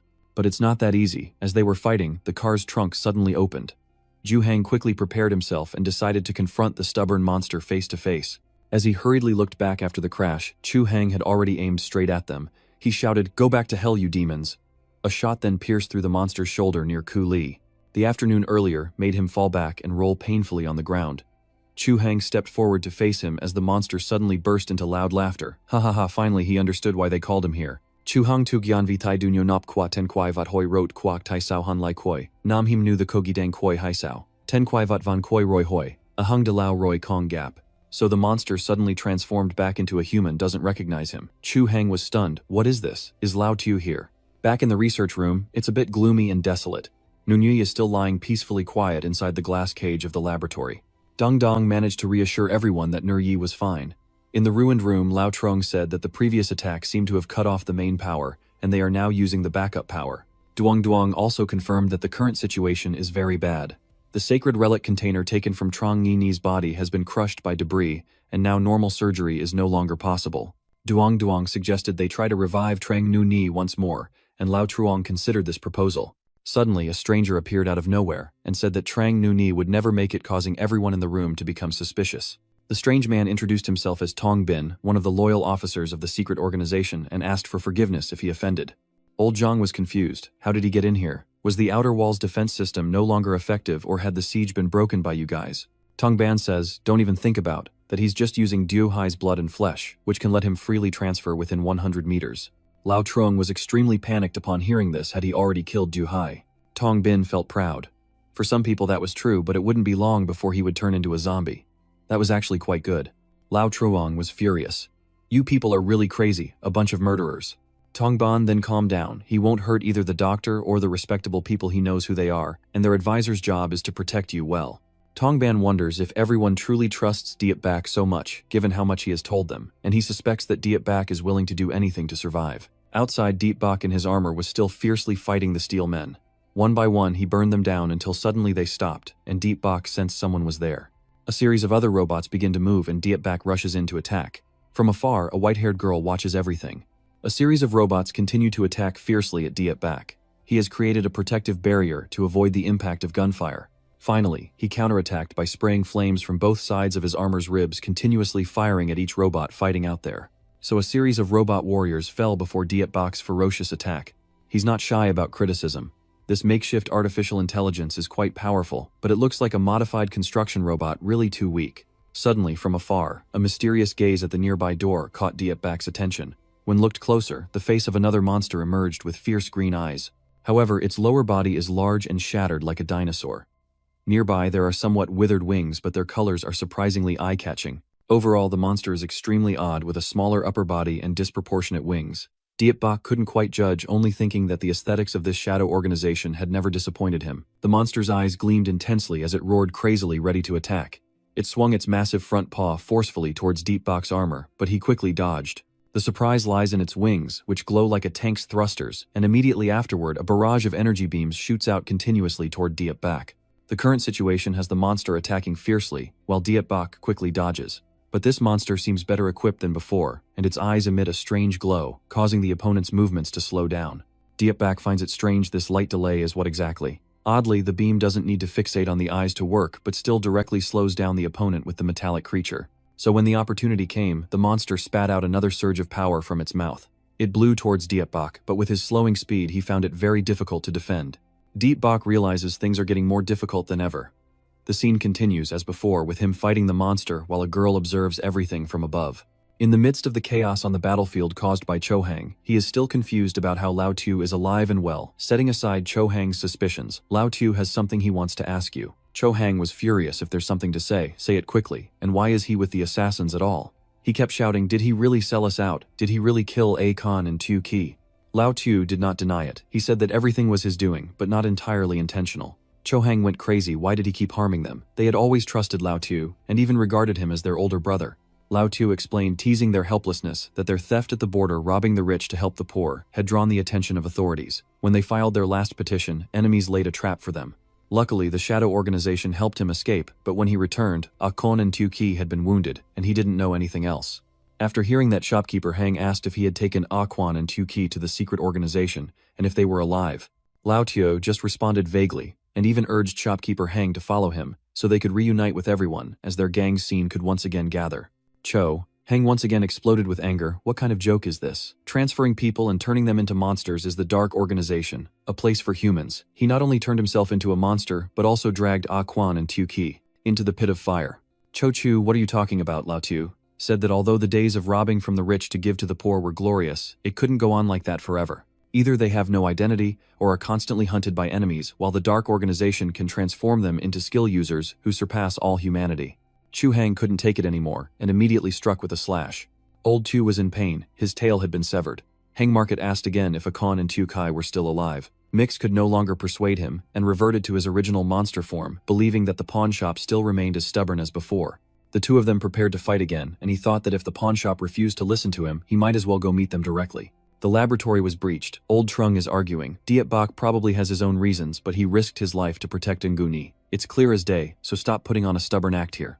Tongban looks thoughtful, though he doesn't fully understand what they've been through, but now he's wondering how to interpret this scene. He believes this is a process of transforming a standard fake ability. He also said that Dietbak is trying to create a fake ability that listens to him. That's why he's fostering feelings. The more he speaks, the closer he gets. Don't you guys understand? It seems Dietbak really is hiding his mechanical identity. Lao Trung is still confused. Tong Bin said that they are all future mech engineers, a group of people tirelessly studying the Kim Song technique, especially focusing on applying it to the human body. Lao Trung and others are worried, asking what exactly he plans to do. Tong Bin continued to reassure he's just helping Dietbak complete everything. Though not a mechanic, he's familiar with hearing and seeing.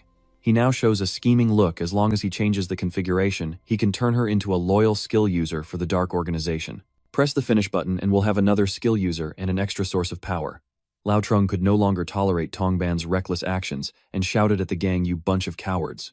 Immediately afterward, Lin grabbed an iron dart to control these arrogant people, but as he approached, a small flame burned the dart to ashes, leaving Old Trung in shock. It turns out that Uncle Back also snuck in a long time ago, truly knowing how to wait and test people's patience. Tongban reminded him not to play with fire in the laboratory like that. Don't bother apologizing, Uncle Back.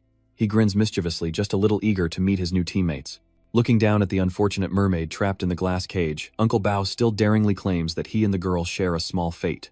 Commander Bin continues his work, asking Uncle Bao if he has disarmed all the traps around the research institute. He answered that he checked upstairs and A Fong checked downstairs, so there shouldn't be any issues. Chubak suddenly lost his temper, but there was nothing to burn. He's been holding it in for so long he really wants to set someone on fire. The pitiful girl in the corner became the main target. Uncle Bei asked casually, since she has no notes, can he burn her directly? Tongban also didn't care, and told her to go outside and set it on fire. So Uncle Bak moved closer, grinning wickedly, saying it's perfect, and when she sets the fire, she should call out with pleasure better if she screams louder than he does, while the girl nearby trembling.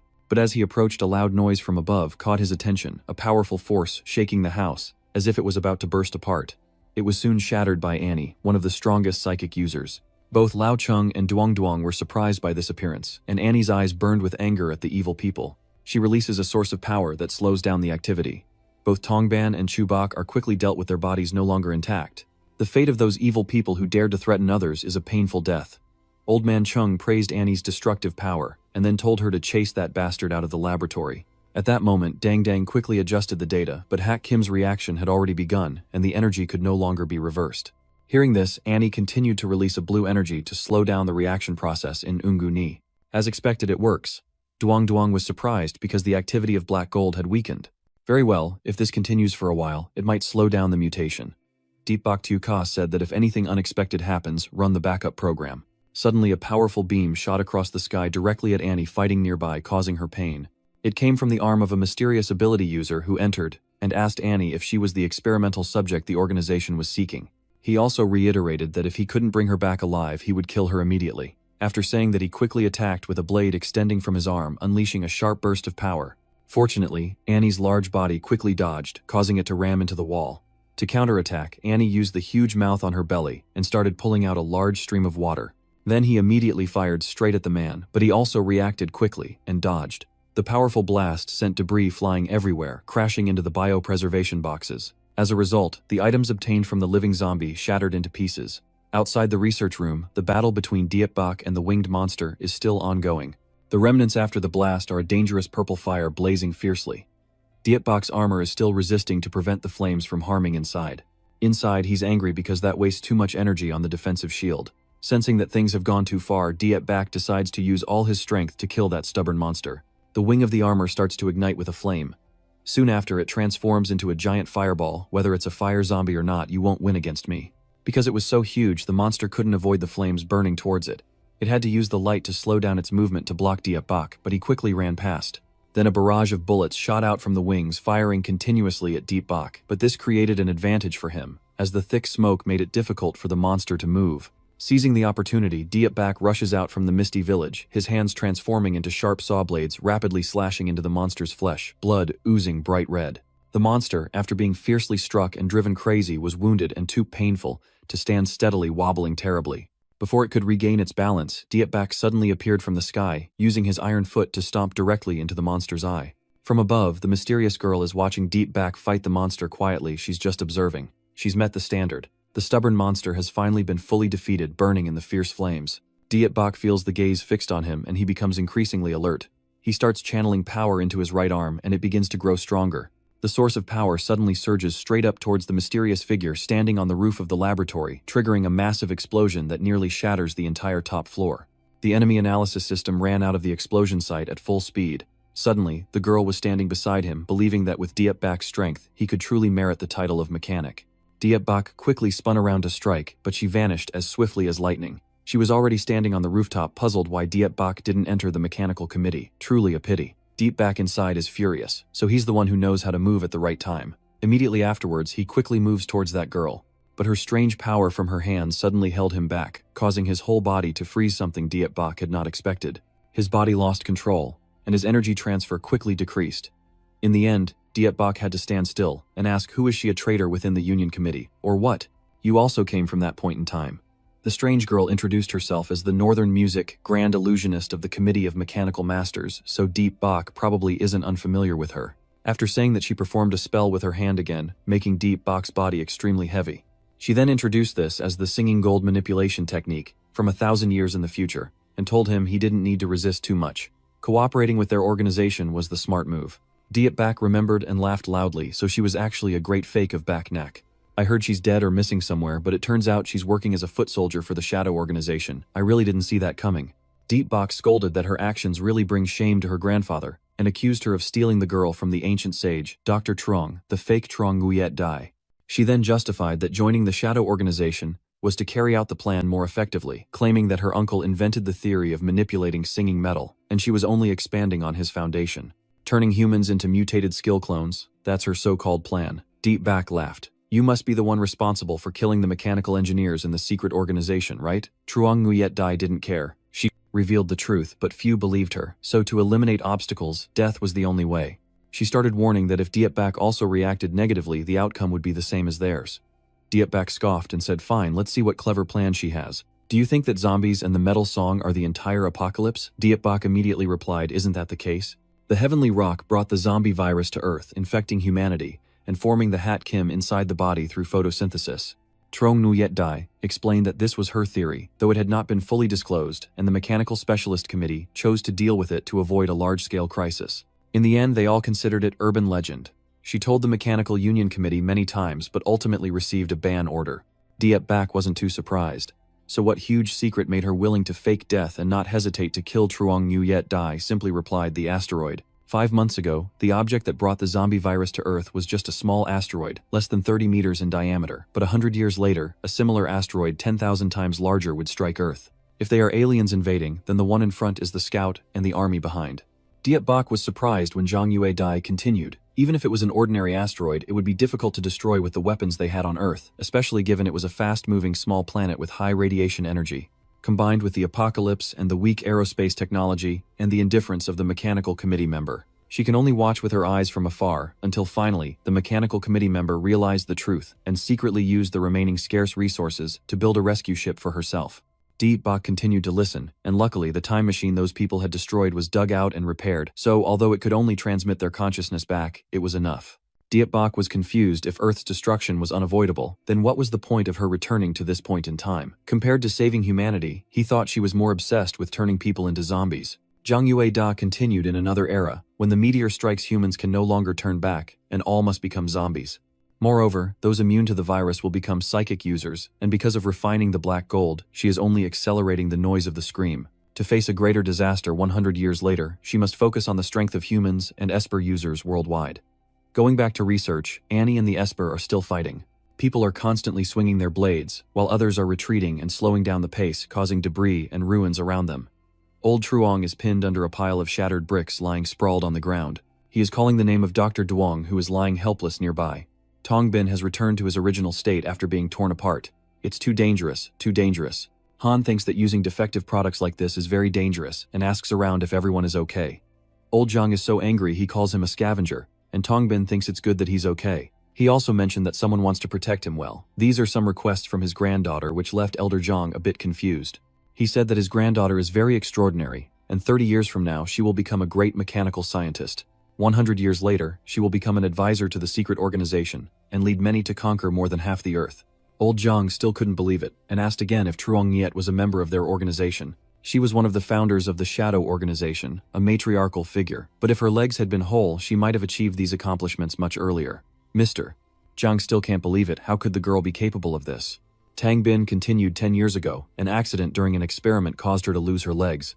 The son, who was originally a stranger to him, insisted on taking her abroad, and since then, no one has seen her again. Does he know the situation in the post-apocalyptic world, where no one can survive? Even though she remains disabled, she refuses to hate you. Her desire to protect you is truly moving. You must miss her so much, right? And deep down you've always felt guilty. Perhaps that's why the old man noticed it. After all, you treat Nguni the same way. It's because she reminds you of your own granddaughter, isn't it? Tongban asked.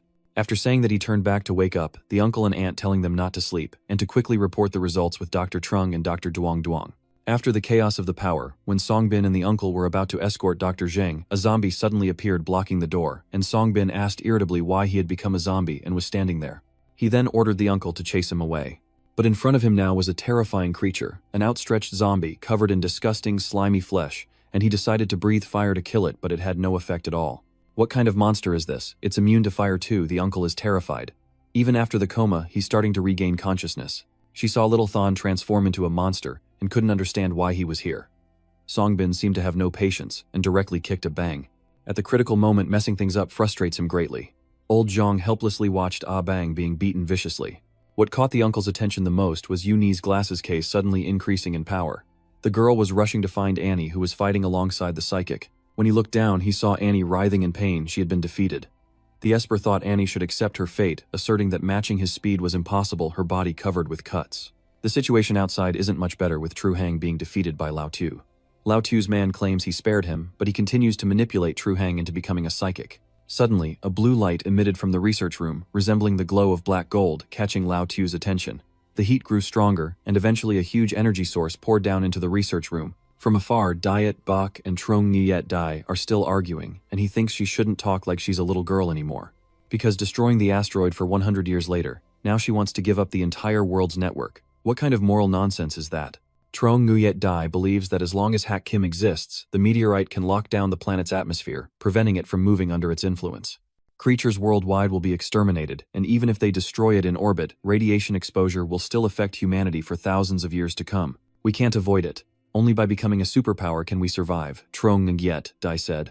Jabik asked again, so what does she want him to do? Help her gather Hak Kim or just help her create superpowers? Trong Nyet Dai doesn't want him to create them, but to lead them like a king. Isn't that what he has always desired? Gibak thinks it's very tempting, but he refuses. He shows no interest in controlling a bunch of bombs now. As a mechanic, even if he's not a member of the association, he wouldn't hang out with mutant powers.